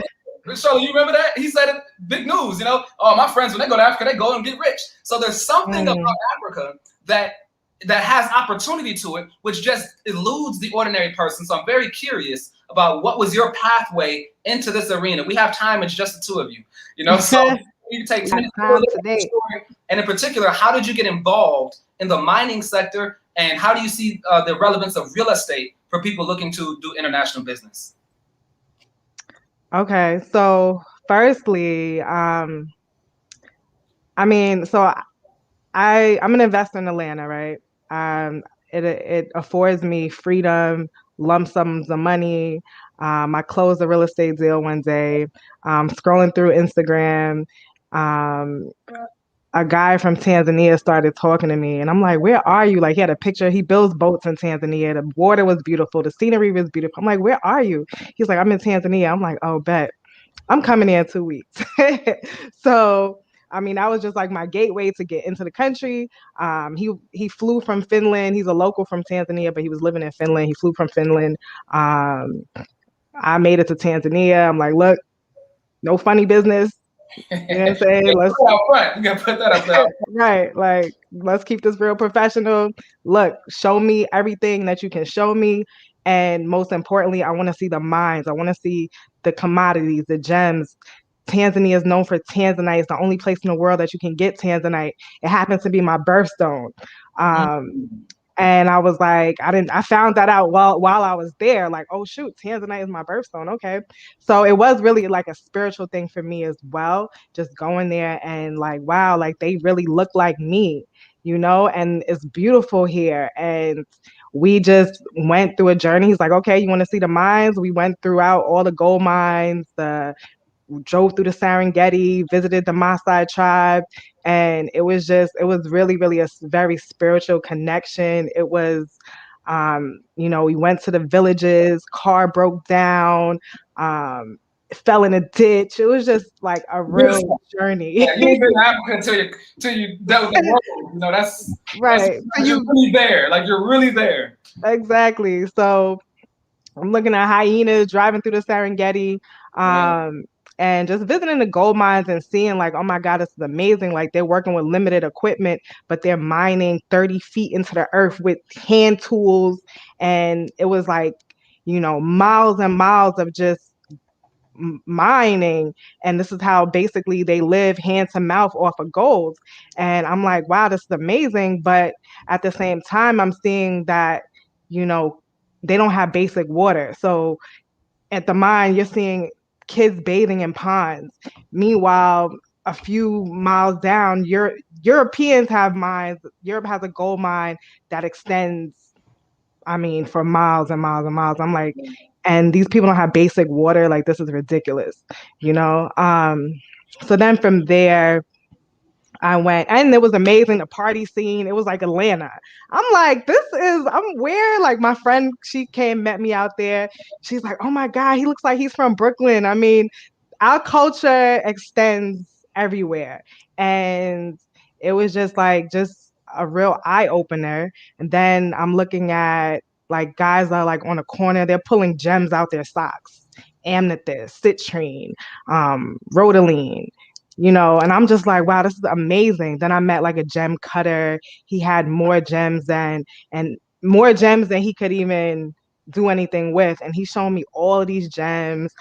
They're trying to sell me rubies. So I was just like in that arena, looking at him cut these gems. I'm seeing how amethyst cut and polished looks like purple diamonds, and citrine is like yellow diamonds. And yeah, I'm into all that. I'm into gems already and the properties that gems have. So it was just amazing. Then from there, went back home. My friend met a guy that is was in diamonds and gold, and he lived in Zambia. And I'm like, okay, cool. I want to buy some diamonds and I want to buy some gold, and I want to go to Zambia. So I went back out, flew to Zambia. Well, stop. No, I actually went to Kenya first. Went to Kenya, seen Kenya. Kenya was amazing. It looked like New York City times 10. I'm nothing but black people, nothing but Africans. I'm like, oh my God, this is amazing. So then left Kenya, went to Zambia, stayed in Zambia for like a month.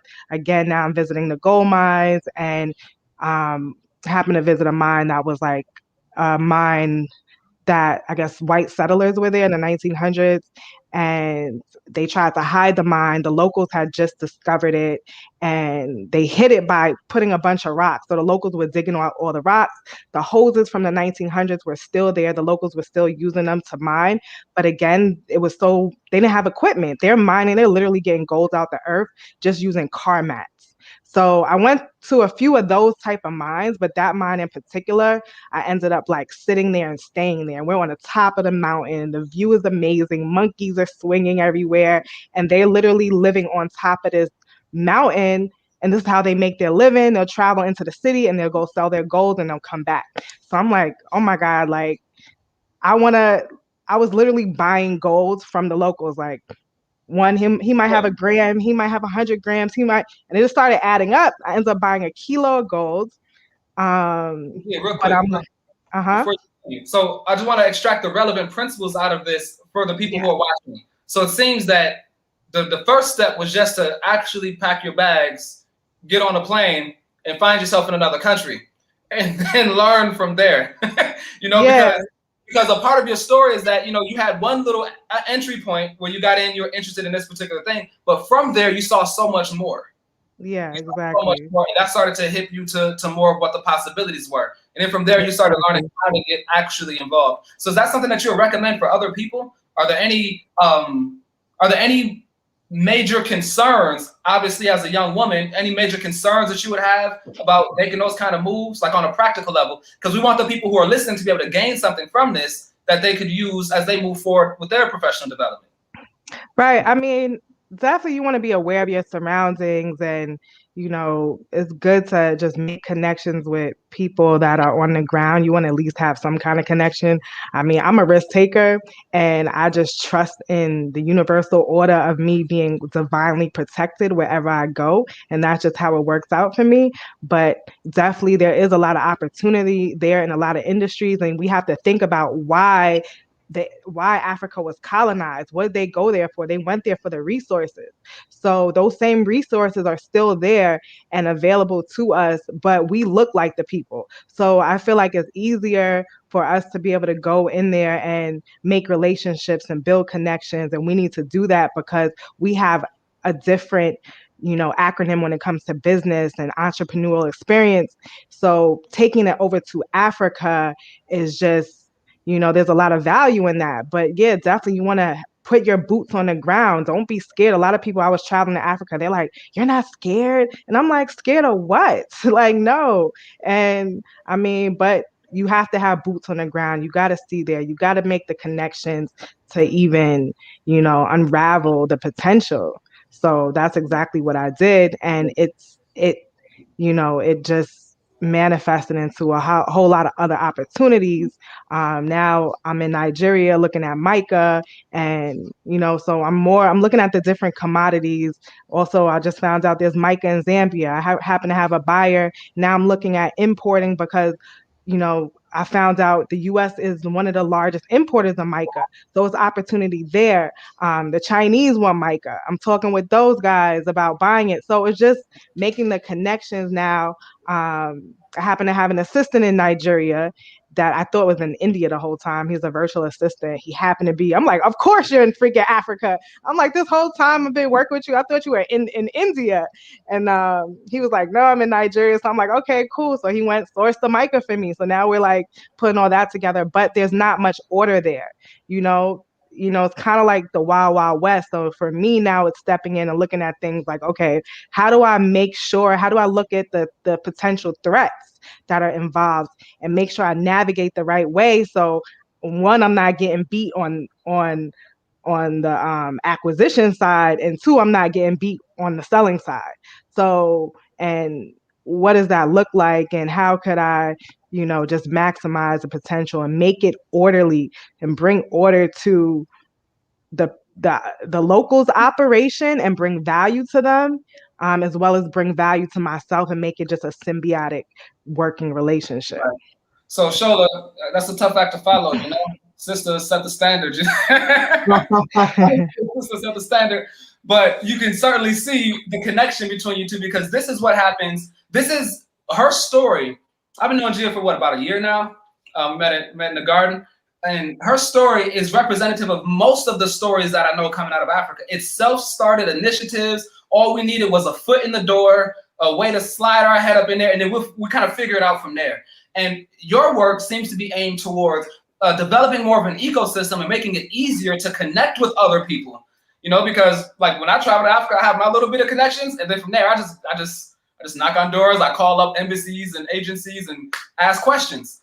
So what is it? Can you tell more about your story, and what is it that inspired you to create a Pan-African version of LinkedIn for professionals to engage on both sides? Absolutely. First of all, Gia, your story is super, super inspiring. If I want to really capture that is the story that I want to see for every African coming from America to other parts of the world to Africa. Africa is the source of many things for the rest of the world, and coming there with an open mind will expose opportunities. So you have to look at it this way. The people in Africa, they're used to seeing things in a certain way. And also us here in America, we're used to certain things which we've always experienced for most of our lives. But when you are moved from one environment into another environment, you start to see things and opportunities that people there do not really see. So Gia just described all the mines, the stones, the gold. To them, it's not a huge deal, but she saw opportunity right away. She knows because it's also her passion. She loves these minerals, and she sees opportunity that she could take this and sell it to someone outside of the country for 100-fold of the normal price in Africa. That is why people like Donald Trump says there's so much money to be made, because coming out from the outside into Africa with the kind of education that we have, the kind of experiences that we have, and also connections, we see value right away. And at the core of that is the reason why I built BomaLink, so that people like us with the right connections could have what Gia described very well, the boots on ground. We come into the country, we don't have to start from scratch and figure out who we need to work with, where the risks are, where the opportunities are, and who to trust. You could do all that work from bomalink.com before you buy your plane ticket.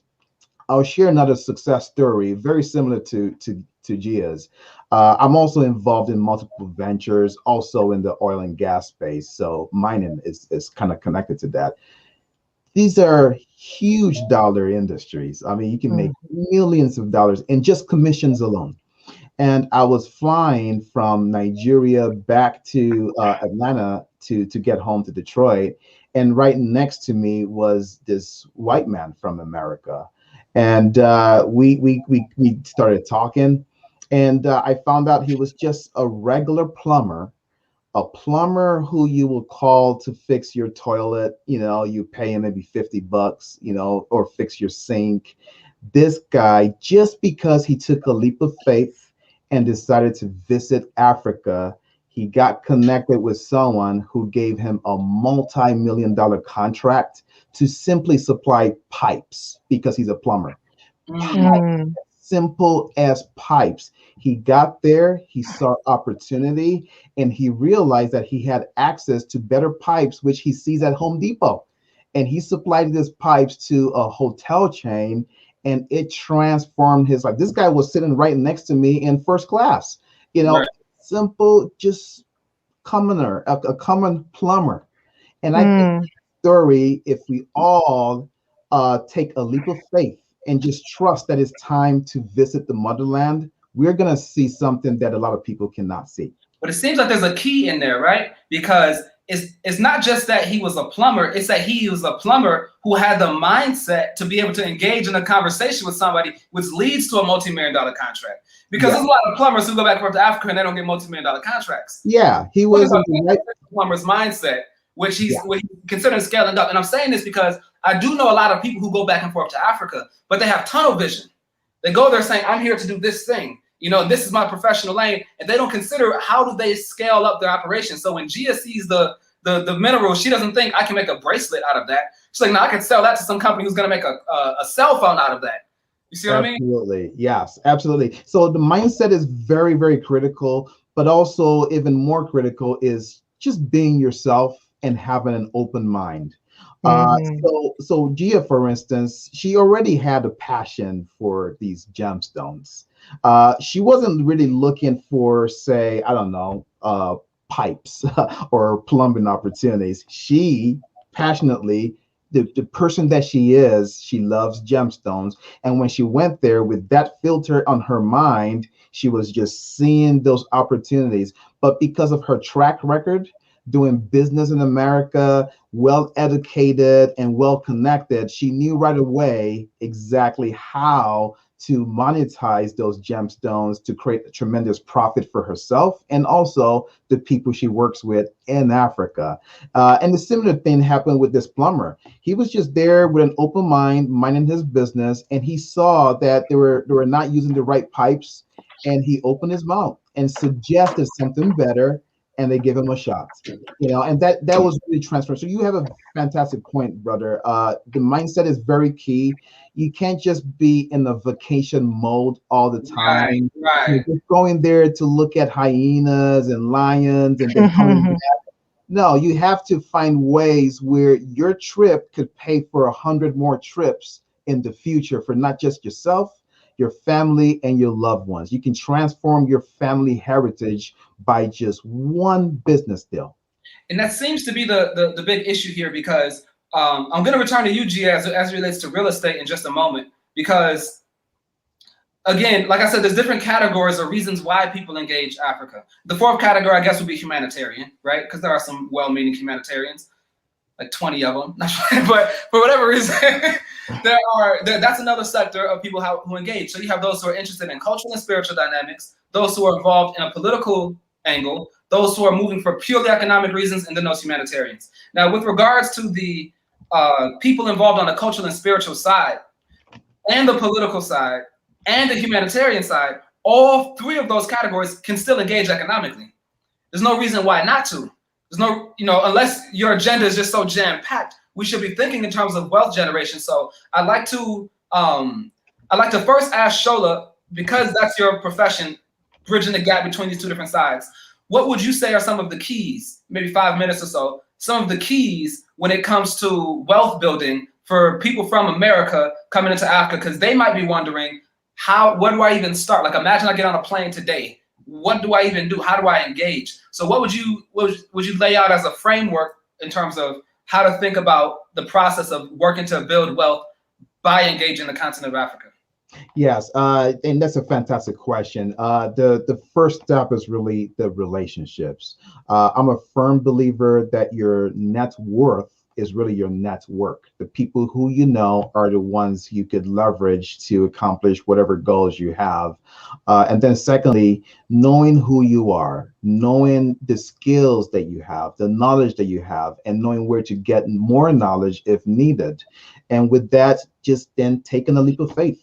Go to the motherland, attend conferences there, get to meet people, and really keep your mind open and your ears open for what's going on, where you could benefit and where you can contribute, where it's a win-win situation. So even from a spiritual aspect, I mean, there's income and wealth to be made there too. Where, for instance, we're putting together a major event for next year where people here in America who've never been to Africa could come with us. We will charter a plane, make hotel arrangements, like a sightseeing and exploratory type of trip with an open mind to see opportunities. Because again, it takes an outsider coming in to see opportunities in a new environment. The people there are already used to it. They don't really know how best to leverage it until someone comes in and tells them where they can take this resource to.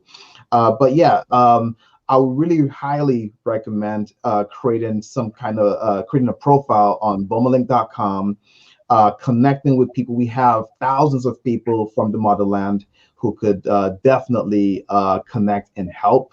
I have friends and people in my network that I can vouch for and recommend to cover things like legal questions. Knowing the law of each country in Africa is extremely important. You can register a business there, open bank accounts, and there are ways to save money from taxation. There are ways to connect with the leaders in Africa to even get land. We could get land where you don't have to pay for it for many years until you become profitable. This is where the relationship with the kings, the leaders of these various regions come into play, and they are really, really looking forward to us coming back. They can't wait to receive us. It's a thing of joy. It's a thing of pride, which is why this conference we're putting together next year is very, very critical. A good friend of mine, Mr. Gacw, who I went to boarding school with in Nigeria, he's helping to put this together right now. He has a great hotel where many of us can stay in Lagos, Nigeria. And we're going to have even the spiritual trips. We're going to go study the Ifa leaders. I am Yoruba originally, and I'm a descendant of priests and kings. It runs in our blood and runs in all our bloods. It's time we connect to know the knowledge of self, who we are, our purpose, our destiny, and through that we can uncover how we could create the Africa that we believe in and the Africa that we want to see. Right, that's a mic drop moment. We still got time, so we get to keep it going. Now, Gia, I want to talk to you now about market entry, wealth building, because you heard that there was an opportunity overseas and you were just able to book a ticket and go. Everybody ain't got it like that, right? And one of the reasons why you had it like that was because of your experiences in real estate. And so from a real estate perspective, a lot of people know there's a few industries that you can go into that have high yields for small amount of time invested, relatively small amount of time compared to 9-to-5s, so to speak. And so they love the idea. Sometimes they watch presentations. They might have been to a real estate course or two. They know people who do real estate, but there's still a lot of uncertainty surrounding how do people actually get started? Because the first thing that happens is a barrier to entry in your mind, which is just a large number. So people like, all right, I want to buy this house. You got 75,000, you got 125,000. Who got a couple of 100K on them? None of us. We can't buy no houses. That's kind of the mindset when it comes to real estate, and that's actually not how the whole industry works. So from your perspective, could you start sharing how people can get their foot in the door and start opening up and creating opportunities, maybe on a small scale level of real estate, and slowly start to scale their operations up? Because that is one of the industries, one of the areas that you can maximize your profit margins here in America from to fuel overseas initiatives. And in Africa, the housing market is on the rise because more and more people are trying to urbanize and move out of the villages. So there's an abundance of houses that need to get built and people who want to buy them, markets. But again, there's a gap between where people are and where that conversation is. So maybe you can help bridge that gap by talking about some of the fundamental ways to start building up towards a professional real estate career. And I do understand that you have courses and a website, so be sure you mention those things. Yeah, so I would say essentially, I mean, how I started was, I had that same kind of barrier of entry and issue. I didn't have the capital, I didn't have the credit, but I did come across how to wholesale. And that really allowed me to start being very profitable and diversifying. And basically, wholesaling is finding a property for say 100,000, and you negotiate with that seller, and then you turn around and find a buyer that's willing to pay 120,000. Wait, And pause. I want to make sure I want this to be understandable for the people who are watching who might want to actually do it. So you said how to wholesale. Wholesale is finding a property at a certain price and then selling it at a higher price than what it was bought for. But you didn't pay for it. No, but you put it under contract. So once you have a contract on that property, it gives you legally binding interest in that property, and now you have the ability to basically flip that contract. So in a situation like that, my very first deal, I was able to make $25,000 like that in a matter of 2 weeks from start to finish, and then from there, I was able to do like 1.3 million worth of transaction my very first year, and I started with $0. So then from there, I was able to diversify and start doing fix and flips, buying and holding, multifamily, and now I will be doing a lot of land development and building this year.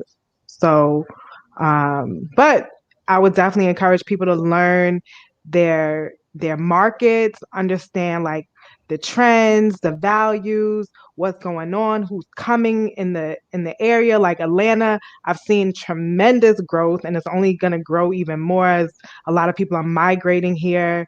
They're moving out of the big cities, so there's a ton of opportunity.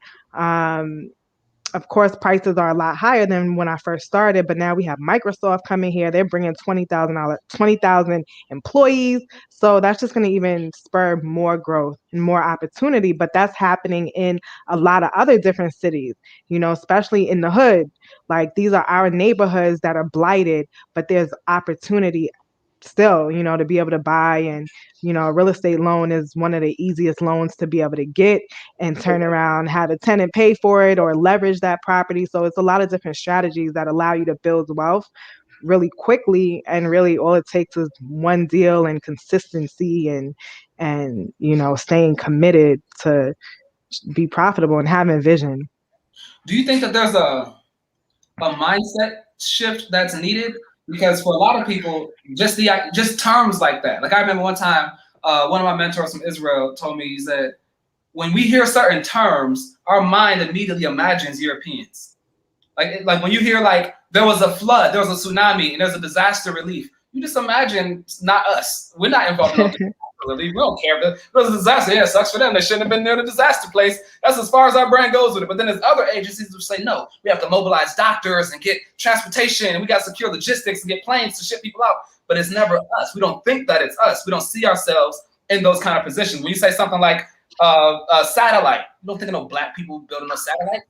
So there's certain concepts and terms which are lofty and high up there, which make people feel like I'm too small, I'm insignificant, and culturally I don't feel connected to those industries. And I think that real estate is one of them.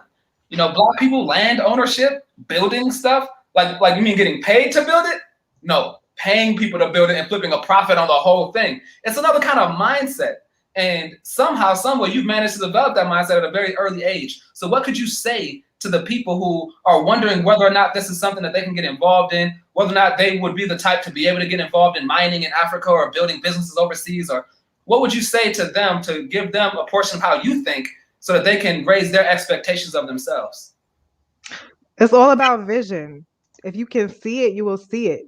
Period. And if you stay committed and you stay persistent on your vision, it will come into fruition. So, and that's just the attitude that has kept me successful. I haven't worked a 9-to-5 since 2005, and I never plan to. So, I know a lot of people, they're like information hoarders. They gather all this information and don't do anything with it. So that's why I have developed a mentorship program, and I have courses for the information hoarders that have all this information. Maybe you need an accountability partner, or you need someone that's actually doing the work. And, because I do this and I love it, so some people need that person that's like, okay, you need to do X, Y, Z so you can be successful, so you can get the end result that you're looking for. What does that look like? What is your ultimate vision? Because a lot of people don't even know what they want. So that is the initial problem. Like, what do you want? What does freedom, financial freedom look like for you? How much money do you need to make monthly? And kind of coming up with that and then working towards that goal. And me just being there to kind of align with it, because I've done all aspects of real estate and I know like all the little tricks and trades, and it's just a really good industry to be in because it allows you to get those lump sums and find those deals that can bring you those profits. And if you are interested in Africa, now you have the ability to take those funds and go over there and do a lot more with it. So for your training, you train people in how to get involved in a real estate business, right? How do people access these courses and this mentorship? What's the website? What's the link? Because imagine you got some people right now who are like, yeah, I want to get started. I want to make this mindset switch. I want to learn these skills. How do I do it? So yeah, you can connect with me on my website at giathehousegoddess.com. I guess I could put the link over here. You can email me. We can talk about it. At Gia the House Goddess at Gmail. But I'll type in my website here. And while she's typing, Shola, I'm going to reverse the question for you. Normally, we talk about engaging Africa from a very optimistic standpoint because we're trying to encourage people to go out there and be great, but we also know there's some pitfalls. There's scams out there. There's all kind of things that can be done, good and bad. So what would you say are some of the most common pitfalls outside of not building good relationships, which is the usual first answer? But what are some of the most common pitfalls or mistakes that people make when trying to engage Africa that they need to watch out for, and you might save them some time if they just knew this concept in advance? Yeah, that's a fantastic question. The main thing is just education, getting yourself aware of the place, the country that you've chosen to study and where you want to do business, getting familiarity with the laws of the land, the culture, the customs, what is acceptable and what's not acceptable. If you go there making assumptions that everywhere operates like America, that's a huge pitfall right away. Every country has different customs and different ways of doing transactions, and it's always best to study that ahead of time and ask questions. Don't make any assumptions. It's very, very critical that you don't carry the same assumptions that you have from where you're coming from into Africa. And don't speak too much. God gave us 2 ears and 1 mouth for a reason. Listen more, observe, study, and ask questions. And that will definitely help with the mindset that we talked about earlier in getting one very prepared to avoid any pitfalls and lower risks. Right. You mentioned how there's different transactions. I've had my trial by fire in my trips to Africa where I didn't know you were supposed to negotiate these prices with these people. There's another assumption. Why these prices are so high, Turns out they say a number, you say a number. They say a number, you say a number. You find it somewhere in the middle. I was like, oh, now this is easy. Now I can do this. I didn't want to be rude at first, right? But then I started realizing that my starting number was higher. Too high. Right? I know my number starts high just because I'm light skinned. So in South Africa, I would have to talk like I'm from Wakanda, Yeah. It's about college from Cape Town. But the general rule is the talking. I would say talk less. Have someone do the talking for you. Your accent will give you away right away. And the prices will be 10 times. That's actually what I did. And then Yehoiakim, one of the colleagues that I traveled to Kenya with, would tell you, we would actually have a local go and negotiate prices for us for the business project that we were working on. Yeah. We'd have one of our friends from the area go and ask us what the cost is, hand them the money, have them buy it. Because we knew if we went up there as Americans, we got to Yeah. pay what is called the America tax, which is Absolutely. whatever number the person comes up with. So now we're negotiating, starting at 100, trying to negotiate our way down to 70, instead of starting at 80, negotiating our way down to 60. You see what I mean? And so definitely those little nuances matter. I was talking about this in one of the previous panels where they did this round of studies. These like business anthropologists are always trying to, these economists, these political scientists are always trying to figure out what's the stats telling us, what's the global trends. And so they interviewed over 100 corporate executives from 60 different countries. And they asked them, what is the #1 challenge that's going to be confronting the space of international business? We're talking about like multinational execs. What's the #1 challenge? Now, you would think it would be something like supply chain logistics, pricing, currency exchange rates, oil, resource scarcity. Wasn't none of that. It said managing multiculturalism, engaging the fact that you're a firm from Finland, right? You are a business from New York City. You are a Chinese industrial plant or whatever. But now you got people from all over the world working in your business, people from all over the world doing business with you, and you're setting up shop in other places all over the world. So one of the challenges of globalization is dealing with these new cultural dynamics, because in different parts of the world, they have different values. Absolutely. They might value vertically oriented leadership structures where I'm the boss, you listen. And then if you come into an organization and that guy isn't saying, I'm the boss, you listen to me, you feel like this is a weak organization. The leader doesn't have no strength.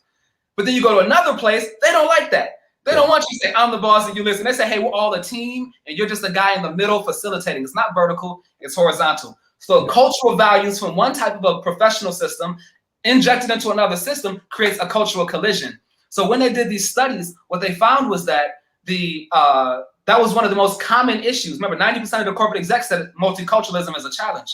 And one of the most common issues is that these different values aren't clear in the beginning stages. You have to learn them. You have to actually engage. You have to learn the ins and outs of whatever system you're dealing with. Yes. Interestingly enough, and I think this is a relevant point, I'd like to hear both of your thoughts on this. When they did the study, they rank ordered all the nations, because when large firms fail, they release like papers and reports to the stakeholders, so you can kind of aggregate all the information regarding why different businesses failed, the large ones. And they said, okay, now if cultural dynamics was the contributing factor, the lead issue, which determined why this organization failed, where are the countries where cultural dynamics leads to failure the most often? What is the alignment between two different countries where the culture is the reason why these two organizations couldn't work together anymore? And that led to the failure of the business the most frequently. And I was reading this book. It's called Leading with Cultural Intelligence. Pretty good book. Highly recommend it for people who want to get involved in this international space. And surprisingly enough, the countries where culture created the biggest clash leading to the failure of business was the United States and the United Kingdom. Interesting. Now, I would have thought it would have been like India and Brazil, or China and Australia, or Germany and the Congo. But no, it was the United States and United Kingdom. And when Erin Meyer was speaking about this in one of her cultural intelligence workshops, cross-cultural communication classes on YouTube, she said the reason why is because they all look the same.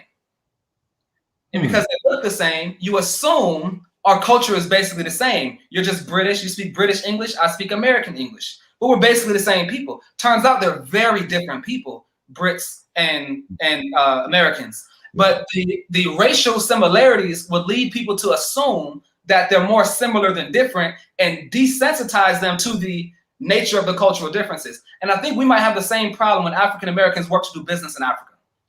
Because we assume because we're all Black, we do things the same. We don't. We don't have the same values. We don't see things the same way. We don't organize. Our perceptions on time, our perceptions on relationships, our perceptions on masculinity and femininity and how that ties into the workplace. All of these new things need to be laid out before you step in there, right? And so as two people who engage in this international space, I'm curious about what you think about this. We kind of touched on it earlier in our cultural discussion, but now that we're actually in the business space, what role do you think culture plays? Cultural differences, cultural communication, cultural values. What role does it play in being able to bridge the gap with Africa from a financial standpoint in terms of either opening up doors or shutting them in your face? Looks like it plays a huge role after listening to you. which makes sense. It does. I totally agree. And I'll give you a very good example. Predominantly in Africa, bribes are considered part of the culture. And it's not like where you have to give a bribe to do things that are significant, but it could be as simple as you land in the airport and the customs officer just asks you, and it's a friendly gesture. They welcome you. Yeah, Gia, how are you, my sister? Yeah, that's a Welcome. good example. My sister. Yeah, what did you Brother, bring? Wakanda. Yes, where's my Christmas gifts? You Right. know, You're not hungry. yes, yes. So Yeah. it's a cultural thing, but the average American will take offense to that. Like, Mhm. why do I have to give you $10 or $5? When why do I have to pay my way every time? But it's a cultural thing, and it's something that it takes the Africans in Africa, in each country you want to do business with, to share that awareness. Like Boomalink, we're in several countries in Africa, and we wouldn't do business in those countries without first engaging a local there that we could trust, who will manage our operations there. And a great example is Kenya. So this is a special shout out to Celestine Ubere, if she's watching. She's our lead account manager in Kenya, doing a fantastic job. But she did a great job educating myself and the leadership team about how things work, how pricing is negotiated. And so it saved us a lot of trouble, a lot of pitfalls, because she had the culture. She's a local there. She's a native there. The things that she advised us to do didn't make sense to us initially, but we saw the results of that, and that's part of the cultural differences, that again, we can't make assumptions that the whole world operates the same way. Right. But certain things that may seem immoral here could be something over there that is really appreciated, is part of the culture, is part Or of vice versa. sharing love. It's like a love. Mhm. It's an energy of love. You give little gifts and tips here and there, is showing appreciation every time. Whereas in America, we have a strong mindset that you pay for the service, you get what you paid for. I shouldn't pay for more or less. This is what I paid for. The prices are already fixed in each store. You go to the grocery store, you get these little stickers on there. That's not the African way. We don't have stickers and pricing on everything. It's all negotiable. It's up to the owner, the store owner, to decide how much he or she wants to sell it to you for, based on the energy of love.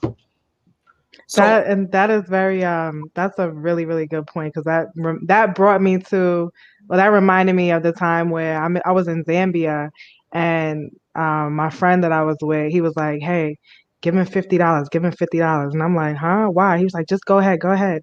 So I gave the guy $50, and then come to find out, he's a minister of mine, you know.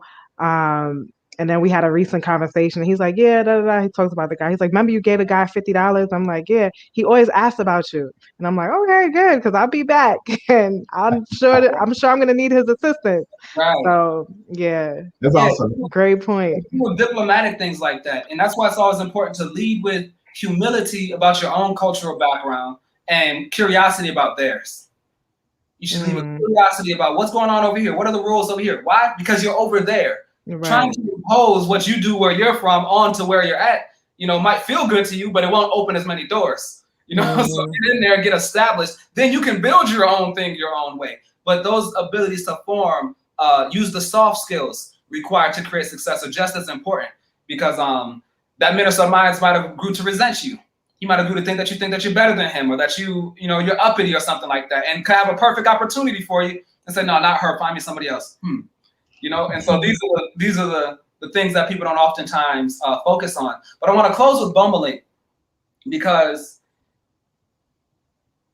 for many people who either know or don't know about Bumblelink, for those who haven't heard about it yet, it is like a Pan-African LinkedIn. It creates a network through which people can engage with businesses and professionals and initiatives on both sides of the water, right? So you register yourself, you register your organization, you get to highlight what you do, what you've been doing, and then you get contacted. I've been contacted by people in numerous African countries because of my account on Bumblelink, and I'm not even that active. but y'all send me emails all the time. So it's very diligent.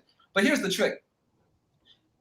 The land, it just appears to be flat. When somebody just pops up in my profile, I don't know this person. I can click on the link, but I don't really know. Are they secure? Are they vouched for? Do they have street cred out here? Or are these people I should watch out for? So there's danger in networking too, because unless you have like the Spider-Man Spidey senses, you know, you're gonna have to figure some things out. So as far as networking is concerned, right, from an international business perspective, whether it's using BomaLink or in person, what are some of the keys to helping to prevent fraud and scamming and manipulation, which are very real concerns? There's a high risk factor when you're trying to build these kind of bridges. Whereas even in the States, if somebody was just to come to the south side of Atlanta, it's good to talk to somebody from the south side of Atlanta. He might tell you not to dress like that in that environment, not to go to that gas station at this time of night, you know, because he knows the south side of Atlanta. But we don't know, you know, the north side of Lagos. We don't know Eastern Cape. We don't know what's going on in Nairobi. So what kind of advice or what kind of perspective can you give as a key to those who are looking to engage in international business? Yeah, just like any business transaction, it's really a matter of third-party verification. So say Gia, for instance, wants to sell property to a prospective buyer, or maybe a seller wants to sell. She also will verify if this person is really the owner of this property before she sells it. And that's where third-party services come in. That's part of what BomaLink stands for. When you get into the platform, at the very top, there's a button where you can send feedback and ask questions to the BomaLink staff. So if you're approached by someone and you're not sure if they are who they say they are, or you're looking for someone local to that country to validate them, definitely reach out to the BomaLink team, and we'll put you in touch with the right people that we have vouched for. In the future, we will have some additional verification services, but that's more related to employment opportunities, where employers want us to validate these candidates. Right. Nobody lied on their resume. Yeah, your resume, your degrees, your references. But that's a fantastic point. Verification is very, very key. Having a third-party entity who could vouch and check out whatever individual or business that you're looking to do business. It safeguards you from any losses. It protects you from risks, and it's really a smart idea and a way to do business. Awesome, appreciate it. So that's www.bomalink.com. Gia, I'll give you the final word. We have 1 minute left. Inspire the people. Inspire people. I mean, like I said before, I'll just reiterate it. Stay focused on really know what your picture perfect life looks like, you know, and what you want out of life, and see that picture and see it every day on a daily basis, and stay persistent with the things that align with that vision, and don't take no for an answer. Consistency is key, and know that you are divinely guided and protected, and just live life to the fullest.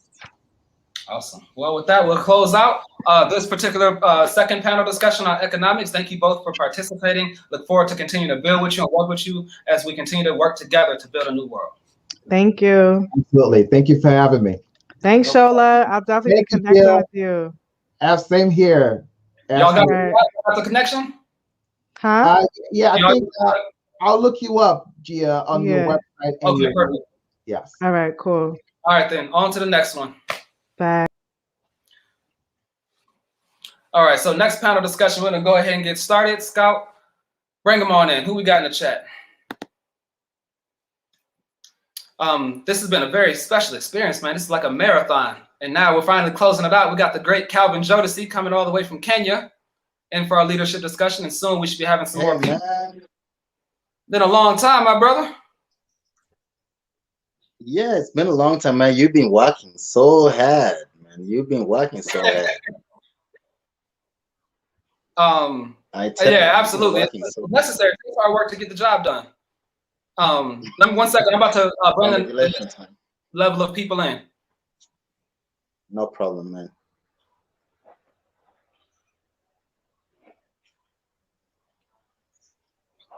Click the button here. We're gonna start at 3:05. All right. No problem. No problem.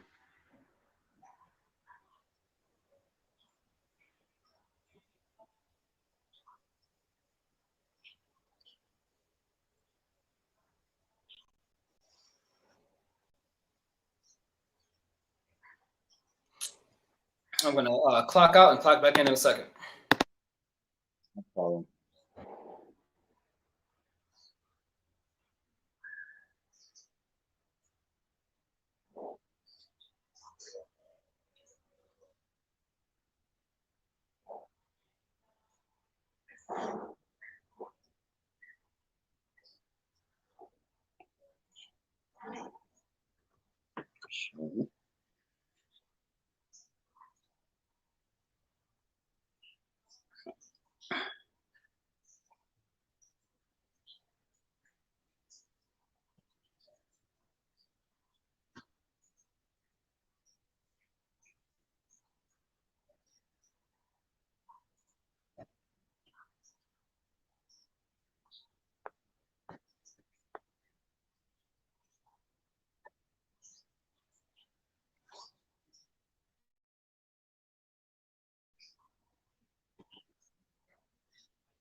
All right. All right. All right. Awesome. Alrighty. Alrighty. Perfect. Everyone is here All now. right. All right. All right. So let's make sure we don't have another YouTube page up in the background, or a Facebook link, or the video playing on multiple platforms. Somebody, whoever that might be. All right. So Really? we're gonna go ahead and begin. We have a few other people who may wind up tuning in, but for now, we want to go ahead and get started because this is the fifth and final panel discussion. The subject here now is leadership, and the goal for Next Generation Summit was to bring together some of the best and brightest leaders from across Africa and the diaspora to discuss solutions to the problems which plague us as a people.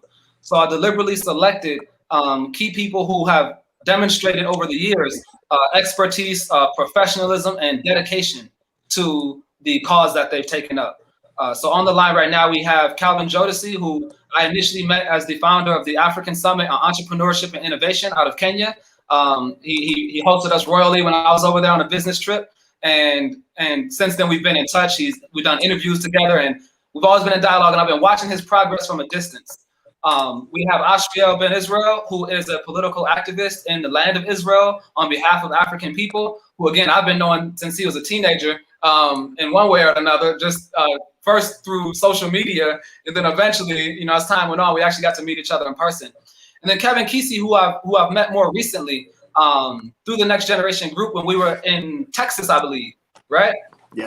Davisha and I were at the African Diaspora Conference with Ambassador Arikana, and Davisha and I really wanted to connect with all the young leaders there, and you were definitely one of them. And since we've connected and been in tune with each other through WhatsApp, even though I'm not always commenting on your stuff, I've watched the growth of the Engineer Africa platform, Kevin Kesey Consultants, and all of the work that you're doing, and I'm very impressed. And I thought, man, when I put this leadership panel together, we got to have you in here because one of the areas where Black people are falling behind is in the area of STEM science.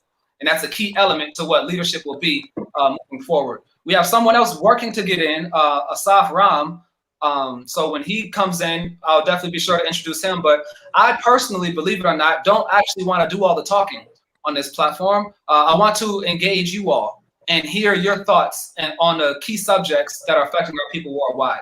So the way we're going to do is in a few rounds. Round one is just going to be a brief introduction, who you are, where you're from, and Well, yeah, just who you are, where you're from, and what your area of expertise is.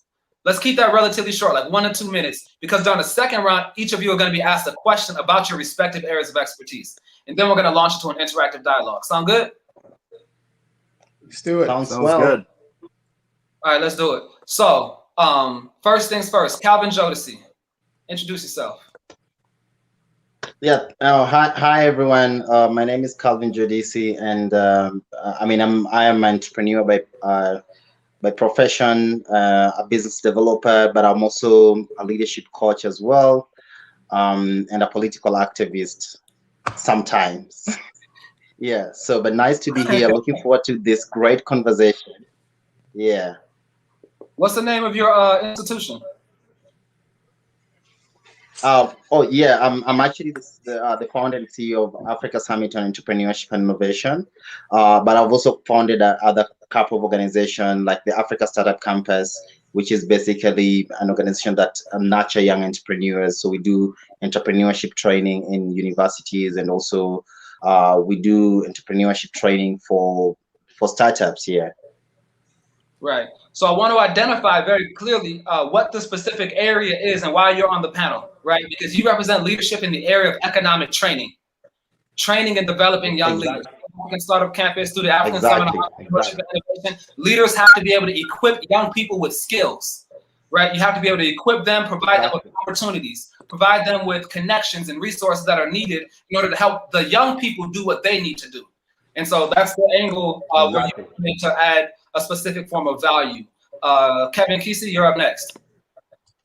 My name is Kevin Kesey, obviously. I'm the founder and executive director of Engineer Africa. And also, I run a few for-profits also, besides Engineer Africa, called Kesey & Co. and then Abeju. Yeah. What do they do? Oh, so Engineer Africa is extending the technical capacity of Africa by engaging a global community of engineers in the African diaspora. Kesey & Co. is a technology consultant group that is helping businesses bring mobility into their business functions, helping them have an elastic cloud infrastructure, helping them with the quality engineering, so your DevOps and whatnot. And bringing in AI and machine learning to kind of improve some of the efficiency some of the companies in Africa are operating on. And then Abeju is more of a stealth mode startup, so I can't be very, very explicit about it, but it's more or less a machine learning platform that enables human interaction with the physical world. Gotcha. So your particular area of expertise is leadership in the form of science and technology, because this is an area where a lot of people, engineering leadership, because it's one thing to say, you know, Black people need to get their act together. Black people need to build more wealth. Black people's countries need to be designed more correctly, right? Our infrastructure is underdeveloping. Our railroad systems need to be able to better facilitate access to transport resources. But without any engineers, none of that's going to happen. What's going to wind up happening is we're just going to hire Chinese people to do it. So what we need is we need professionals who can help develop Black professionals and create inroads with other Black professionals who can do Black professional things, specifically in the STEM science area. Absolutely. That's a major area that we'll be looking for. So now we have our two final panelists, Ashriel and recently joined by Mr. Asaf Ram. Ashriel Ben Israel, introduce yourself and your platform, what you do. All right. First of all, I'm so happy to be on this platform with all of these wonderful brothers. I serve as a spokesperson for the Hebrew Israelite community based here in Israel and internationally. Also the liaison between the IDF and the Village of Peace, and also an advocate for the struggles of the Afrocentric communities here in Israel, primarily dealing with the Ethiopian community, my community, the asylum seekers, and a few others. But my main activity is within the area of human rights and political activism, especially trying to move a lot of the agendas that we need to move forward in terms of the minority communities here who've been suffering over 50 years now, in whatever area necessary in order to be able to allow us to go ahead on and get to the next level that we need to be in 2021. Right. So one of the interesting things about your background, being an African in what is called the Middle East, is that you generally don't hear about Africans in the Middle East. You know, And when you do, it's consistent migrants. But the reason why you're being brought to the fore is because we're dealing with an environment, with a region, not just Israel, but across North Africa, you know, the Arabian Peninsula, Israel, Iraq, Iran. Here you have areas which formerly were populated in large numbers by African people. And at this point, historically, those are much smaller numbers, right? And so these African communities have been marginalized to a great extent. They're not the numerical majority in their respective countries. And the question is, how do we politically engage in environments like that? When you don't necessarily have access to all of the vital resources, you don't have the large numbers on your side for voting campaigns, you need to figure out diplomatic strategies for building communities and advocating for the human rights of African people. So that's your area, human rights advocacy for marginalized communities. Mr. Safran, could you introduce yourself and your leadership platform? What is it that you do? Absolutely. Greetings to all the brothers on the panel. It's a great blessing to be here. Shout out to the Georgia Africa Connection Week, Youth Aid and Humanity for sponsoring the event. My name is Asaf Ram. I am the founder and current Chief Operating Officer for Youth Aid and Humanity. We focus primarily on youth engagement, youth development. Our educational nonprofit serves a variety of communities across the country and around the world. I myself personally am also involved in young men's mentorship. We teach self-defense. We teach manhood training, manhood development to a lot of the young boys from our communities as well. I'm involved in quite a few other programs and projects, but like I said, I'm happy to be here to discuss this subject of leadership for the next generation. Right. And so your area of expertise, as somebody, obviously I've known you for years, and the one of the key areas that has distinguished you from many other people is your focus on leadership training from a holistic standpoint, right? As opposed to a compartmentalized individual. You focus on the economics, you'll focus on relationships, you'll focus on mental health, you know, and the holistic development of young Black leaders seems to be something that you've always been passionate about. And so that will be your angle, and I'm going to be leaning on you to help weave these diverse narratives together into a comprehensive whole. So with that being said, we want to get right into it. And we want to start off with Calvin Jodeci. As the founder of the African Summit on Entrepreneurship and Innovation, and as the founder of African Startup Campus, you've engaged hundreds, if not thousands, of young African leaders around the country of Kenya, in addition to around the African continent. From my understanding, you've operated in several countries over the past several years. And in that time, you've certainly seen quite a bit. And so in a non-philosophical way, like you've literally seen what it means to be a young African male, young African female, confronted with various challenges in front of you and people expecting you to be the one to make the change, you know? And so what do you say? What do you do for these young brothers and sisters who are trying to maximize their own ability to serve their communities effectively? What are the keys to developing these young leaders in these contexts that you pass down through these institutions?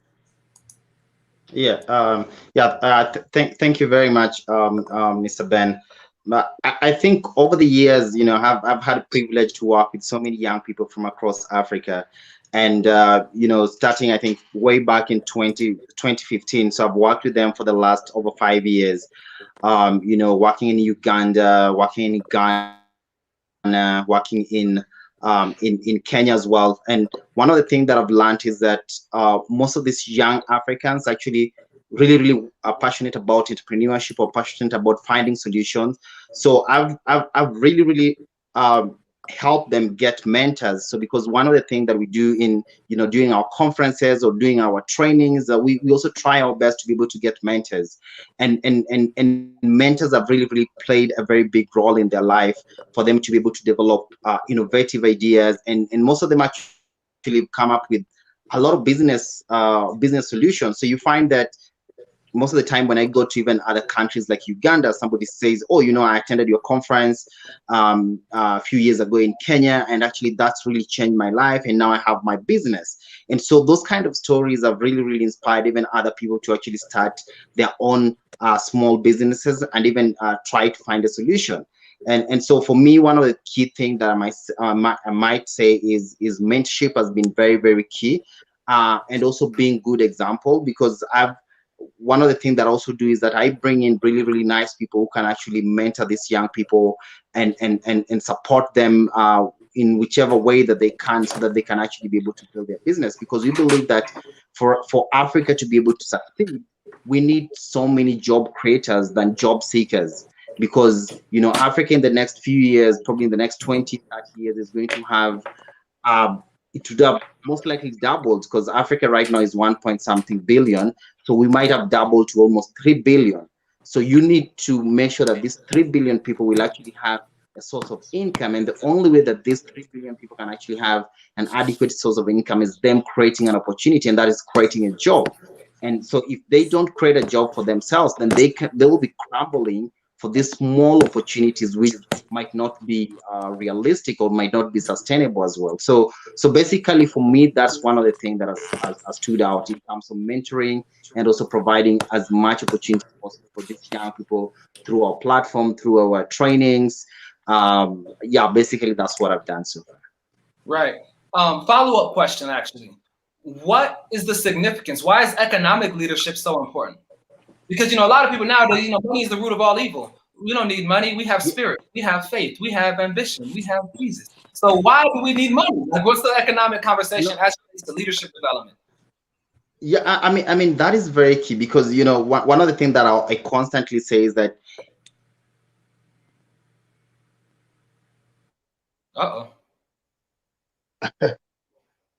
That's part of the reason why we need money right there. Kevin, fix it. Science, technology, engineering, telecommunications. That's the next level. Only beyond. So while he switches out, we can actually use that as a perfect bridge row, because it definitely speaks to what we're talking about. Kevin, as we get involved in the science and technology space, we have some resources. One of the challenges is that even our politicians only uses young people in Africa because they don't have money. So if a young African can economically empower themselves, then they can actually comfortably sit on the table, and actually their voice can be heard. But if an African is not empowered financially, they cannot have a space on the table, and so they can't have their voice heard. They cannot change policy. They cannot sit down and say, we want to change A, B, C, D. So economic empowerment is very important, so that young people can have space on the table and they can make decisions. Thank you. Absolutely. That brings us to the second point with Kevin. So when we deal with the subject of technology, you have different extremes that I see in the Black community worldwide. On one side, you have people who are very much into the technology space. They understand AI, machine learning, fourth industrial revolution. Then on the other side, you have another set of extremes where they actually could care less about technology. For many people, technology is this thing that white people brought to Africa, and like ruined our lives. I've seen this in different degrees. Like, for example, in the medical field, where people are very hesitant to engage in medical science, surgeries and things of that nature. There's stigma surrounding technology. And as somebody who's worked in the school systems over here in America, I've personally seen a lot of Black children lean away from the STEM areas because in their minds, that's white people stuff. Like, we play basketball, we do other things. There's not an appreciation for or an identification with leadership in the STEM fields. So in your line of work, how would you frame the significance of science, technology, engineering, mathematics for the future of Africa, and why is it that we need to develop leaders in that particular space? I think part of it is having role models in my industry. We need to have as many role models as much as possible. If you go into the sports industry, there are so many Black role models available that any kid can aspire to be. But when it comes to technology, I think we have a ways to go, right? If you aspire to be as great of a technologist and have billions of dollars, who are you looking at, right? There isn't a representation. I'm sorry. Elon Musk. There isn't a representation of a tech billionaire who is Black, right? There is, of other fields, billionaires who are Black in other fields, but not in technology yet, right? They're slowly getting there. So I think it's a problem of representation. What the kids are seeing means a lot. And this idea that, a different race brought technology to Africa is completely false, because Africans were, building technology 10,000s of years ago, right? I mentioned some of this in my book, in a book that we released. there's a library in Mali that was probably like the biggest library, on planet Earth at the time that it was there, right? So that's completely false. Mathematics and all these STEM fields, a lot of it started in Africa. And so what we've seen is there's been an effort to kind of, undermine the work that has been done by Africans. But so therefore the need is to actually educate these young folks about, what Africans have done in the past. So I think there is a gap there.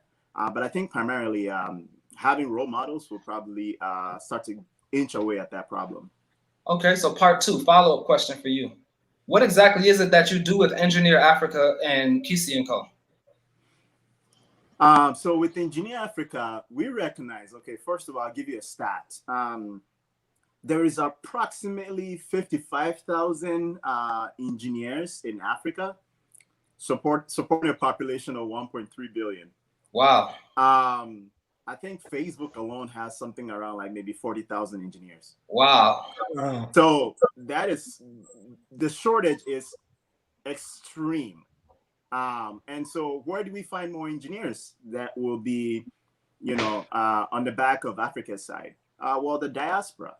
There are a lot of very, very resourceful, diaspora professionals who are trying to find avenues to support Africa. And right now, there are so many siloed efforts working on various projects that support Africa, but it's not brought together under one umbrella. And so the goal of Engineer Africa is to bring all of this talent together under one platform and extend the possibility of Africa using that community that's built as a resource for any major projects that any countries want to embark on. Right now, what we're seeing is Indian companies and Chinese companies are the ones getting the biggest share of contracts, of various developmental contracts in Africa. And we think that for sustainability reasons, it should come to diaspora professionals, because when a project is actually deployed by an East Asian company, Southeast Asian company, or those companies, they build a project and then they leave, right? They don't train the local people. And so you say 5 years later, that solution is no longer delivering value to the people who live there. But if you have diaspora professionals and diaspora companies that are building this solution and they have close relationship with the locals, there will be some form of a knowledge transfer that happens. And there's likely to be that these diaspora professionals will start to pour more and more value into the continent and possibly move there eventually when they have a lot of stake in the countries that they're working in, right? And so it's like a slow process to kind of engage the diaspora, increase the number of engineers that we have available to African development. And I think we'll see things take shape. With Gacw & Co, which is a for-profit effort, the goal is simply bringing all of these technologies that the West is actually taking advantage of, and not just bringing them to the same level, helping these companies that are in Africa get to the next level. So we're talking about machine learning models and AI to help these businesses become more and more effective. A lot of the applications that some of the companies in Africa, they sometimes don't have a lot of quality processes built into them. So using a DevOps set of processes and test automation and all of these things, a lot of companies there are not really taking advantage of this. So we want to actually bring this kind of capacity locally so that we can see them have very quality software and applications that support their businesses. So that's what Gacw & Co is all about. And also Engineer Africa is more of a communal approach that, no man has the most power or anything. But any project that ends up being built is coming from someone in the community that thinks this needs to be solved, or some local government saying, hey, we need some help here, that kind of a thing. Gotcha. Appreciate it. Now on to Ashriel. When we deal with politics now. So economics, I'm deliberately addressing some of the psychological factors at work when we talk about these subjects. Black people don't have a healthy relationship with economics, so we need people to help push and advocate on behalf of the need to master economics, And so I'm deliberately breaking these questions up into two so that we can first of all address the psychological problem or barrier that we have to these fields before talking about the actual work that we do. Same with science and technology. I know a lot of people that have an aversion to science and technology. There's not a lot of churches that teach their children that you really need to become scientists when you grow up. You really should go to school and get engineering degrees and astrophysics and things of that nature. So we want to change the conversation that we're having about these areas. And certainly that's also true when it comes to politics. When many of us think of politics, politics is the system that is used to keep us where we're at. We don't see it as a system that can be used to get us out of the situation. And so when it comes to political science and political engagement, political advocacy, there's a generally low level of understanding about these things. Outside of marching, protesting, blogging, tweeting, it gets real weak, Right. And so what are your views on the importance of political engagement and for young people to take on the sense of civic responsibility that they should be involved in the political process of the social system that surrounds them, as opposed to feeling like victims of a political system who don't need to engage in order to make change? They just sit back and pray and hope that things improve. You've been very energetic about this ever since you were a really young man. So I'm curious to hear your thoughts about the subject.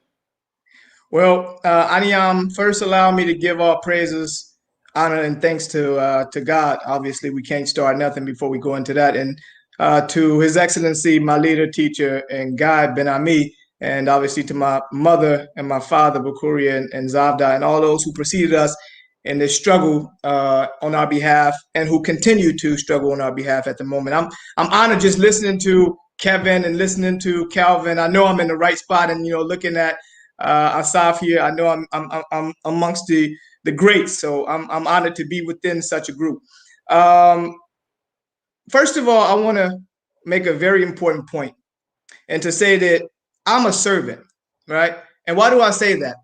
Because a lot of times we forget as leaders what our calling is. And we are called to actually serve the people and to give them guidance and direction. And we have a responsibility to them, which is to chart the way forward by showing a clear vision, right? And then a clear plan of action to go with that vision together. And so as servant leaders, part of our work is also to go and to create other leaders in our image and after our likeness who will be able to, one, assist us, right? And to be able to continue on the work. So we're not to, look to be served by anybody or to look to dominate anybody. So when I said that, I serve as a political advisor and I serve as a human rights activist, and I serve because I understand the importance of giving a service to the people who it is that are looking to me for guidance. And I find an obligation, Aniyam, to be a voice to the voiceless and to represent in Israel right now the most marginalized, neglected, and underrepresented communities. Speaking to, my brother was talking about the economic aspect. So I'm speaking also to the economic aspect and to the social aspect and to the political aspect, because in Israel, we've been kind of bombarded with a lot of conditions and held down by the political establishment here in Israel that wouldn't even provide us the opportunity to move forward. So we even can think about going forward. First of all, we have to understand what are the conditions, as at least here in Israel, that we've been faced with all along these years. For example, we've been struggling in Israel for proper recognition for over 50 years now, right?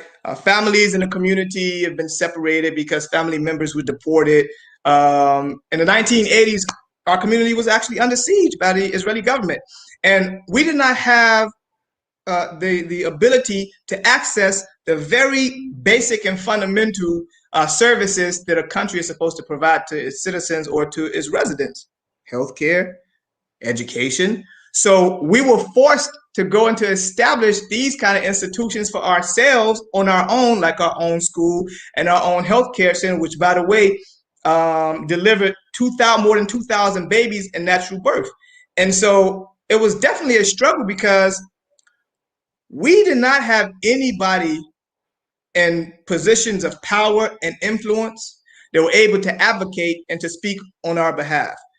And so in the 80s and in the 90s and the early 2000s, by the grace of God, the wisdom of His Excellency Ben Ami, and also the political prowess of the community's international ambassador, we managed to get, citizenship in the permanent residency in 1990s, and then temporary residency, and then permanent residency, and then citizenship here in Israel. Now, the issue with all of this is that we were, and we still are ultimately dependent on somebody else to operate on our behalf and to be our mouthpiece, to represent our cause, because we don't have any representatives in these seats of power that can be able to represent our case. I'll give you a case in point, just from the Ethiopian community, right, which is considered the largest Afrocentric community here in Israel. The Ethiopian community represents 1.5% of the general population of Israel. And even though the voting percentage in the country is usually very low, the political involvement of the Ethiopian community is even lower. And in the last 4 years, in a parliament of 120 people, and in 40 years, the Ethiopian community have only had 4 representatives. So that means 1 representative per every 10 years in a parliament of 120 people. Compared, for example, to the Orthodox community, which represents about 9% of the population, but their representation in government has been way higher. So we're talking about 13, 14% of the seats in parliament represented by 9% of the population. And that's why the Orthodox parties have been consistently pivotal parties for 30 years. They have been the most pivotal parties in government, and they were able to demand whatever they wanted and to get whatever they wanted because there was no government without them. So I think it's important that we interface with the society around us and to actively engage in a policy-making process that affects every one of us in our personal lives. The political arena, Aniyam, is the arena where the decisions for how the country is going to be ran are made. And so, as Grandma would say, ain't no way that we can depend on somebody to make decisions on our behalf that affects us and we not be at the table. It's just not possible. That can't happen. And so politics shouldn't be our primary focus, right? But it's important for us to recognize how important it is for us to have representatives at the table from amongst us who represent our cause. That cannot be ignored because we have social and political and economic complexities that have to be spoken to. And if we don't speak to these situations in real time, real life, having somebody in there to actually represent us, then we'll be, in a continuous downtrodden position as we've been in up until now. So whether we realize it or not, we understand it or not, or we even want to accept it or not, the fact still remains that we have to be actively engaged. So I understood this. And, just building on the foundation of those who laid the foundation before I came, I volunteered to take it upon myself in an attempt to handle these situations, to continue on, whatever they've already built on. So one of the things that are very important is the political literacy. And because as residents of wherever country you reside in, whether you reside in Kenya or in America or in Israel or in South Africa or in Zimbabwe, wherever you are in the world, if you don't understand the basic operation of your government, the governmental structure, the various governmental institutions, the ministries, how they function, understanding that every decision that they make is going to affect our livelihood immediately, then you'll be played out of pocket like we've been played out of pocket up until now because we have no idea how this specific area is ran. And so I laid out just a few ideas. I don't know if you want to follow up on this on the second question first before I lay out the idea. You did both of the questions already. Okay, so we in there then. We in there. Yeah. So we're gonna follow up on in the interactive portion, but Asaf is gonna be retired soon. You know what I mean? He's gonna be moving to an island. He's gonna be done. So, Mr. Ram, founder, chief operating officer for Youth Aid Humanity Incorporated. You've been also serving as a business consultant in the Black community for years. I've personally seen you take a lot of young people from different backgrounds and walks of life and help them with their moral character development, with their business savvy, with their leadership skills and things of that nature. So I know you've seen this conversation from a variety of perspectives. So the way I want to frame the conversation with you is that there is a crisis in definition in terms of what a leader even is. You see what I mean? Like for some people, leadership just means being the boss. It means being the person who has a title and therefore is authorized to tell other people to do whatever he wants them to do. You know, we certainly see this in many instances throughout the continent of Africa, where particularly in the 80s, when you had this period of warlords, you had a lot of violent coups and people coming to power for a variety of reasons without the best interest of the people at heart. So what's needed now is a redefinition of what leadership is all about. What are the core principles which young people should use to define leadership in the next generation? As opposed to it just being a word that has no clear definition, how would you define leadership moving forward for the next generation? Okay, well, first of all, I would like to say the way you frame the question is just perfect.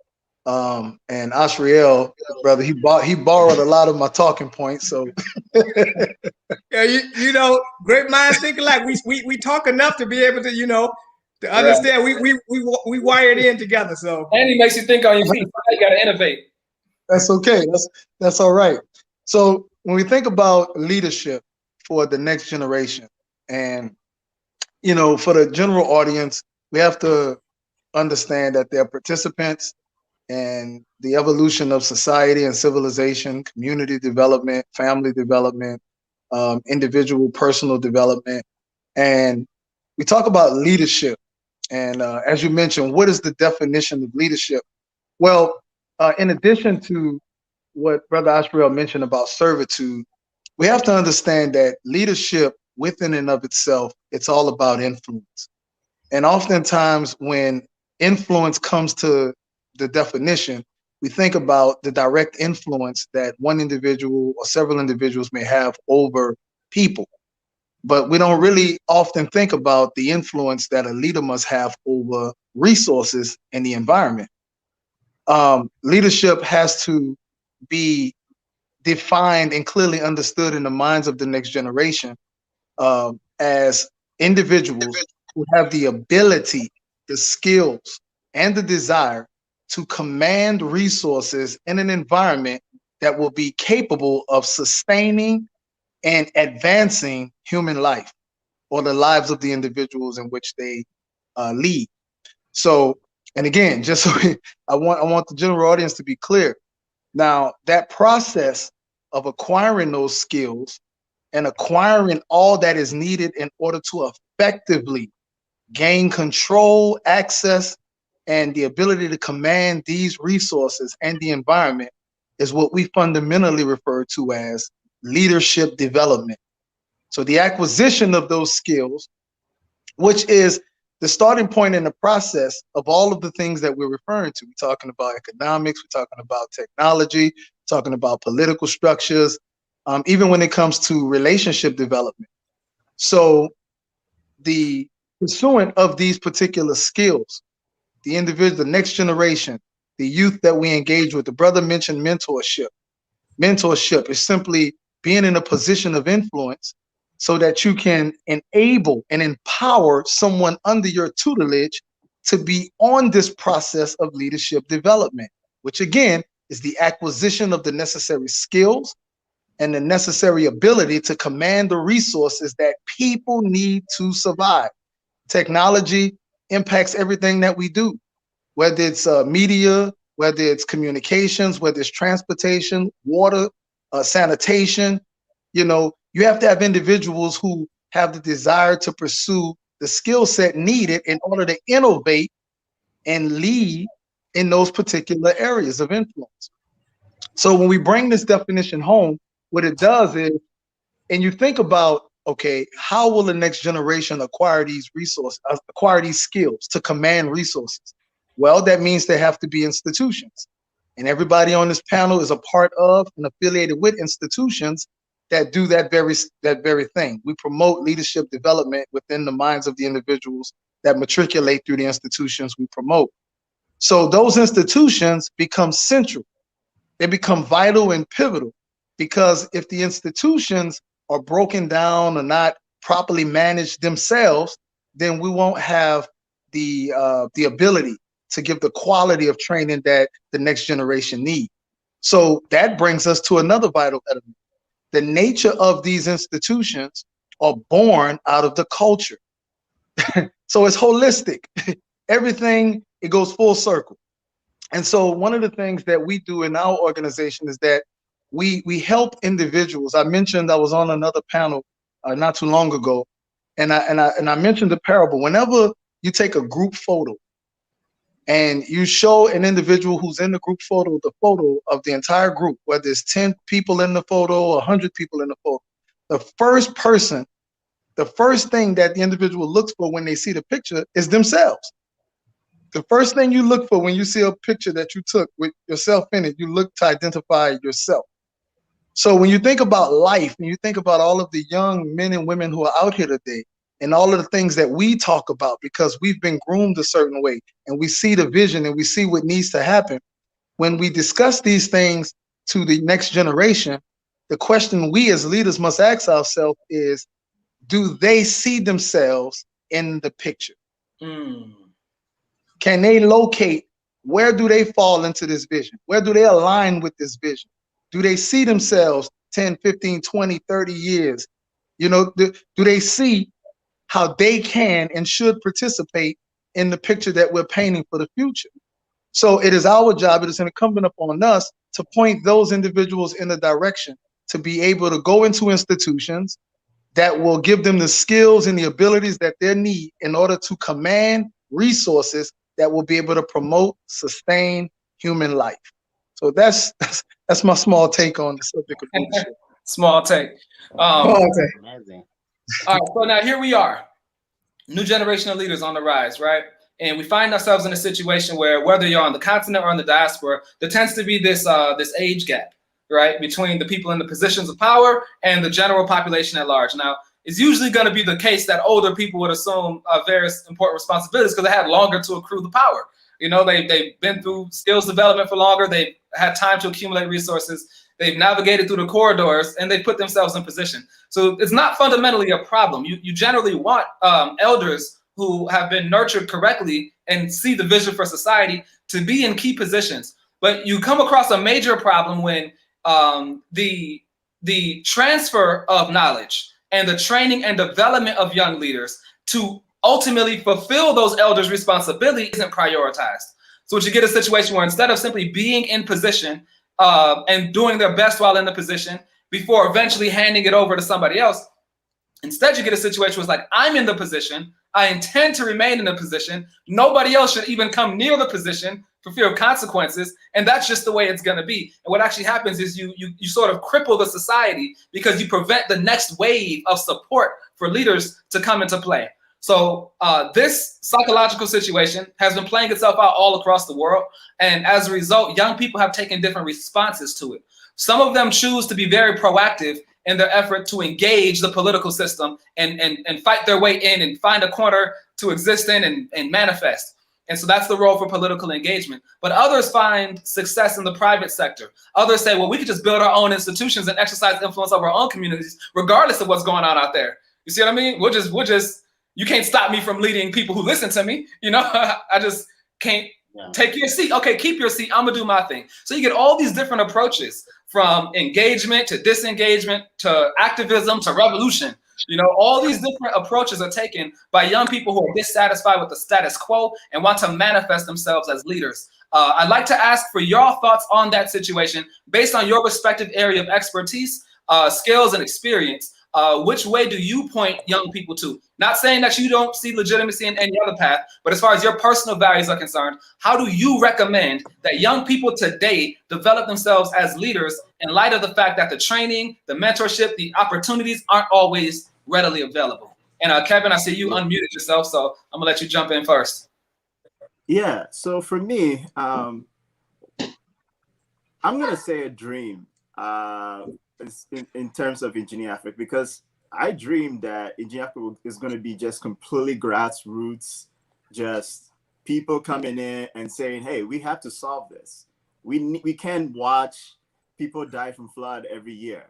You know, we're gonna take the power onto ourselves and start to actually, you know, implement better drainage systems and things like that. But unfortunately, I start to realize that you need, you know, these permits, you need all of these, you know, local governments on your side, you know, to do anything at all, especially in Africa. And so I think that, yes, it's very, very inspiring to say go in the private area and just completely ignore public sector, but I don't think it's going to actually work. So I think we need people in the private and also people, young people in the public sector. We need young people in leadership positions. Right now in Africa, we see a lot of them are, you know, over 65. They're all old people that don't really connect very well with the fresh ideas the young people have. And so I want young people to start, you know, standing against them in various positions, various political offices, and winning them out. That's what I want to see.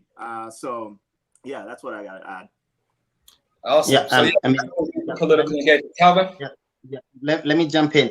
Yeah, I think for me, what I see is process, you know, and I think that's what I've been seeing across, you know, like the entrepreneurship aspect and also the leadership, you know, the political leadership aspect as well. And one of the things that probably us young people don't have is the process. We don't want to follow the process. You don't want to be nurtured in the process. And so what I mean is that, yes, I want to be a political leader. Maybe I want to be a member of parliament, but then am I allowing myself to be part of the process, to start at the community grassroots, you know, to mobilize from the community, to be able to engage the community? Or do I want to just wake up and I'm like, you know, I'm your next member of parliament? You know, so young people must actually follow the process and be part of that process and be able to be changed by that particular process. And again, the leadership in Africa is not, nobody will give you leadership. The leadership of Africa, you have to grab it. You know, you have to grab it. And what's the process of you grabbing it? The process of you grabbing it is actively participating in the political process. Because one of the things that I know the young people don't really like doing is participating in political processes, even voting sometimes. Most of them just don't vote at all. So I think it's our mandate and it's our role for us to first make sure that we are part of the process, for us to be able to now say, I want to be in the game. You know, and also allow yourself some time. You know, if I want to be a member of parliament today, I'll start probably with a community something, and I'll gradually grow to be able to come to that top. And once I be able to grow, then I know how the system works, and I can actually grow eventually to become the president. So I think that's how probably leadership, political leadership works everywhere. And since they're actually very important institutions, and just as you said, that are quite important for us to be, and no, I think it was I think it was Mr. Ashley who was saying that economically, you know, politics affect every area. You know, politics affect the economical aspect, and politics affect resources. And I think Mr. Hassaf also said the same, the economical aspect as well. So you have to also gain a lot of knowledge in all those different spheres as well. Yeah. Absolutely. And so knowledge acquisition is key. And the point that I love from what Kevin talked about was a term that Aya Shabi, the former African Union the former youth envoy for the African Union, she introduced me to the term intergenerational co-leadership. Yeah. Intergenerational co-leadership, meaning, yes, you have leaders who are currently in position in various platforms around the world. And quite naturally, most of them are older. And what you sometimes get with young people is a fervent desire, a passion, and an energy to like take leadership. But what she says is, no, that wouldn't be the wise way to go. You know, you actually wind up creating more enemies than friends along the way. That might not be the best course. What you should think in terms of is intergenerational co-leadership, meaning as a young person, here I am, here's what I can do. Here's my skills, here's my contribution to society. Let me take on my leadership role and responsibility and find those leaders. It doesn't have to be all of them, but find the ones who will support you. Find the ones who could offer opportunity. Find the ones who could mentor and offer assistance in some sort, because they see the value in developing the next generation of leaders, as opposed to taking an adversarial approach to your own government, you know, which doesn't really ultimately benefit you at the end. So intergenerational co-leadership can help to bridge the gap, because it doesn't make us feel like we got to step on somebody else's toes. We want to maximize the benefits of whatever's currently available in the system and still be able to move forward in a healthy manner. And I guess that'll bring us right next to Ashriel. Oh, Asaf.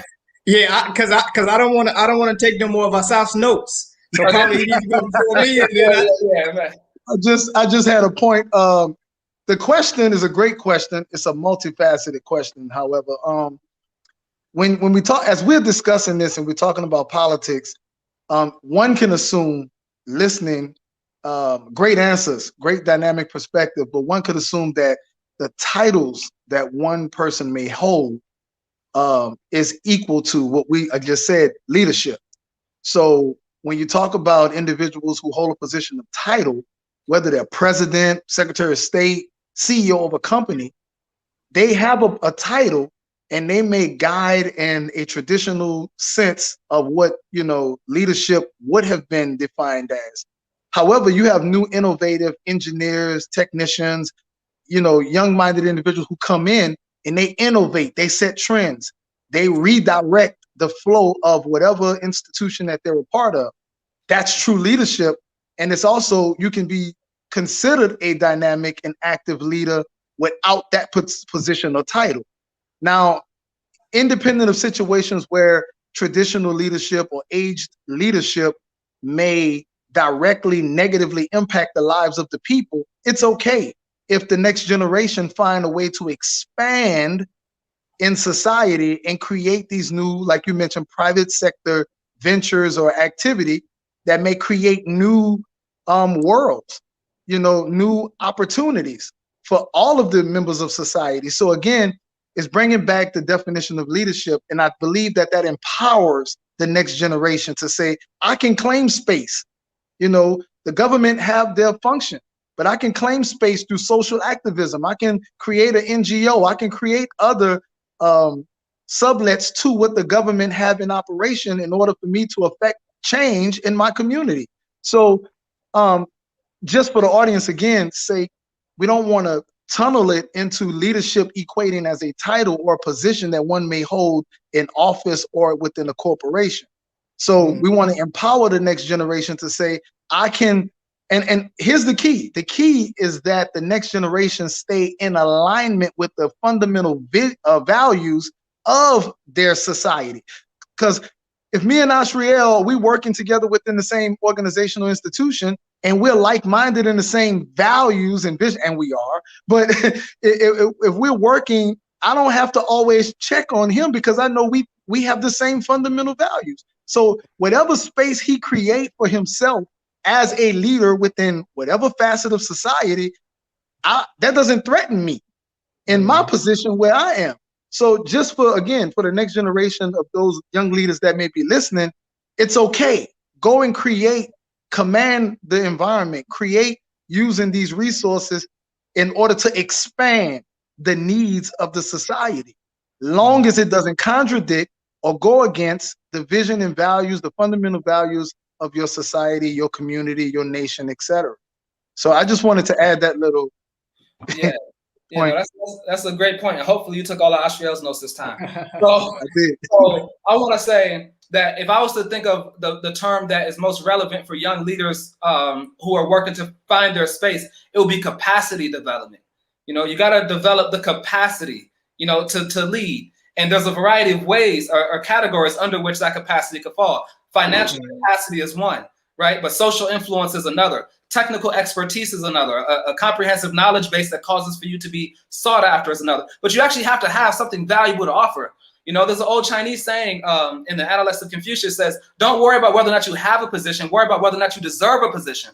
You know, because that's really where the focus should be. So the questions of whether, oh, I don't like the way he's in that position. What makes you think you'll do better? What can you show me that would prove that you would do better? The only thing that you can show me is what you've already done. But you're so busy. Sometimes young people are so busy criticizing people who are doing something, even if on a scale of 1 to 10, you rank them at a 4. But they're doing all 4 of those 4. So we can't be at a 0 complaining about the people who are at a 4 because it's still ahead of us. We need to figure out the biggest gap between us isn't us and them, it's between us and 1. And then 1 and 2, and then 2 and 3, and then 3 and 4. And then we have a conversation because we're running for president. You know what I mean? Right. But to be sitting here like we ain't did nothing, we got a little meager little track record of a little something that we did 6 years ago that got some fire, and we don't have no consistency, no dedication, no track record, no following, no ability to influence. We don't have any capacity, then we're not really having leadership conversations. We're just talking. And that, I feel, is the criticism that we will get most often from people in positions of power who've done the work. Even if the work was 50 years ago when the country was struggling for independence, they did it, they got in there, and they're doing all the work required to not get out. So they don't tend to have respect for your conversation about what needs to happen with their career. So I'll let Kevin make a brief comment, and then Ashriel can take it home on his views on all of this from a leadership perspective. Yeah, my strategy has always been that I deliver something so incredible that they can't go a single day without having me as part of their agenda, you know, or they need anything that I've built, right? And I think that in that sense, I think is leadership. Yeah, that's what I wanted to add. Well, listening to what everybody done said already, y'all took everything I was gonna say, but it's okay though, because I still have a little more in my mind. And I think one of the most, you know what? I'll divide it into 3, as a matter of fact, right? I'll divide it into education. A little more, right? He said, I got a little more. Let me divide it into 3. I got a little more. You know, you take that small part and you just divide that into a few portions. I'll start with the educational aspect, because I think it's important for us, first of all, to whatever area you're looking to operate in before you could emerge as a leader or call yourself a leader or be seen as a leader. You first of all have to be so immersed in whatever it is that you're looking to lead in, or you're looking to operate, whatever field you're looking to operate in. And so education as a beginning, as a start, right? Seeking professional training, courses, or a degree in whatever the field may be, or, you know, you study the field, read books, articles. I mean, today is the age of information, so you can get everything on Google. You just put it in and everything pop up for you. So you start with that, right? And then in that process, you gain the necessary knowledge needed for you to be able to now start taking the first steps in that field. His Excellency Ben Ami, in one of the truth scrolls that he wrote, he said that access to the proper knowledge is the prelude to change your thoughts, first of all, then understand your purpose, and then transform your environment. So now once you get the proper knowledge, the application of the proper knowledge is called the wisdom. So now you have the proper knowledge, then you have the wisdom, and you put those together, and now how do you apply that proper knowledge? In my mind, I see it as this, right?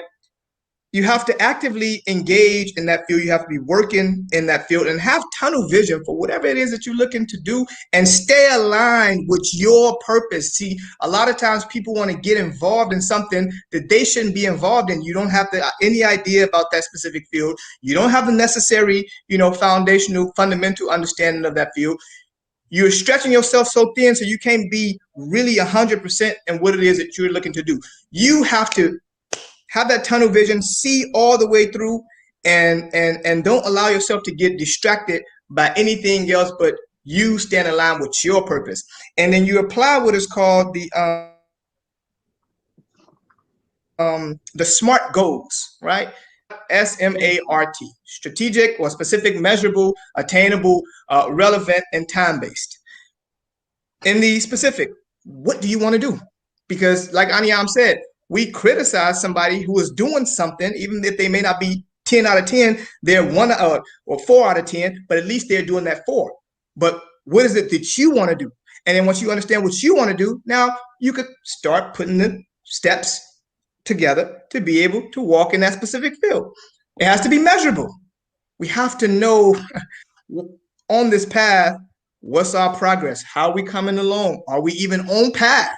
You may be trying to get to one place and go in the opposite direction. You will never get there like that. So you have to have some kind of mechanism in place where you could be able to measure, right, the progress that it is that you're looking to walk in, and are you actually reaching your specific, goals? And those goals should be attainable, right? Everybody's not going to wake up tomorrow morning. I apologize, but the 5 of us here, I can say that one of my goals is that I want us to wake up tomorrow all billionaires. Exactly. The probability of that happening is really low, right? So it has to be attainable, something not far-fetched. Let's put some small goals together, and then let's go after that. They have to be relevant. They have to be affecting somebody positively immediately, or even in the future. But it has to be affecting somebody, so it has to be relevant for whatever the area it is that you're looking to operate in. And it has to be time-based as well. Let's set some goals, right? Let's put some short-term goals together, right? Up until this period of time, I want to accomplish this. Let's put some midterm goals together. Up until this period of time, I should be at this point. Let's put some long-term goals together, and then we could be able to see where we are in this progress. One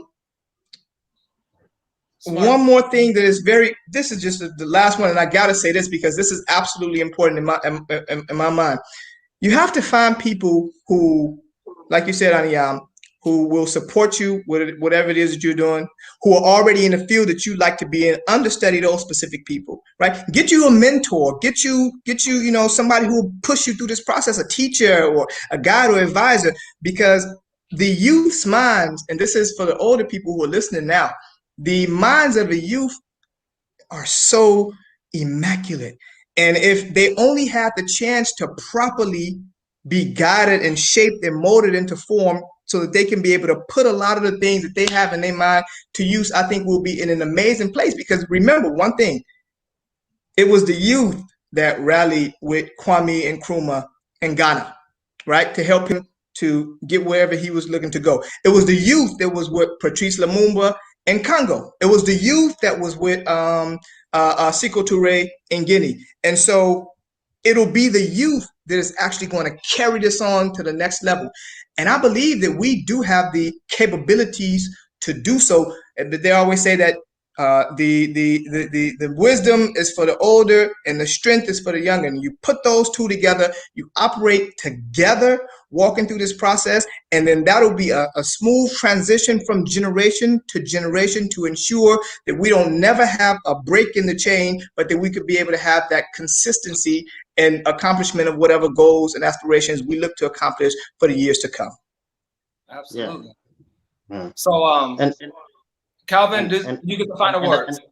And I think one of the things that we haven't touched a lot, and I think it's actually quite important, that what's the role of parents playing in all this, and we all talk about passing from one generation to the other, while we know that the most important tool actually in this aspect would be our parents, and I think is a challenge to parents watching this, is that you actually need to mentor your kid. You need to show your children direction. You need to be their first mentor, because one of the things that I always tell, every time I do my leadership training, is that every young person, every child always want to be better than their parents.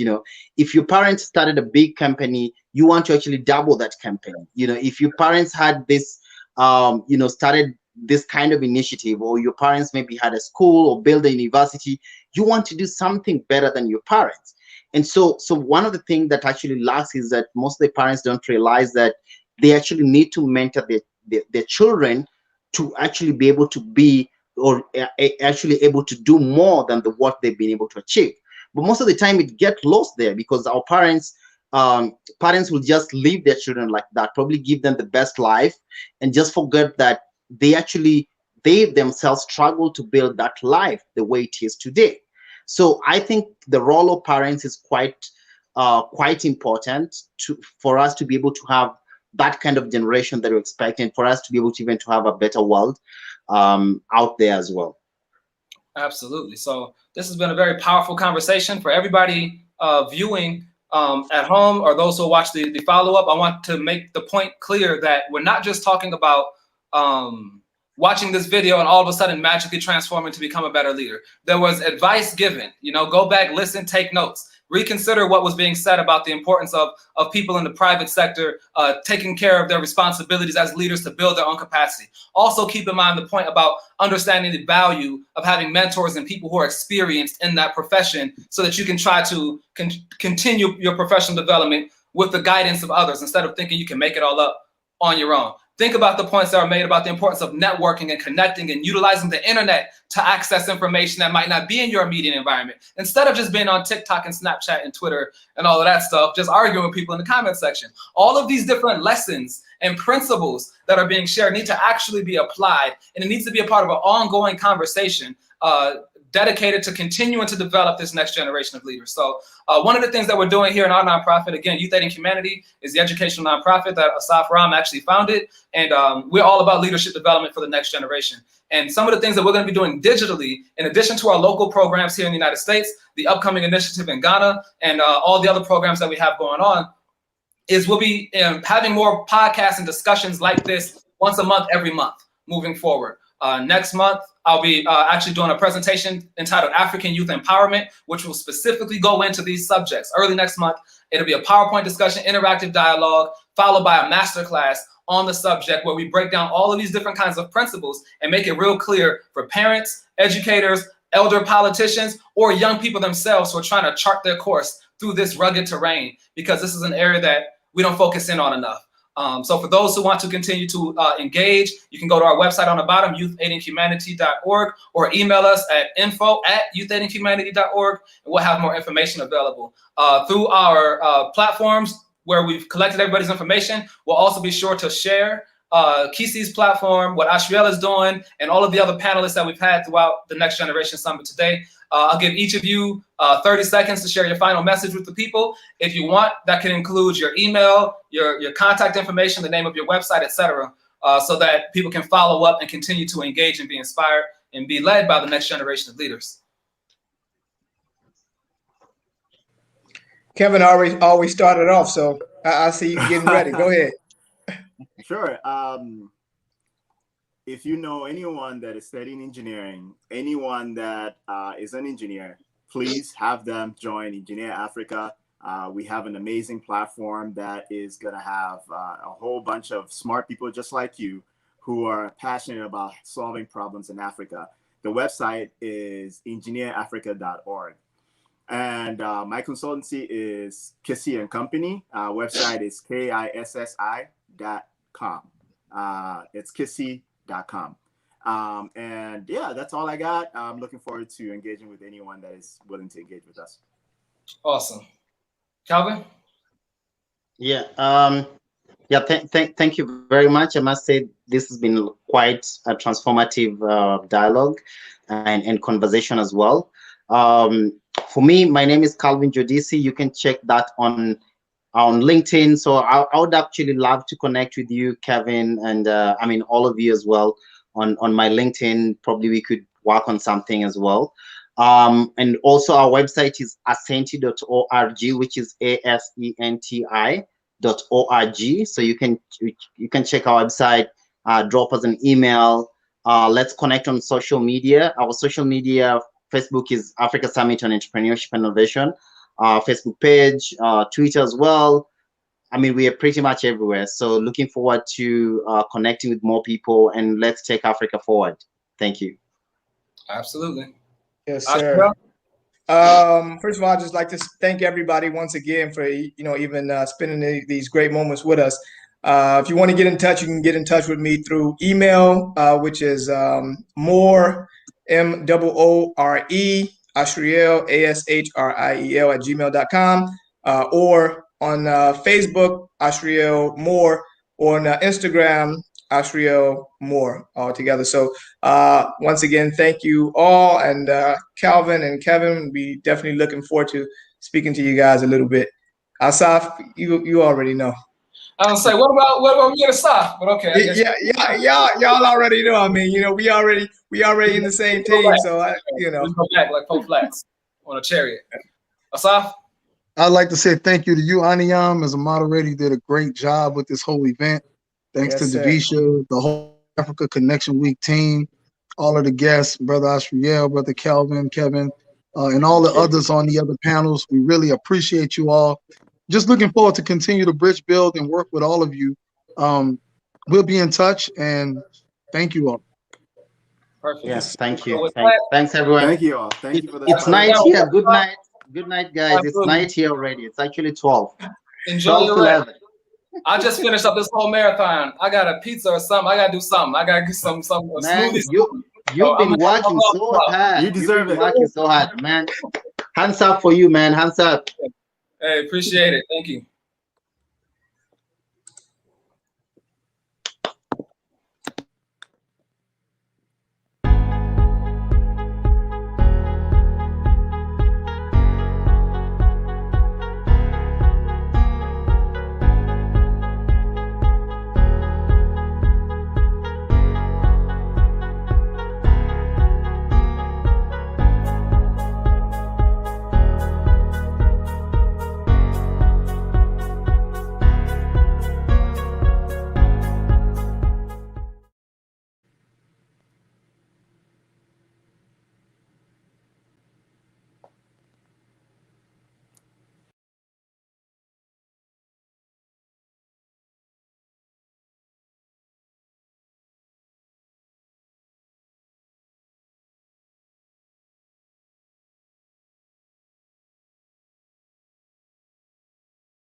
Hello?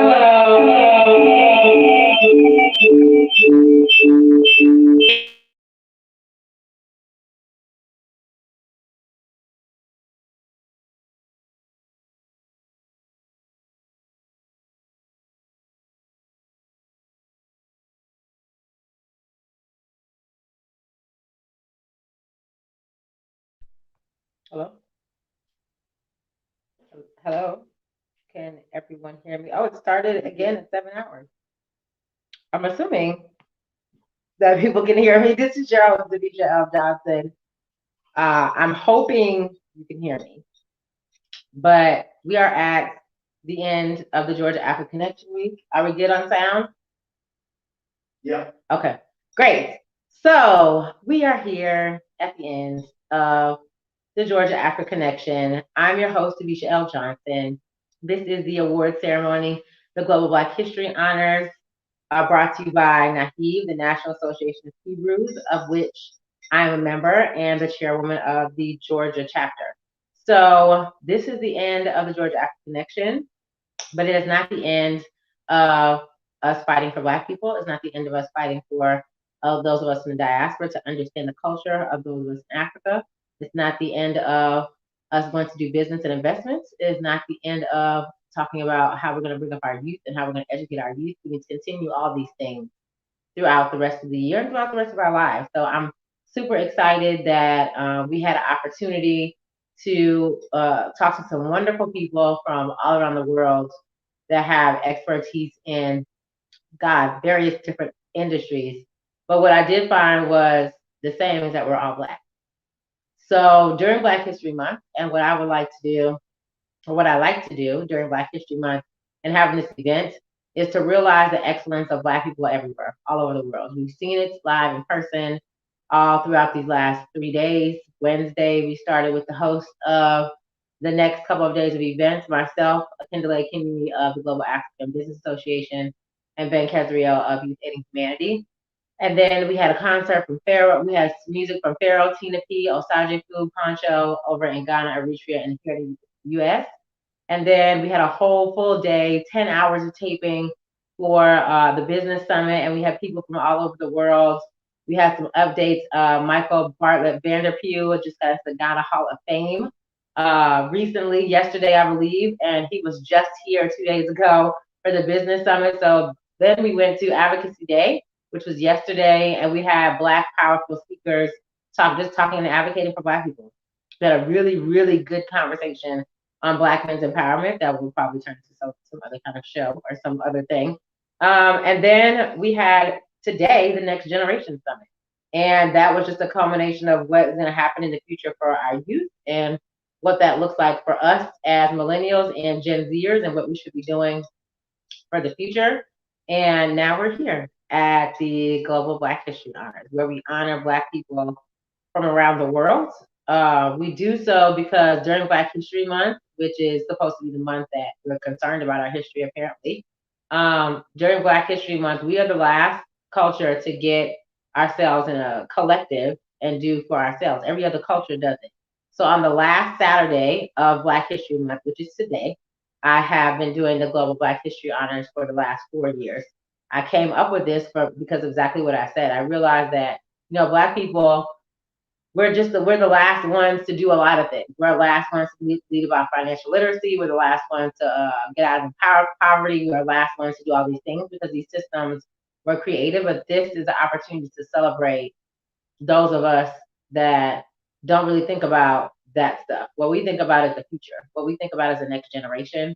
What we think about is the Black excellence that did get out of poverty, the Black excellence that is reaching back and helping the community, like Youth Aiding Humanity and kindergartens that's teaching our babies about healthy, sustainable living and what that looks like, tapping into the global marketplace with the UN and figuring out what young people can do moving forward and how people like me and people that are older than me can help the next generation. So I'm just super excited that I had the opportunity to do this event again online and that we are here now for the Global Black History Honors. I said every day when we were doing the Georgia Africa Connection that if you did not nominate a Black leader then you need to do so today. So we have 10 awards that we give out for the last 4 years.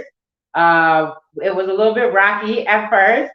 We had 20 awards the first year, and then I realized that was way too much going on. Then we chopped that down to 10, and we've been riding that out for the last 3 years, and it's really been a great opportunity to meet people from around the world and know what Black people are doing everywhere. So what we're going to do for the rest of this time is we're going to show you some videos in case you missed it and you are just now joining us for the Georgia Africa Connection. This is the Global Black History Honors, where we honor Black people from around the world. We honored to Michael Vanderpool last year for the Young African Icon Award.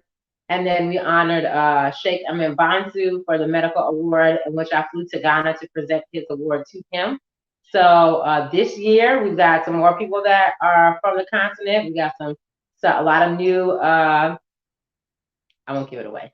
Just know that we try to make sure that we reach all corners of the earth and find Black people that are doing excellent things everywhere. So without further ado, I am going to show well, I'm not going to, I'm talking to you, but production is going to show some videos. So we have those stuff, and then we'll be right back with the Global Black History Honors.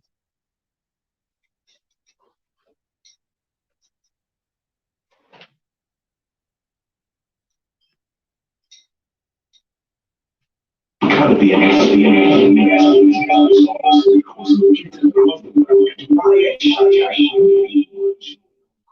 China and Cuba in South Africa, we located at block number 259 Carrot Avenue, adjacent BT Sports Complex, East York, on 0302 998 246, or visit our website www.mcgroupgh.com.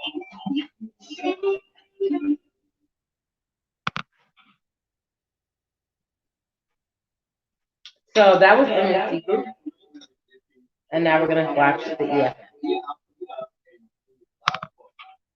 I am an economic freedom fighter from the Gacw. I am born a proud warrior of the blood of the culture of the Gacw.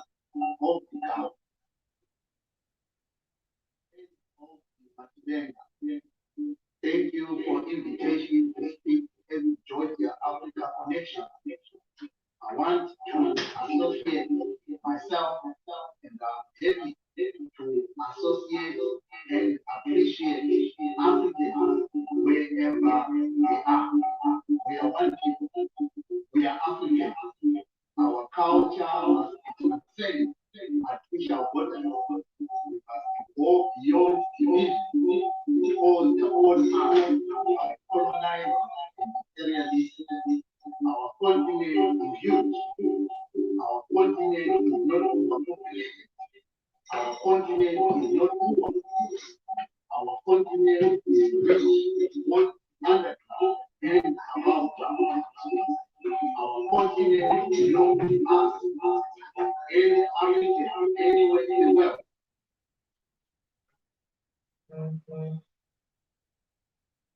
Africa is new. Where we say I've never been to Africa, where we say I don't know Africa, because Africa is huge. Your ancestors are huge. Your ancestors are waiting for you in Africa. Africa is huge. Let me now for us to receive you in Africa. Let us be proud to celebrate our culture. Let us be proud to build our future. Let us promote together. Let us promote oneness. Let us promote a borderless Africa. Let us promote a one Africa with one leadership, with one currency, with one defense. Let us be very clear that expropriation of African land is non-negotiable. Let us make this clear. Africa is a very rich continent. They are rich in mineral resources. They are rich in human resources. Let me make this clear. The land is ours. The land of our fathers. The land of our forefathers belongs to us. Belongs to every African, regardless wherever you are. We are sons and daughters of the soil. We are the soil. The soil is us. Let me appreciate and let me salute our leadership of economic freedom, our leadership of economic emancipation across Africa. The Commander-in-Chief, Julius Seno Malema, the Deputy Commander-in-Chief, Comrade Shiba. I want to salute as our leader.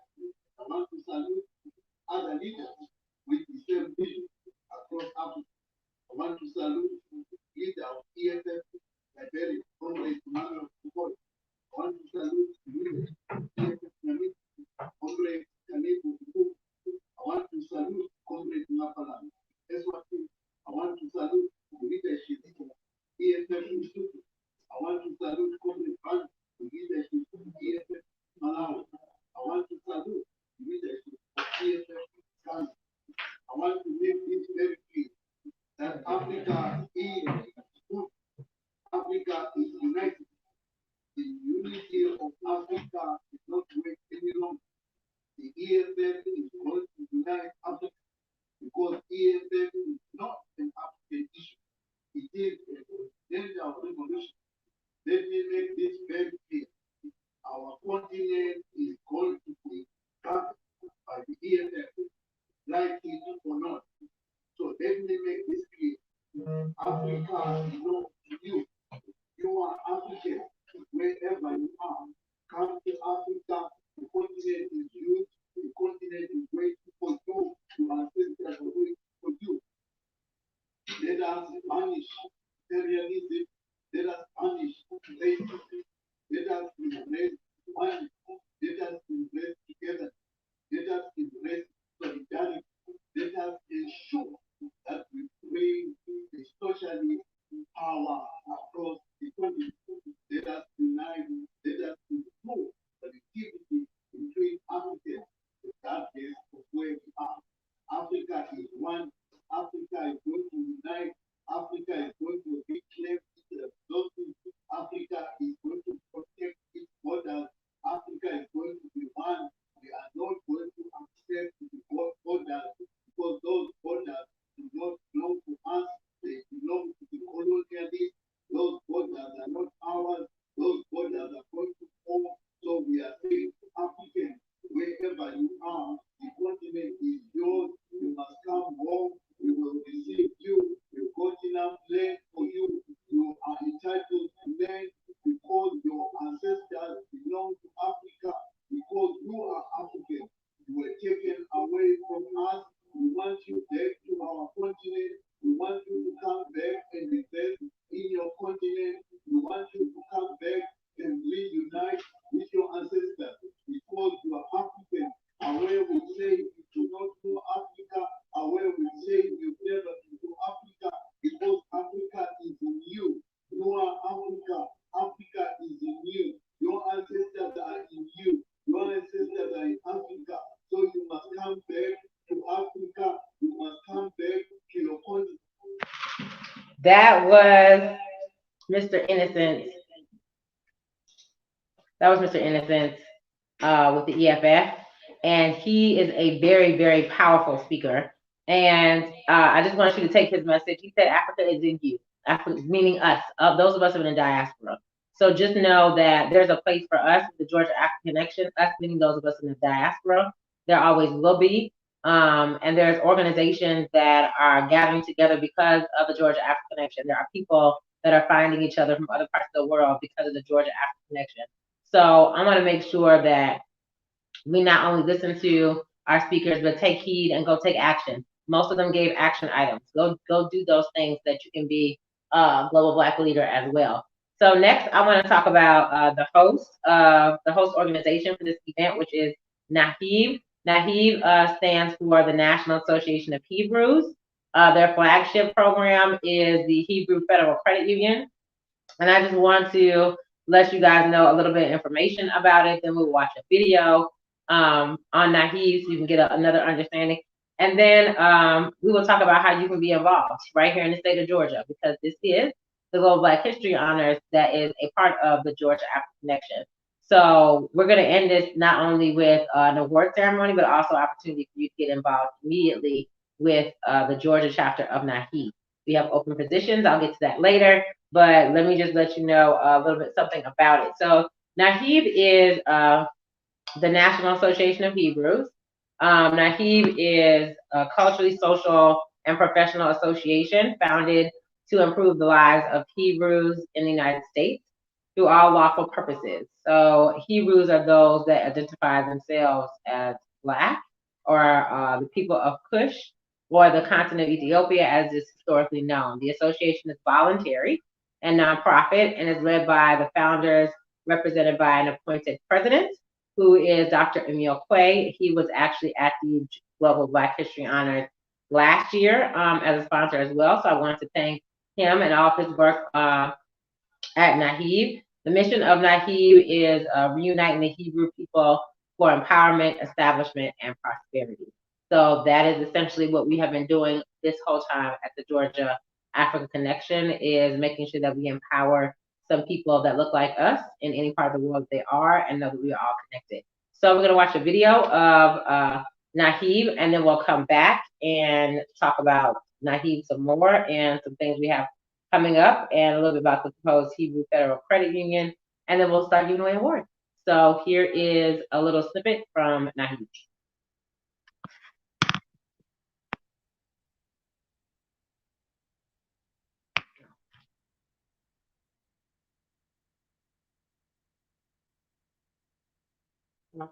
Sound muted. We'll start over.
So that was the flagship program for NAHEEB, which is the proposed Hebrew Federal Credit Union. The vision, let's go back to NAHEEB before we get to the credit union, so that you will know a little bit more about where this formed, and then how this flagship program is going to be affecting you and your city or town in the United States. So the vision of NAHEEB is the creation of a financial institution that we can control in order to achieve our mission. So if you remember, the mission of NAHEEB is to reunite the Hebrew people for empowerment, establishment, and prosperity. So what that means is that they took this nonprofit, which is NAHEEB, and they created a flagship program that is going to be a credit union that will allow us to recirculate this Black dollar. We heard about our panelists on the Business Summit Day talking about that Black dollar only lasts for 6 hours in our community. So we need to think about that, and that NAHEEB has created a program, a flagship program called the Hebrew Federal Credit Union, that will give you the opportunity not to just invest and be on the founding members of the board, so that you can vote, or founding voting member, but it also gives you a chance to do something in your community. Here in Georgia, we have various positions that are open on the nonprofit side for NAHEEB. If you're interested in being part of the Hebrew Federal Credit Union, you can fill out the survey on naheeb.net. So if you go to NAHEB.net, you can sign up and fill out the survey. So if you go to the website, naheeb.net, and you click on the credit union button, then it will take you to the page where you can scroll down. It says, welcome to the proposed Hebrew Federal Credit Union. Scroll down that page. It gives you some statistics of the amount of surveys that have been completed, and the number is still going because I'm on the website now. And there have been 33,500 surveys completed thus far. The reason why the survey is important is because in order for the credit union to receive its charter, then we have to know what the needs of the people are so that we know what type of services to provide. So the survey is not that long. It doesn't take that long to fill out. You don't have to put any of your extremely personal financial information, but we just want to know what type of services you would need in the Black community, the Hebrew community, for the purposes of having this credit union. So 33,500 surveys have been completed.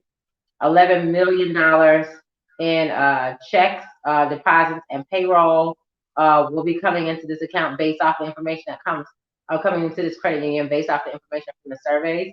$41 million in savings is what people would like to put into this credit union, and then $6 billion,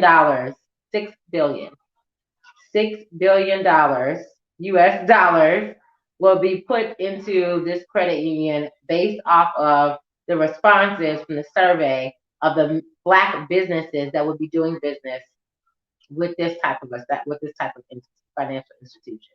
So we can control the Black dollar if we create a mechanism and a system and an institution like the Hebrews Federal Credit Union, so that we can control our own money. There's a big push and a lot of things going on digitally. This will be another one of those opportunities where you can do online banking as well. We know there's another institution that was just formed by Killer Mike called Greenwood. So Black people are understanding the power of our dollar. And NAHEEB, the National Association of Hebrews, decided to put together this flagship program, the Hebrew Federal Credit Union, to do just that. So if you go to naheeb.net and you go to the credit union page, you can scroll down the page. It'll tell you the benefits of membership. And then the survey is right there on the website. You don't have to go anywhere else. You don't have to do anything else. It is it's right there on the website. And then when you leave from there, you can come contact me. Or you can contact us, the contact page here at the bottom, and say that you want to be part of NAHEEB, or that you want to spend $1,000, which is to become a voting member of the credit union. You can go ahead and pay that fee of $1,000 as well. It is by request only at this point, because they're getting closer and closer to the time where we are going to open and launch the credit union, which is supposed to happen this summer. So if you have ever thought about what it would be like to control the Black dollar, I extremely encourage you to visit naheeb.net and go sign up and get the survey, pay the $1,000 to be the voting member, and then come on and contact myself here in the state of Georgia, or you can contact National through the naheeb.net contact page. So that is the host of the Global Black History Honors. The 4th annual Global Black History Honors is brought to you by the National Association of Hebrews. I'm your host, Devisha L. Johnson. We are going to get started to give out our awards for this year. It has been a long week. Oh, it has been a long week. We have been streaming live. We're almost at the 8-hour mark now, so we only have 1 hour left. If you can stay with us, I know there has been some powerful things. People have been taking notes. I hope you have, because I know I have. And there's going to be a lot of phone calls, a lot of emails tomorrow. But we want to end off our week and our Saturday night and our Black History Month with giving out some awards to our Black leaders. So we will be right back with the Global Black History Honors. And I'm your host, Michelle Johnson. This is part of the Georgia African Connection Week, and we are honoring Black people for the Global Black History Honors. We will be right back.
And that was Miss Farrow.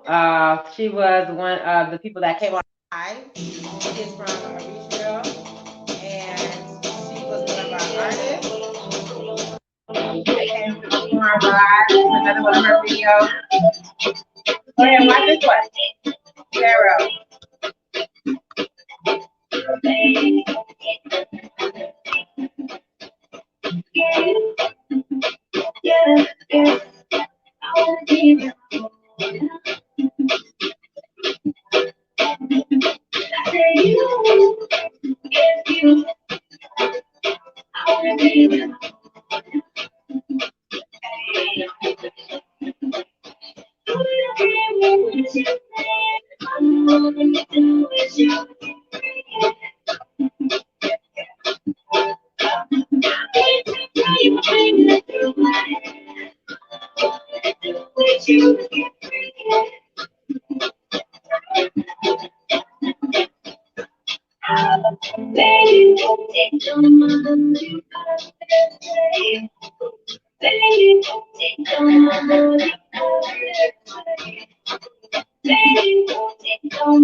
So that was Miss Farrow. If you like them vibes, please go check her out. So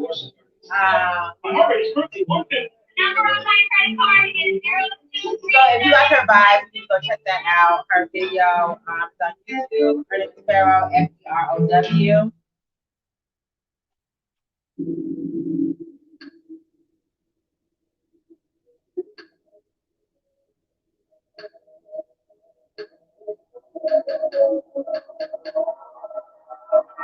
So I'm not, that's not my job.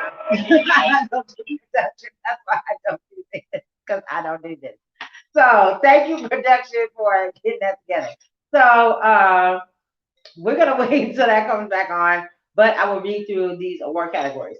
So while production is fixing whatever I just broke, we're gonna go through the award categories for the Global Black History Honor. So normally what we would do is we would have Georgia African Connection Week somewhere in the city of Atlanta, and then we would go somewhere else and have the Global Black History Honors, getting our fancy dresses, which is why I changed my clothes.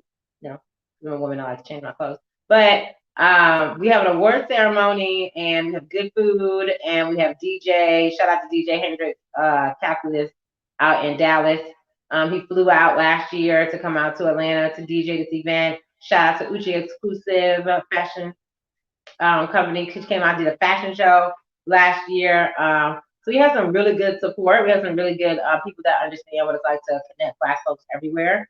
So especially during the last day of Black History Month. So what I will do is read to you what the award categories are. The process of nominations came through the globalblackhistoryhonors.com. So if you did not go there, we opened it up until 4 p.m. today because we're not going to be able to do this in person and physically give people awards. We are going to recognize them during this last hour of the Georgia African Connection Week.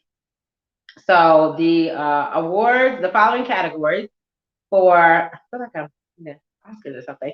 The following categories are for individuals and businesses or corporations anywhere in the diaspora, Blacks on any continent, each Blacks on each continent and on the continent. Each award will have an individual or business, and they are the following: the Black Votes Matter Award, the Because We Care Award, the New Millennial Award, the Blacks in Tech Award, the Global Leaders Award, Teaching Our Future Leaders Award, Our Vision in Film Award, Reaching the Soul Award, and Keeping the Faith Award are our categories. Oh, and Athletes for Change. So each of these, we have had a nomination process where you go to the globalblackhistoryhonors.com website, go to nominations, and there's a little button that says click here to nominate. You clicked on that button, it took you to a form. You filled out that form. We left that form open until 4 o'clock today. We got all nominations for all categories except for one, and that was Athletes for Change. So we will not be awarding an Athletes for Change award this year. However, the first year we gave the Athletes for Change award to Mr. Fred Tukes, who is the first featherweight or lightweight champion in Australia to be African American. So this year we will start with the Black Votes Matter Award. This particular award honoree is has empowered the Black community through their business, or is an individual that has empowered the Black community to become engaged in the political process and tap into the power of Black vote by either running for elected office, running winning campaigns, hosting a candidate event, or encouraging voting in their corporate culture. So the Black Votes Matter. I think it's coming up.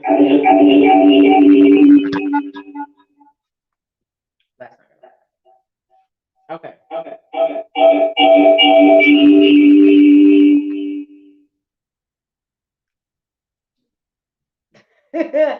So the Black Votes Matter Award for the Georgia Africa Connection for 2021.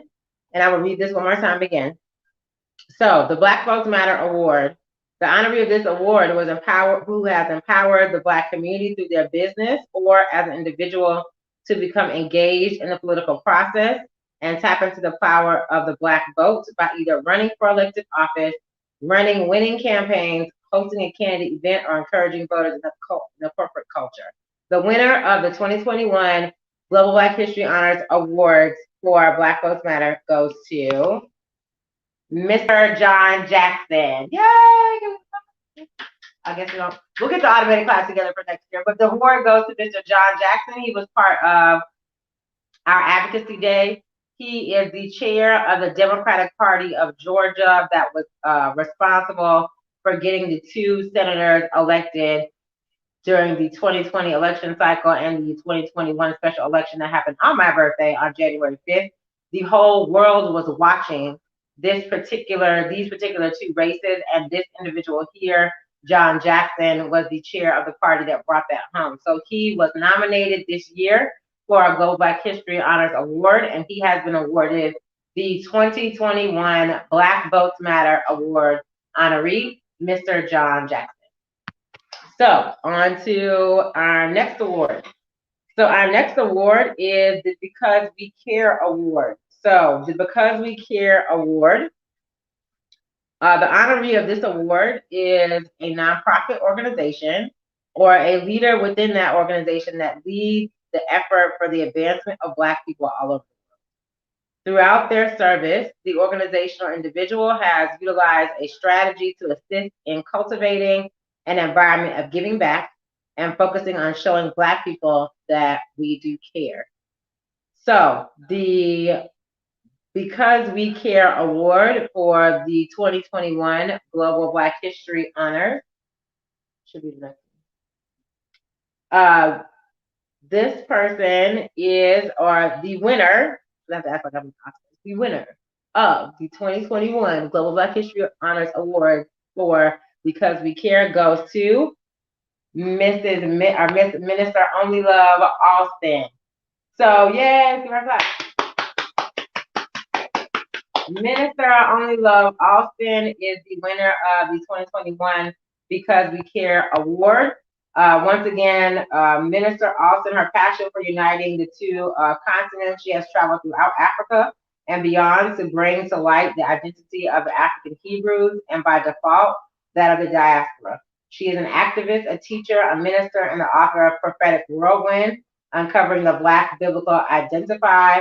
Dr. Only Love has been at the forefront of the fight against social injustice, and for that she has suffered abuses such as intimidations and detention, and therefore she is in.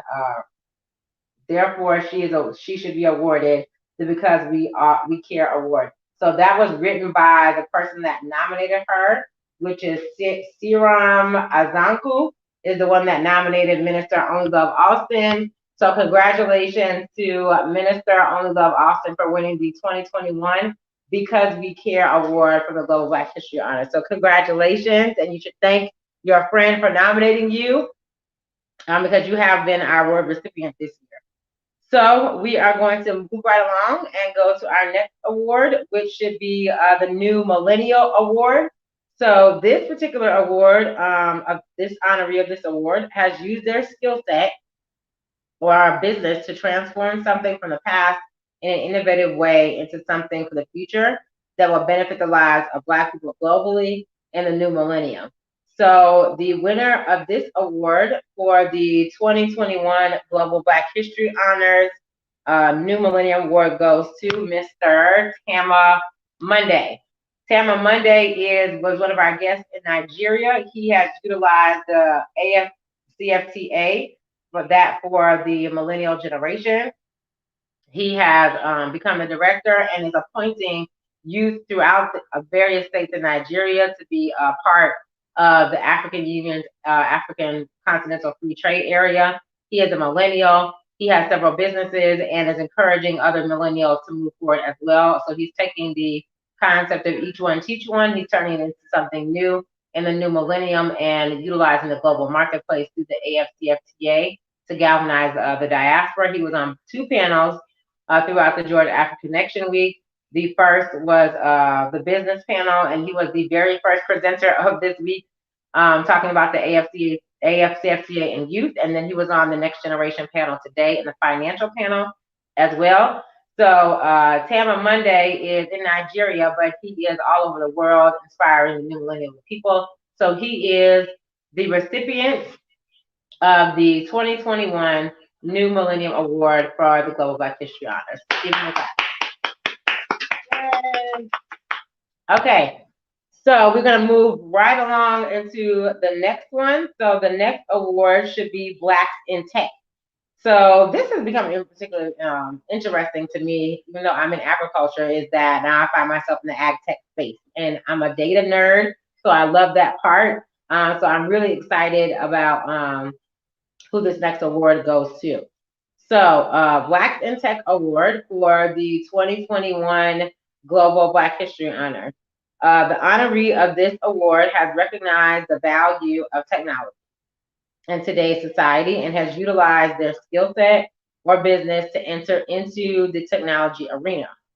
Breaking the barrier for Blacks in a field unfamiliar to our demographic, this individual or corporation is opening the doors for Blacks in tech.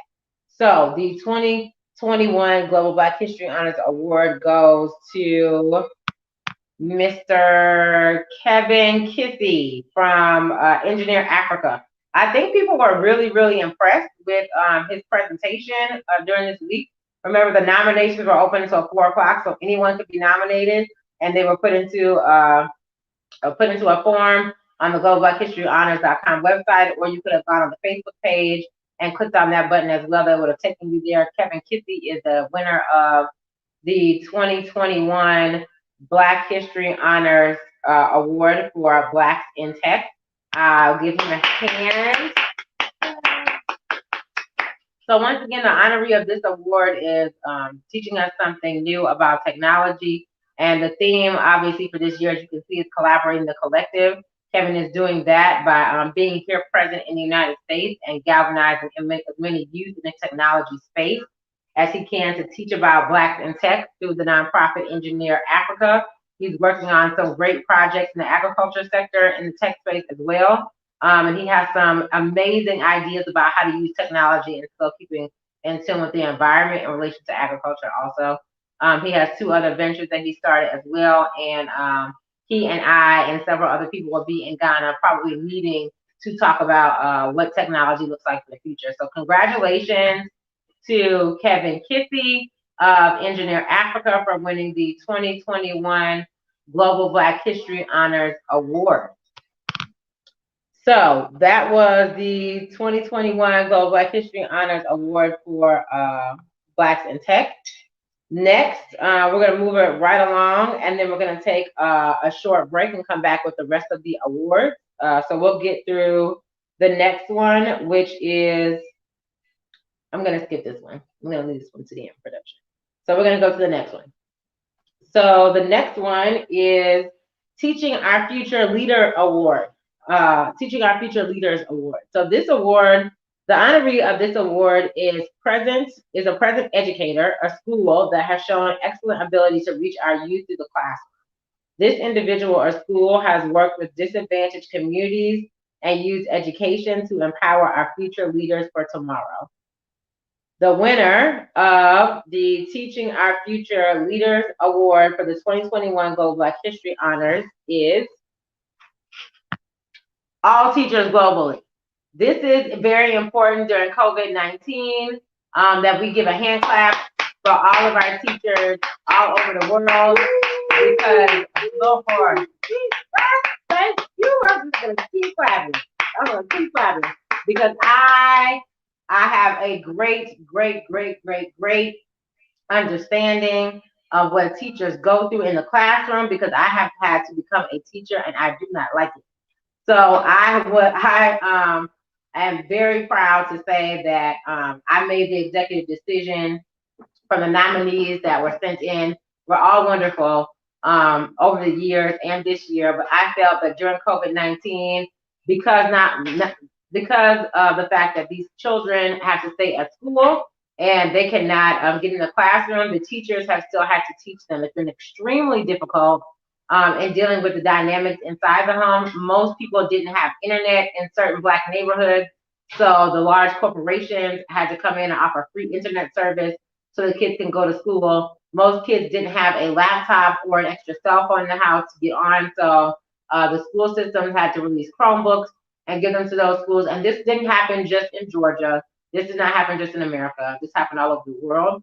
And so we need to really appreciate the jobs that our teachers do, especially those that work in inner city schools or schools in a high population of Black people. We understand the system that has been generated to provide have lack of resources in most of these schools, and just the immense amount of issues that kids come into the classroom with, particularly in our neighborhoods, that teachers have to deal with that they have now had to deal with online. So on top of that, learning new systems, Zoom calls to classrooms, to all of these new things that not only the teachers had to learn, but they then had to teach our young babies, which means the frustrations that some of these teachers have had, I now understand as a parent more than I ever could before, which is why we gave the 2021 Teaching Our Future Leaders Award to all teachers globally. So that was the first half of the Global Black History Honors. We gave an award to John Jackson for Black Votes Matter. We gave an award to Minister Only Love Austin for Because We Care. We gave the New Millennium Award to Tama Monday. We just gave the Blacks in Tech Award to Kevin Kissy. And we have given all teachers globally the award for Teaching Our Future Leaders. So during the next 10 minutes or so, we are going to go on a break and get ready for the last 4 of our awards, which are extremely special because they impact the most. That is going to be our Global Leaders Award, our Film Award, our Soul Award, and our Faith Award. So we will be back with the Global Black History Honors. This is your host, Davisha L. Johnson. You can see us live on YouTube and Facebook. And don't forget to go previously watch what we have been doing since Wednesday and come back with us in 10 minutes to finish out the 2021 Global Black History Honors.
You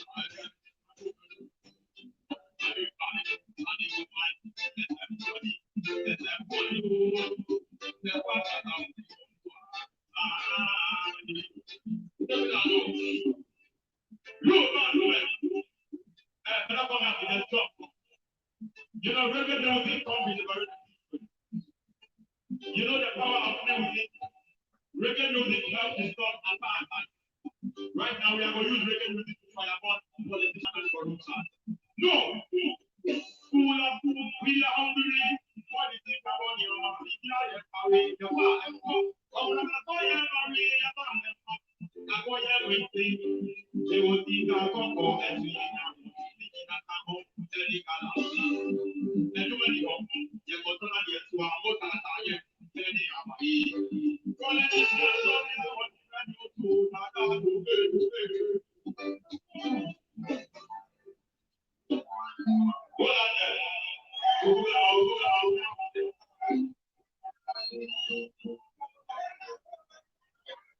You see, politicians is wrong too much. You will go right up and to come there.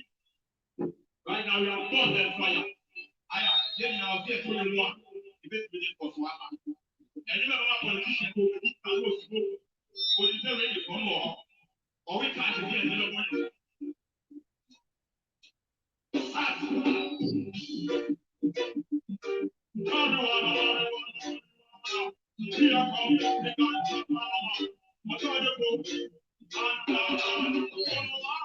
Who you want under it?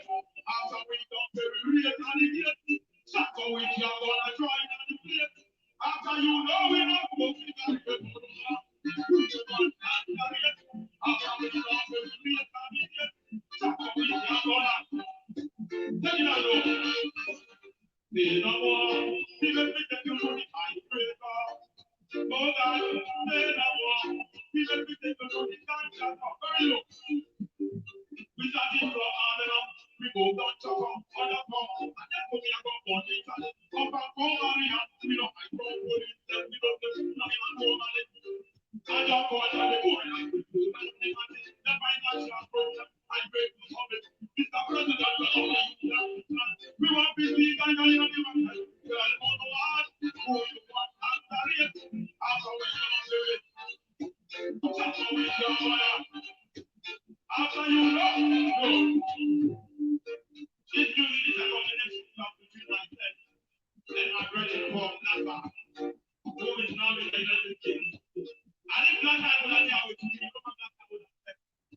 you know what Black Eyed would have said? Watch out! Go to the radio, go to the I'll be on the side of the morning. This morning, I'm on Korea. I'll be on the side. This is the media. I'll come with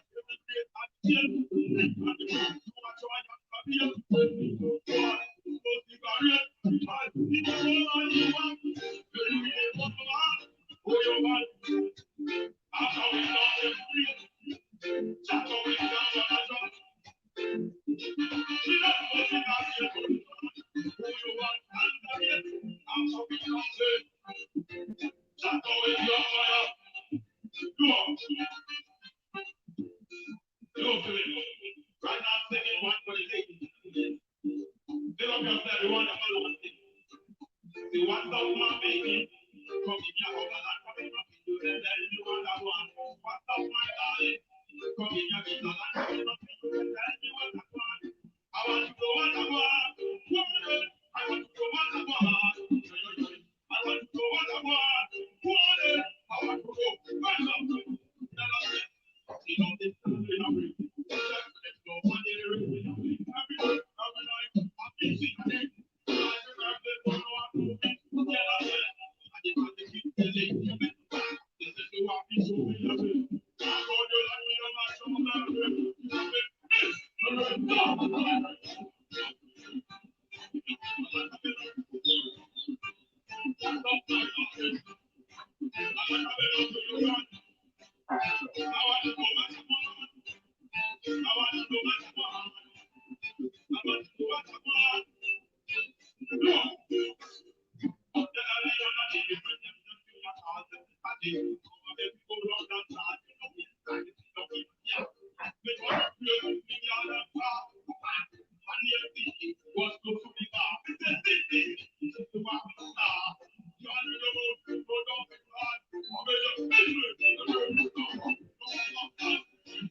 So that is a Gacw. Oh, I see what the reverb problem is. I see what you're saying. So that was a Gacw. This is the Global Black History Honors. I'm your host, L. Johnson. We have a couple of awards left to give, and I just want to thank you again for coming out this year. I want to thank our host, MNC Group, or our sponsors rather, MNC Group, Core to Globe. We really want to say a special thank you to you, my friend Shadid, with Core to Globe over at Morehouse College. He's doing great things in the biology, health, and agriculture sector in general. We want to thank our other sponsor, MNC Group, for coming back this year. He made a commitment last year to sponsor us for 3 years, so thank you for sticking to that commitment and sponsoring us again this year. I want to say thank you to our hosts, which are that's the way. I want to say thank you to our hosts, which are myself, DL Johnson Consulting Agency that created and curated this event 2 years ago. I want to also thank Akindele Akinyemi, the president of the Global African Business Association. I also want to thank Ben Casriel with Youth Aid and Humanity for co-hosting this week, as well as creating the Next Generation Summit and putting those great leaders together for the next generation earlier today. So we will get right into our last couple of awards for the ending of the Georgia African Connection Week. This is the Global Black History Honor. So we will start with, where do we end off? So we will start with our Vision in Film. We will start off with our Vision in Film award. So the honoree of this award has utilized the film industry through their business or services to educate our people on our power, influence, and past in a way that has sparked interest and action through film. The filmmaker, actor, producer, documentarian, or media house, production company, etc., has shown the world our vision from our community's perspective. And the winner of the 2021 Global Black History Honors for our Vision in Film is Kazim Balagoon with Cola Live TV. So let's give Kazim A round of applause. He is the 2021 Our Vision in Film awardee. Kareem uses his influence to promote Africa through tourism, culture, and the arts. He also promotes Africa as a destination of choice on the show Global Destination, where he discusses topical issues affecting the continent. Guests have included Ngozi Okonjo-Iweala, Director General of the World Trade Organization, and Obayu Adeye Enitan Ogunwusi Ojaja II, a Nigerian monarch. He is the only of Ife and the 51st traditional ruler of the Yoruba Kingdom of the Ife. Kazeem is the founder and CEO of Kalo Africa Festival of Tourism, Arts, and Culture, which is slated to begin promotion in 2021 and commence in 2022. Kazeem is deserving of an award for the years of hard work in promoting not only Nigeria, but the motherland in its entirety. So Kazeem, you have been awarded the Our Vision in Film Award for the 2021 Global Black History Honors. Congratulations. So the next award we are going to go to is the Reaching Our Soul Award. This award, honoree of this award has used their business or talent. That's better. Okay, the honoree of this award has used their business or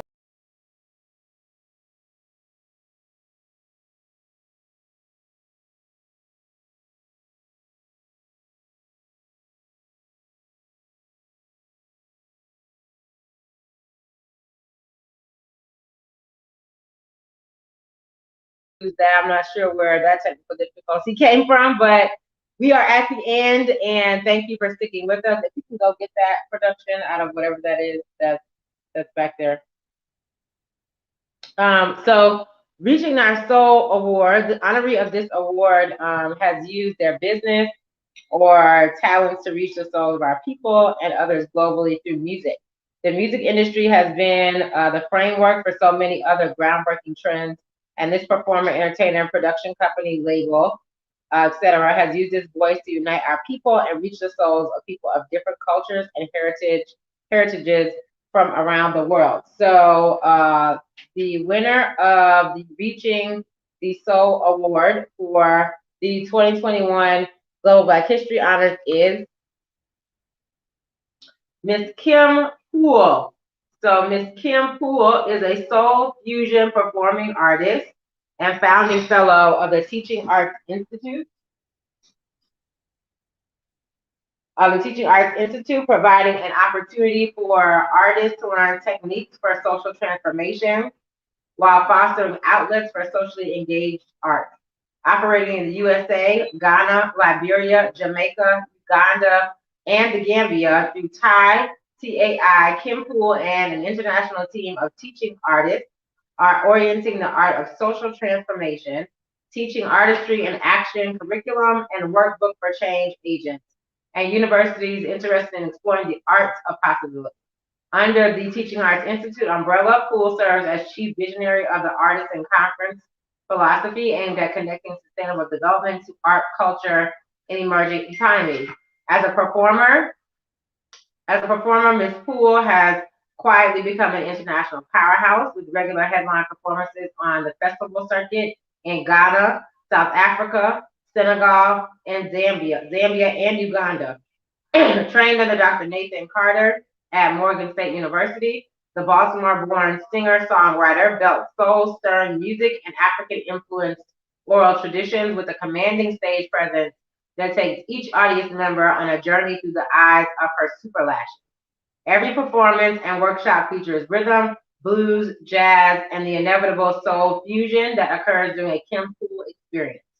A shining example of the best practices espoused by this bubbling teaching artist curriculum, Kim Poole models art for social transformation theory by focusing on her passion to empower African women to celebrate their resilience and encouraging cross-cultural communication. The 2021 Reaching Your Soul Award therefore goes to Miss Kim Poole. So congratulations to you, Miss Kim Poole. That is amazing work that she does. Congratulations on receiving that award. So our next award will go to Our next award will go to the Keeping, wait a second. The next award is, I'm sorry, Keeping the Faith Award. So the Keeping the Faith Award is the honoree of this award is in the faith-based community, or is in a place of worship and has used their place of worship or calling to empower our people and our relationship to one another. While this honoree can be of any faith or place of worship, they have shown that inclusion of our people and the history of faith is what we need to gather our community around. In order to sustain our future, we must have faith. So, the winner of the Keeping the Faith Award for 2021 is Gilbert Kobina Buhari, founder of the God Box Foundation. Let's give Gilbert. Oh, it looks like Color TV is watching, and he said that thank you, Torio, for the nomination. This is greatly appreciated. Thank you, Cola Africa TV, Kalu Africa TV for watching, and congratulations on receiving the award in film for the 2021 Global Black History Honors. This award here for Keeping the Faith goes to Mr. Gilbert Bahari, or Gilbert Kobina Baharia. And Mr. Gilbert, let me read what the nominee said for Mr. Gilbert. So the nominee said for Mr. Gilbert Kareem, oh no, sorry. He received a Master's of Divinity from Union Theological Seminary, was a part of the official year of return planning team, and planned the only official year of return spiritual pilgrimage, and is on the board of directors for Panafest as the interfaith director. And he is on the founding board, and he is on the founding board for the Pan Africa Heritage World Museum. Gilbert has worked organizing and educating on various African faith traditions in America and Ghana, as well as traveling to Ethiopia. He grew up between Harlem and Ghana and is passionate about the spiritual, economic, and physical reunification of the diaspora, helping to organize the interfaith programming for Panafest, and he has helped 35 diaspora members get dual citizenship in Ghana. He's a STEM program at Union Theological Seminary. He is thoughtful, spiritual, and a force of strategic unity and Pan-African religious and economic education. Gilbert has to overcome growing up between African American and Ghanaian culture as a Ghanaian and returning home and navigating to being accepted in Ghana, but he balances his position well and has issued apologies for his family's role in slavery and acts as a true spiritual leader of reconciliation. So, congratulations to Gilbert Buhari for winning the Keeping the Faith Award for the 2021 Global Black History Honors. So I believe this is our final award. So our final award is the Global Black Leaders Award.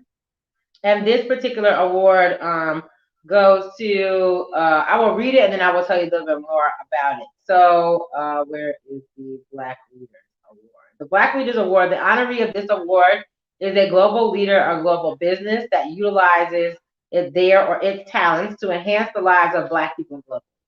This honoree has traveled the world on a mission to create inclusion of all people. Thank you, Minister Only Love Austin, for winning your award for Because We Care, and also for nominating the Keeping the Faith Award. It is very special to have someone that is in the faith community that is selfless enough to honor someone else in a category that they could have honored themselves or anyone. She nominated Gilbert, and he did win this award.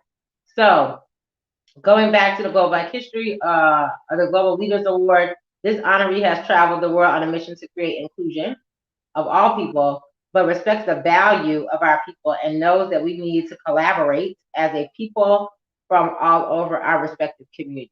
So this is our last award, and we save the best for last because every year that we give this award, it's very difficult to pick which person receives this award. We had 4 nominations for the same person this year, so it was kind of unanimous about who this person was going to be. And so without further ado, I'll just let it be who it is. So the winner of the 2021 Global Black History Honors Global Black Leaders Award is Mr. Akindele Akinyemi of the Global Africa Business Association. Mr. Akindele Akinyemi was nominated 4 times in the last hour that we had the nominations up. That shows that the people that have been watching him and watching his work in Gacw, but also watching him during the Georgia Africa Connection Week as one of our hosts and as well as one of our panelists, and just all around support of his promotion of the event, and the fact that Gacw has so many people around the world. I was not surprised that he got these many nominations. So I want to congratulate Kindele Akinyemi, the president of the Global Africa Business Association, for receiving the 2021 Global Black History Honors Award for our Global Black Leader. So that was the last of the awards for the Global Black History Honors. It has been a wonderful time being with all of you. I really appreciate everyone that came back after the session of the Next Generation Summit being over earlier today and a 2-hour break. You came back. I really appreciate it. There is Gacw. Yes, Kindele. Congratulations again for winning. You just truly deserve this award. Cola Africa TV says congratulations, Mr. Kindele. You truly deserve it.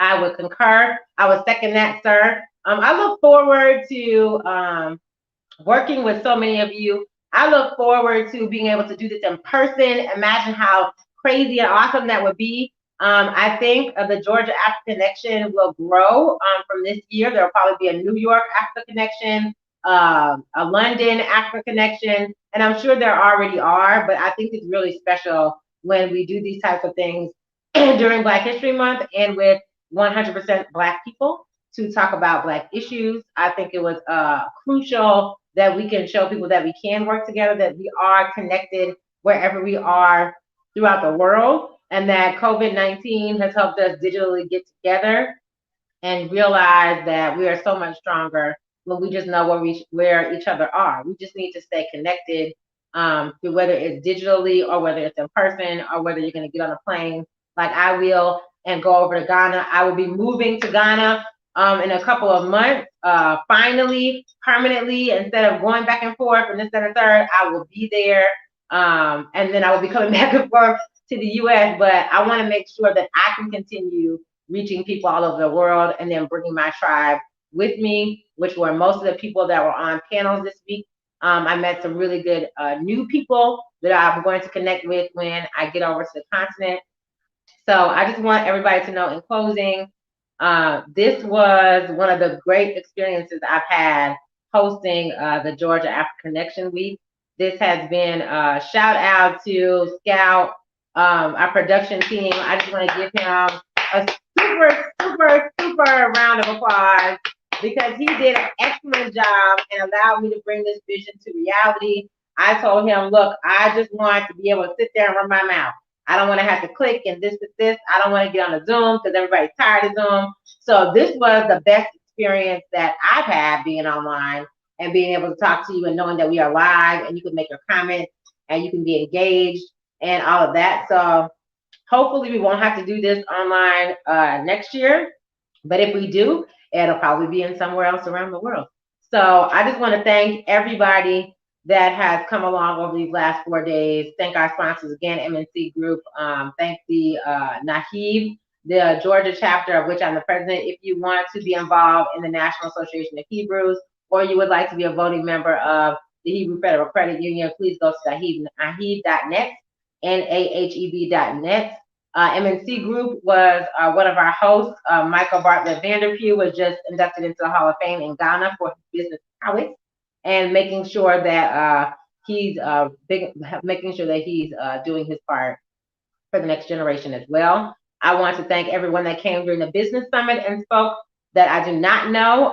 It was nice virtually meeting you, and hopefully we meet each other soon in person. I would like to help everybody that came out and talked about Black problems, Black solutions, and Black issues on Black Advocacy Day.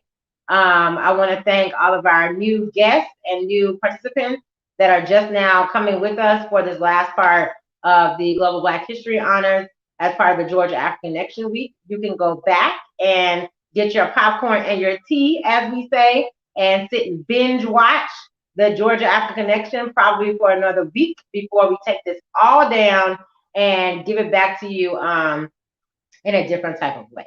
Because that's what we do. We make sure we build a sustainable opportunity. So you will not see the last of us.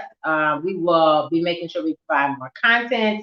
We're making sure that we get more people together as I travel and all of our panelists travel all throughout the world. We'll just be growing our tribe and making sure that we connect Black people all over the world. So once again, for the last time, this is your host, Davisha L. Johnson, and this has been the Georgia Africa Connection Week. I want you to have a good rest of your Black History Month, and remember to stay Black. Bye-bye.